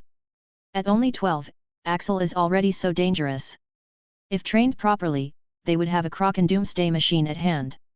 Axel. What? Axel was a bit disappointed by the fact that she didn't know anything about the organization, but it's not like he expected her to know anything anyway. The girl can't see anything past her revenge. Akiko looked Axel dead in the eyes. Let's begin your training, she said seriously. Tomorrow morning, be here at the same time. A grin came on Axel's face. Now we're talking. Later that morning, Axel sat at the slithering table eating his breakfast. Sitting beside him was, surprisingly, Daphne, surprising because this was the slithering table. It had always been an unspoken rule for the students to always sit at their own house table. But, after the start of their exchange program, with the nins sitting with them, some of the students had started to sit at the other house tables, claiming they did not have enough space. There was some degree of resistance from professors like McGonagall, but Dumbledore, the ever-eccentric man he was, instead approved of it, saying it promoted unity between houses. After that, the students had kind of started to sit wherever they liked. So, this is why Luna was currently sitting with Martina at the Ravenclaw table and Daphne was currently sitting beside Axel. Can't I eat something more edible? She asked, looking down at the plate of boiled ingredients that was supposed to be her breakfast. Driven by Axel's promise of fulfilling her one wish, Daphne had been training hard under Axel's instructions. And of course, diet was an important part of her training as well, which was going to start from today. But, this food, it's really difficult to eat for her. As a pure-blood heiress, she was used to the delicious food carefully cooked by the house elves. Even when her father restricted her food intake, whatever she ate was still delicious. So, it was a bit difficult for her to eat this boiled, unprocessed food. Axel shook his head. No, it's important to eat if you want the benefits. Do you have a problem with it? Of course I do. This shit tastes absolutely revolting. How the fuck have you been eating this kind of stuff all this while? She demanded, lowering her voice so that only he could hear her, so as to keep her pure-blood lady image in front of others. She had thought that the physical training was the worst part, but when she had first tried some of the food that Axel had been eating for more than a year, that was when Daphne truly began to realize the extent of hell Axel had been living for the past year. No wonder he always used to be so grumpy. He had to work so hard, maintain that diet, and also deal with all the pain his almost crippled body was causing him at that time. Axel frowned. Even if it doesn't taste well, it's still expensive and nutritious food, right? Daphne nodded hesitantly, but, that doesn't mean you can eat it like this. I can't understand how can you not throw up after eating this? She said, gingerly moving the ingredients in her plate around with her fork. Daphne didn't know why, but Axel looked incensed after listening to her words. That's right. You won't understand it unless you have struggled to even get something to eat, unless you felt happy to even be able to eat a mottled loaf of bread. I was being unreasonable. Daphne felt like an absolutely spoiled, insensitive and immature brat right now. But more than that, she felt her heart aching for Axel. She knew that he had had a rough childhood, but since he had always been rather closed off about this topic, she didn't know it was to the extent that he didn't even have enough food to eat. Oh, how she truly wished she had met him earlier. She wished she could have helped him when he was hungry, she wished she could have helped him when he got those scars, she wished she could have helped him when he was getting tortured to the point of being crippled. And most importantly, she wished she could have been there when he was getting these emotional scars that have yet to heal. But, I'm here now, aren't I? She thought. She was here now, and things were getting better. Today he shared another detail of his past with her. Isn't this progress? And she would be damned if she were to fuck it up now. My wish, this for you. She thought, grabbing a forkful of ingredients. Then, glancing at Axel, she slowly put it in her mouth. Meanwhile, sitting on the other side of the Great Hall, at the Gryffindor table, Rose Potter, the girl who played, was also quite exhilarated. Sitting at the Great Hall with her group of friends, she relished the attention she was getting as everyone pointed to her and talked about her instead of finding it uncomfortable like she usually does. She had done it. She was finally being recognized for something she had achieved herself instead of the whole girl who lived thing. Because, all those girl who lived rumors? They are all bullshit.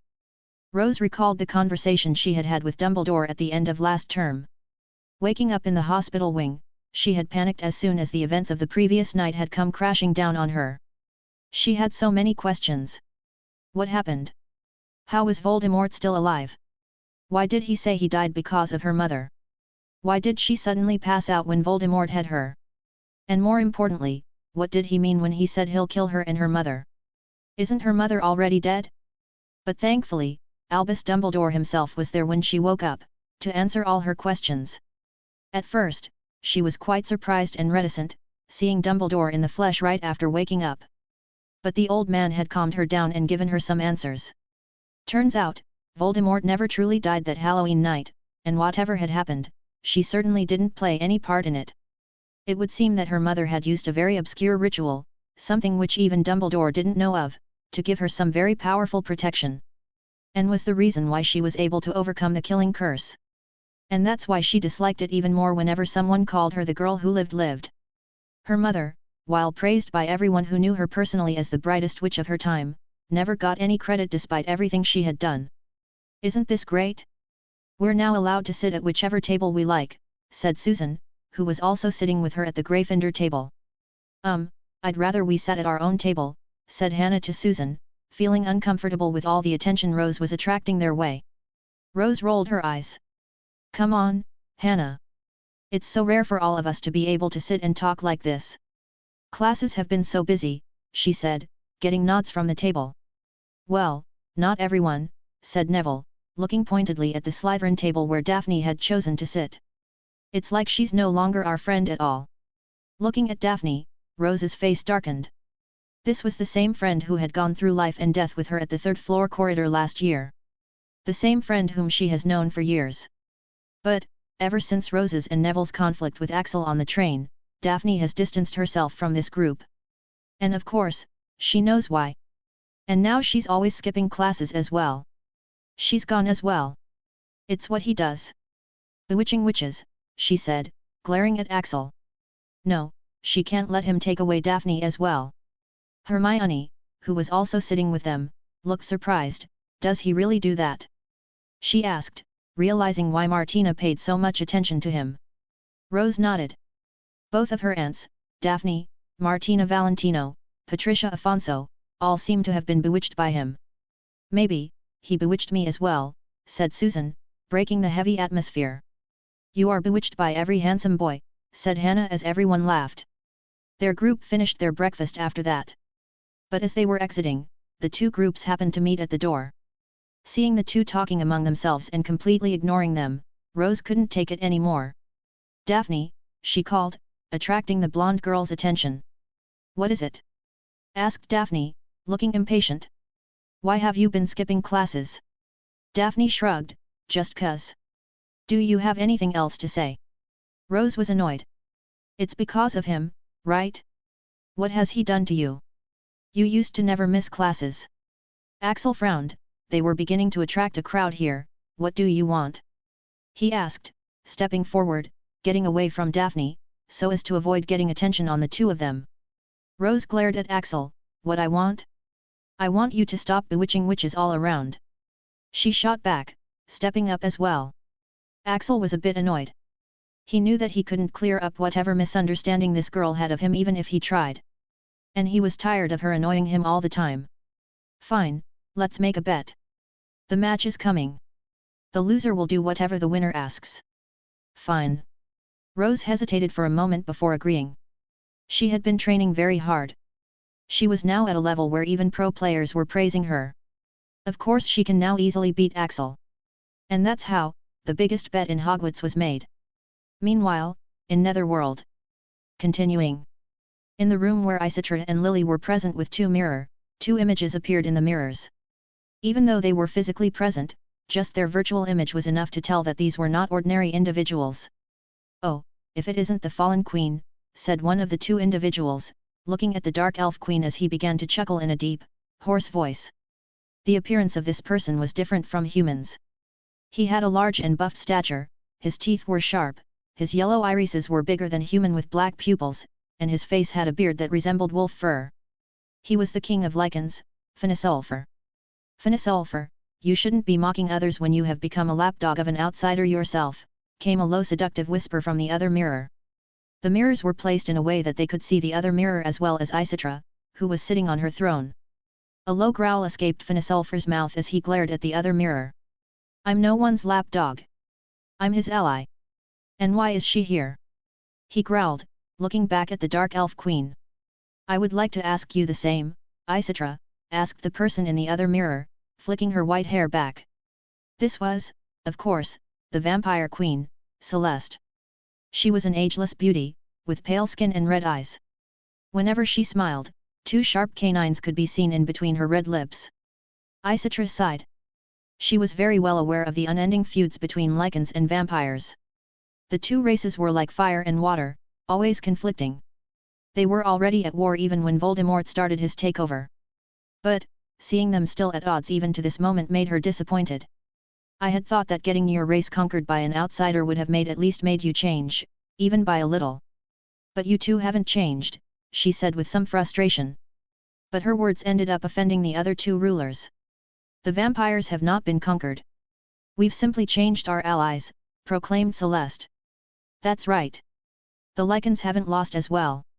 Matter of fact, things are better now than they were in your reign. At least we don't have to lose our people to monsters all the time. Sigh. Things were not going as she had expected. It looks like these two don't even want to rebel. But, she can't really blame them. Netherworld is not really an easy world to live in. There are various monsters living in the wild.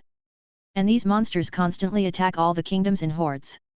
And Voldemort had somehow allied/convinced/enslaved these monsters to march under him. Now when he offers the rulers of the various kingdoms, be allied with me, the monsters won't attack you anymore, or be destroyed, the choice is of course obvious. At this moment, Lily, who had been silent until now, spoke up, bullshit. 3x. You said something? Asked Finisulfur, glaring at Lily. Lily raised her head fearlessly, yes I did. If you really think you're his ally, that's bullshit. That person only takes followers, slaves, pawns, pieces he'll sacrifice in a heartbeat. So, you are not his allies? How dare you? Snarked Finisulfur, crushing the armrest of his throne. On the other hand, the vampire queen was far more civilized. Who are you? She asked, studying Lily curiously. Her skin wasn't pale enough to be a vampire, neither did she have sharp teeth. Her ears were different from dark elves. This was, undoubtedly, a species she had never seen. Lily stepped forward. I am a human. Just like Voldemort. I am what you call, an otherworlder. And the reason I said... Halt! Interrupted the Lichen King. Do you take us for fools? You have a nose. Lily was honestly at a loss for words for a moment. Chapter 74, Incoming Danger and Akiko's Proposal. Netherworld. Conversation continued. Halt! Interrupted the Lichen King. Do you take us for fools? You have a nose. Lily was honestly at a loss for words for a moment. Voldemort, you noseless bastard, would it have killed you to upgrade your looks? Though Isitra wouldn't stay quiet as well. She speaks the truth. Lily Potter N.E. Evans is indeed an otherworlder who arrived from the same rift as Voldemort himself. I can personally vouch for her. The vampire queen giggled, not all other worlders have to look alike, Sulfur. I don't remember having furry ears, and neither do I have a tail. The Lichen King was about to respond, but Isitra interrupted him. Rulers. We have some important information to share. Could you leave your squabbling for later? She asked irately, making the two rulers actually stop talking. Turning to Lily, she said, continue. Lily nodded, so, I was saying Voldemort is just using you guys as his pawns. His real goal has always been to use you as sacrificial pieces. He doesn't care one bit about your lives. He's just trying to conquer you all by dividing you. Sulfur wasn't convinced. Look, girl. I will not say I'm happy with losing my race's freedom to an outsider. In fact, there are a hell lot of things about him that make me want to crush his head. But, we have also gotten some undeniable benefits after joining him. The monster's attacks have stopped, and these bloody vampires don't bother us anymore. Previously, before they were attacked by Voldemort's forces, the Lycans and vampires were in a war with each other. They had wasted so much manpower that they had difficulty even protecting themselves from the ever-present monster attacks. But after they had surrendered to Voldemort, there were no more monster attacks and the war had also stopped, letting them recover and heal their wounds. The vampires had been attacking you. Celeste smiled at Sulfur, but this time, her smile looked dangerous. Don't make us out to be the villains now. You Lycans are the ones who started this war in the first place. Sulfur also flared up. You bloody liar! Who was the one whose minions killed our brethren for no reason? I already said it, it was an accident. They didn't mean to do it.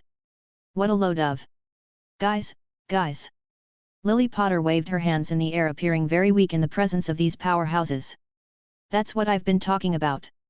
None of you actually started it, it was Voldemort. She revealed, mystifying the two rulers. Lily took that opportunity to explain everything. Don't you see? Voldemort first sowed discord between your people. He was the one who killed the members of your races in the beginning. He made you all fight among yourselves, while he also increased the frequency of monster attacks. While the Lycans and vampires, two of the most powerful species, are locked in war, weakening each other, all the burden of handling the monster attacks falls on the Dark Elves, making them weak as well. Don't you guys see? You guys have been trapped in Voldemort's schemes long before he even revealed his existence. The Vampire Queen and the Lichen King both went silent, with different expressions on their faces. Celeste didn't seem surprised, only intrigued, while the Sulfur looked surprised. No matter what, these circumstances were too much in favor of Voldemort.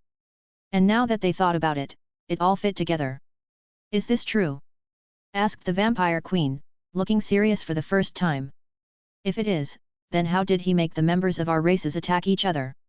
I checked them personally. There were no signs of mind-altering magic on them. Lily sighed, the magic you guys use is quite different from the magic we use in our world. Of course you wouldn't find any traces. Did you know we could communicate like this? This is also something from our world. The Vampire Queen had no answer to that. This was indeed a very novel and convenient way of communication. And indeed, she couldn't find out what kind of magic was used to make this. The Lichen King also figured it out. Boom! That snake!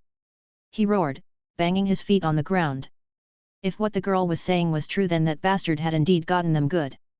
They had been dancing to his tune all this time while as he overtook most of the netherworld. So many of them had died meaningless deaths while the bastard reaped all the benefits. This was so infuriating and humiliating at the same time that Sulfur couldn't control his outburst as his whole palace shook with his howl. Meanwhile, Celeste appeared much calmer in comparison, but her smile had gone and black veins were now visible on her pale white face, and her eyes had gone completely dark. She looked beautiful and terrifying at the same time. She had her doubts about this from the beginning when Voldemort had showed up, and she still had some doubts left, but it is almost certain now. Voldemort was the reason behind the deaths of so many of her brethren. Of course she was incensed. Calm down, Sulfur, Celeste. What's done is done. We can't change the past. But we can't let the bastard continue to rule us. That's why, we need to put our differences aside and join forces. Said Isitra. The Vampire Queen sighed, what can we even do now? We're under oath to him. Sulfur growled at that. At this moment, Lily raised her hand once again. There are ways around that.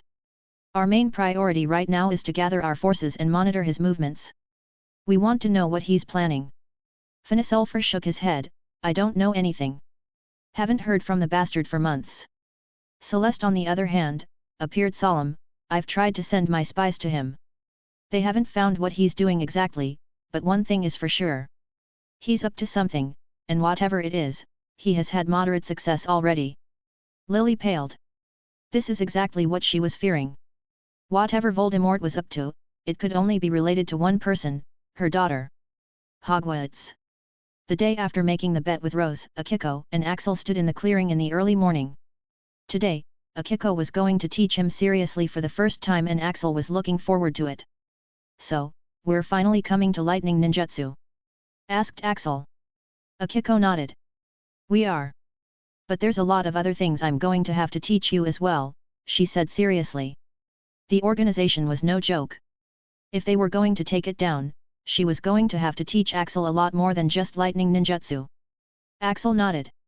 So, are you going to teach me the real use, or like the ones you used on me? Akiko looked surprised for a moment, but then the corner of her lips lifted slightly. Both. Now we're talking, thought Axel. In their fights until now, Axel has been able to glean one thing for sure. Akiko is mostly specialized in killing. Meaning most of the techniques and jutsus she has learned are meant for delivering a lethal blow to the opponent. So of course she mostly didn't use them on Axel. But Axel was still able to tell that she could do more than what she just did. Just take the jutsu he had witnessed her doing on the very first day for example, it had destroyed the whole tree trunk quite easily. And of course, Akiko knew more jutsus like that which she didn't use. It's like how wizards don't use spells like Unforgivables or Fiend Fire in normal duels. And Axel can't have her hiding these types of ninjutsu. He knows that he has many enemies out there. First, there's the organization from Atlantis, and then there's Voldemort and his army. So, there's no way he would be satisfied with learning just the non-lethal and less destructive techniques she had shown him until now. That's why, he was satisfied when she said she'd teach him lethal ninjutsu well. Let's begin then, he said eagerly. Akiko nodded. I'm going to assume you don't know anything and start with the basics of ninjutsu. Ninjutsu consists of two components, shape manipulation and nature manipulation. Through nature manipulation, you summon the nature of magic you need to use. Then you use shape manipulation to mold that magic into your desired ninjutsu. Axel was a bit confused, I thought you just had to do hand seals to cast a jutsu. Akiko shook her head. To cast a successful jutsu, simply doing the hand seals is not enough. You have to focus on the precise execution of nature and shape manipulation and hand seals to help you do that. Well, that makes sense, agreed Axel inwardly. If it was that easy then everyone would have learned to cast jutsus easily. Akiko continued, in a sense, nature and shape manipulation is even more important than hand seals. Because, if you perfectly grasp these two concepts, you will theoretically be able to cast jutsus without having to do any hand seals. Sounds good. Axel grinned as he imagined spamming lethal jutsus one after another. Akiko clicked her tongue, don't be so hopeful. If it was that easy, then no one in the world would have stood a chance against ninjas. The most that ninjas can do is to shorten the number of hand seals. But direct casting without no hand seals is almost considered impossible. Axel shrugged, one can always hope. Anyways, I can perfectly learn the hand seals in one go. So I just need to quickly learn the shape and nature and manipulation, right? He asked. With his perfect memory and dexterity, he could perfectly learn all the hand seals in one go. So the only thing actually preventing him from casting jutsus is this. But Akiko only shook her head, it's not something that can be learned or taught instantly. I can only give you the key information and guide you through it, but you can only slowly learn jutsus through a lot of practice. Axel frowned, why is that? Well, because it's a complicated process. You can't grasp the flow in one go without being able to see it yourself. Axel was just going to accept that fact, until he realized something. He smirked, yeah, I understand. It must be quite difficult, for most people. Unless they can actually see the process, he thought in his head. Arcane eyes. Let's begin then. He said, ready to observe the process. Akiko nodded, let's start with the most basic one, lighting release, lightning bolt. It's a simple jutsu with which you can fire a bolt of lightning through the palm of your hand or through your fingers. The hand seals are bare, ox, tiger, monkey, dragon," she said, also showing the hand seals. "When you do the bare hand seal, you have to imagine the lightning nature magic coming into your body. When you feel it, you have to make sure to pass it through the life gate. Life gate is..."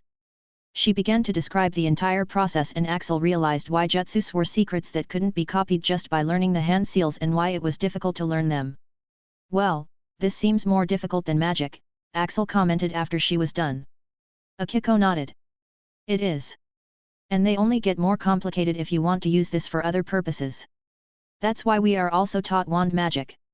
But, as far as combat magic is concerned, ninjutsus are clearly superior. Once you get it down and master it, the power, damage, speed, everything can be higher." Axel thought about the jutsus Akiko had used, especially the last one, in which her speed had increased exponentially. "Well, can't argue with that.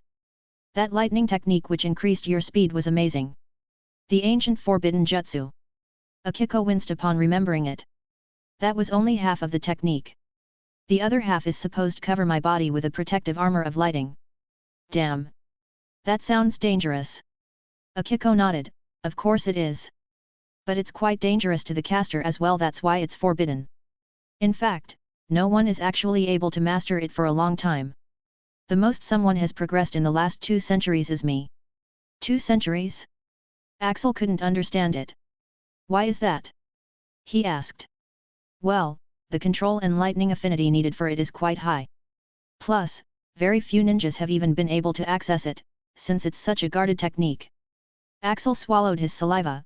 "You will teach it to me if I ask, right?" Akiko rolled her eyes. "How greedy are you? Learn the basics first. Dream later. It will take years before you even reach that level," she said as she made the first seal of lightning bolt ninjutsu. "I'm going to perform the jutsu. Watch closely." "You bet your talent I'm going to watch this closely, girl," thought Axel as he increased the intensity of his arcane eyes. Akiko slowly made the hand seals as she cast the jutsu for real this time, following the exact process that she had described. Sparks began to be generated at her fingertips. "Lightning release, lightning bolt," she chanted casually, as her hand launched a powerful bolt of lightning, creating a burnt depression in the tree which she had aimed at. Zap! "Now it's your turn.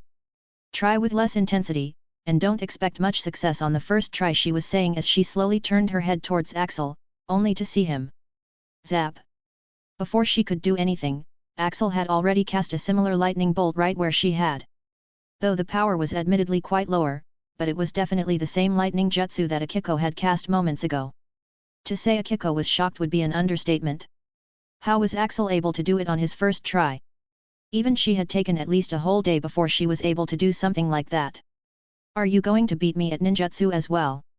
she thought blankly, looking at the tree where the jutsu had impacted. She was feeling embarrassed for saying those words earlier. "But this is good," she thought, thinking about the organization. She had long stopped expecting any help from her grandfather.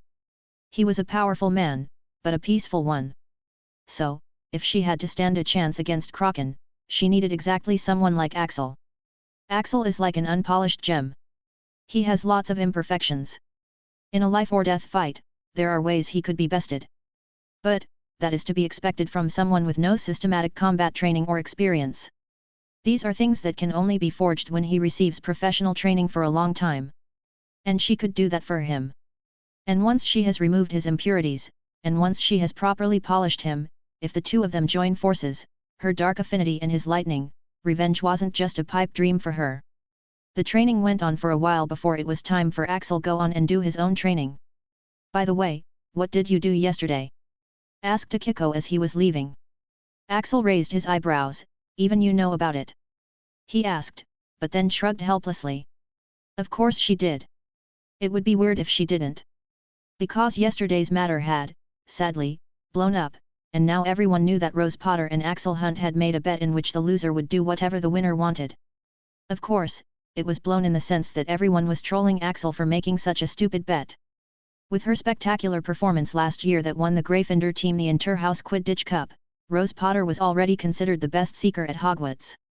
And if that wasn't enough, the videos of her previous matches and training had gone viral, leading to her getting good comments from some experts as well.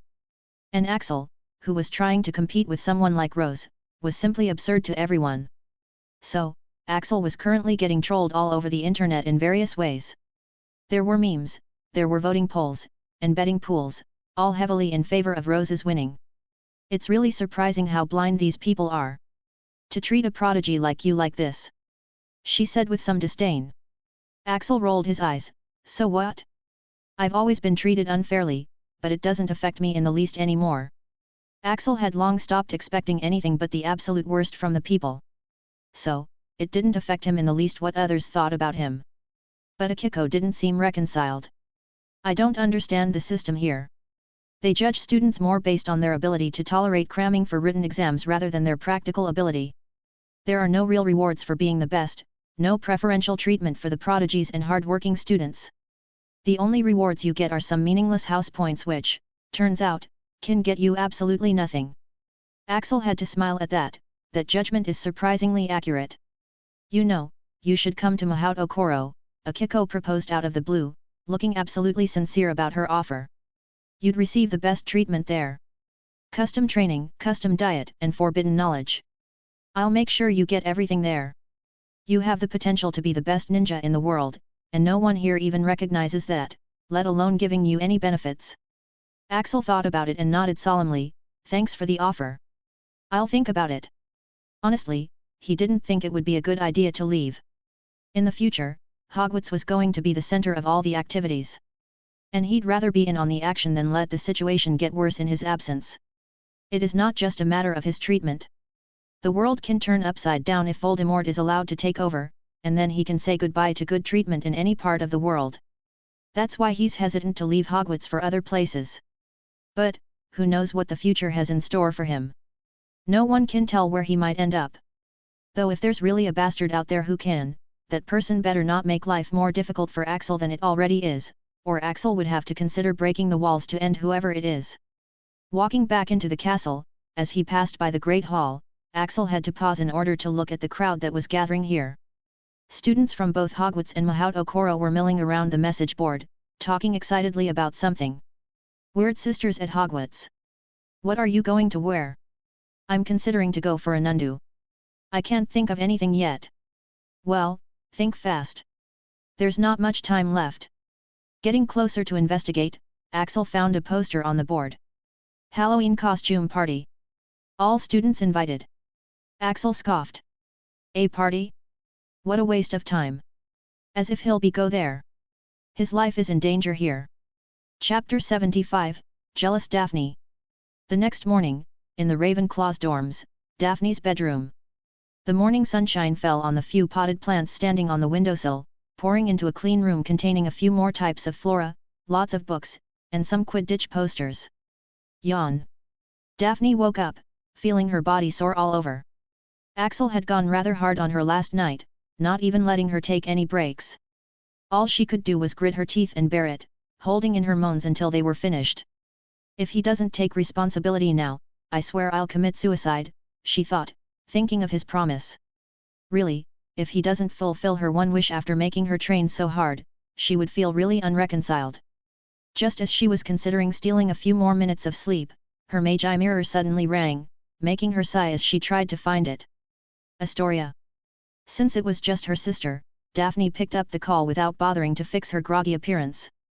Astoria's cute face popped up, holding the magi mirror too close to her face. Hey Tori, what's began Daphne casually, but her sister's frantic voice cut her off. Daffy. What the hell is happening at Hogwarts? Daphne yawned, what is it? The forums, the internet, everyone is bad-mouthing Brother Axel. Daphne sighed, oh, that. It has reached so far? This was indeed troubling. Yes, that. It is so infuriating. It's so unfair. Rose has been playing Quidditch for so long and Big Brother Axel hasn't even played it. Why is it so unfair to Big Brother Axel?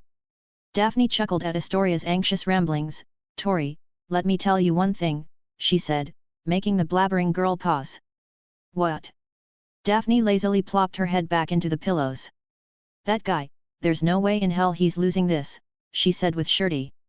Daphne didn't know why she was so sure herself. She had never seen Axel play. But, after getting surprised by his specialties again and again, Daphne had developed this strong confidence in Axel that now she's not worried about him losing at all. That guy won't lose unless he wants to. So, don't worry your little head over it. She said to Astoria. Now tell me how my plants are doing. Are you properly taking care of them? Astoria pouted, I am, but is it necessary? I'm already healed, so why can't we just have the house elves take care of it? Daphne put away her smile as she brought her face closer to the screen. Astoria, you're a green grass. Nature is a part of your being. There's a reason why your illness used to be stable when surrounded in greenery.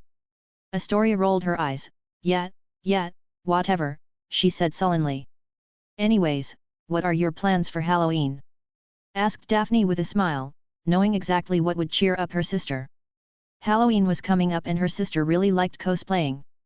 And her words had the desired effect since Astoria's face lit up on that, of course. I'll be going to a party with Mom. You want to see my costume? Of course. Daphne smiled. Astoria began enthusiastically showing off her costume. See? This time the party is going to be so fun. Too bad you're not going to be able to come, said Astoria teasingly. Daphne grinned mischievously at that. Well, guess what? This time, Hogwarts is also going to step up its Halloween celebration. Astoria's eyes widened. You're kidding. Daphne let out an evil chuckle. Ha, guess you were too focused on Axel to read the other news, Lil Tori. Instead of the usual feast, there's going to be a costume party this time. Too bad you can't be there. What? No. Astoria screamed. Why was I not born a year earlier? Astoria screamed. And laughing with satisfaction, Daphne triumphantly cut the call. Sigh, what am I going to do next year? Muttered Daphne, knowing that her sister would be here next year. That girl would not leave her side even for a minute, so how is she supposed to spend time with Axel at that time? Well, let's worry about the current problems first, she thought as she checked the Magi Hive for news related to the Rose Axel fiasco. And soon, a frown slowly marred her face.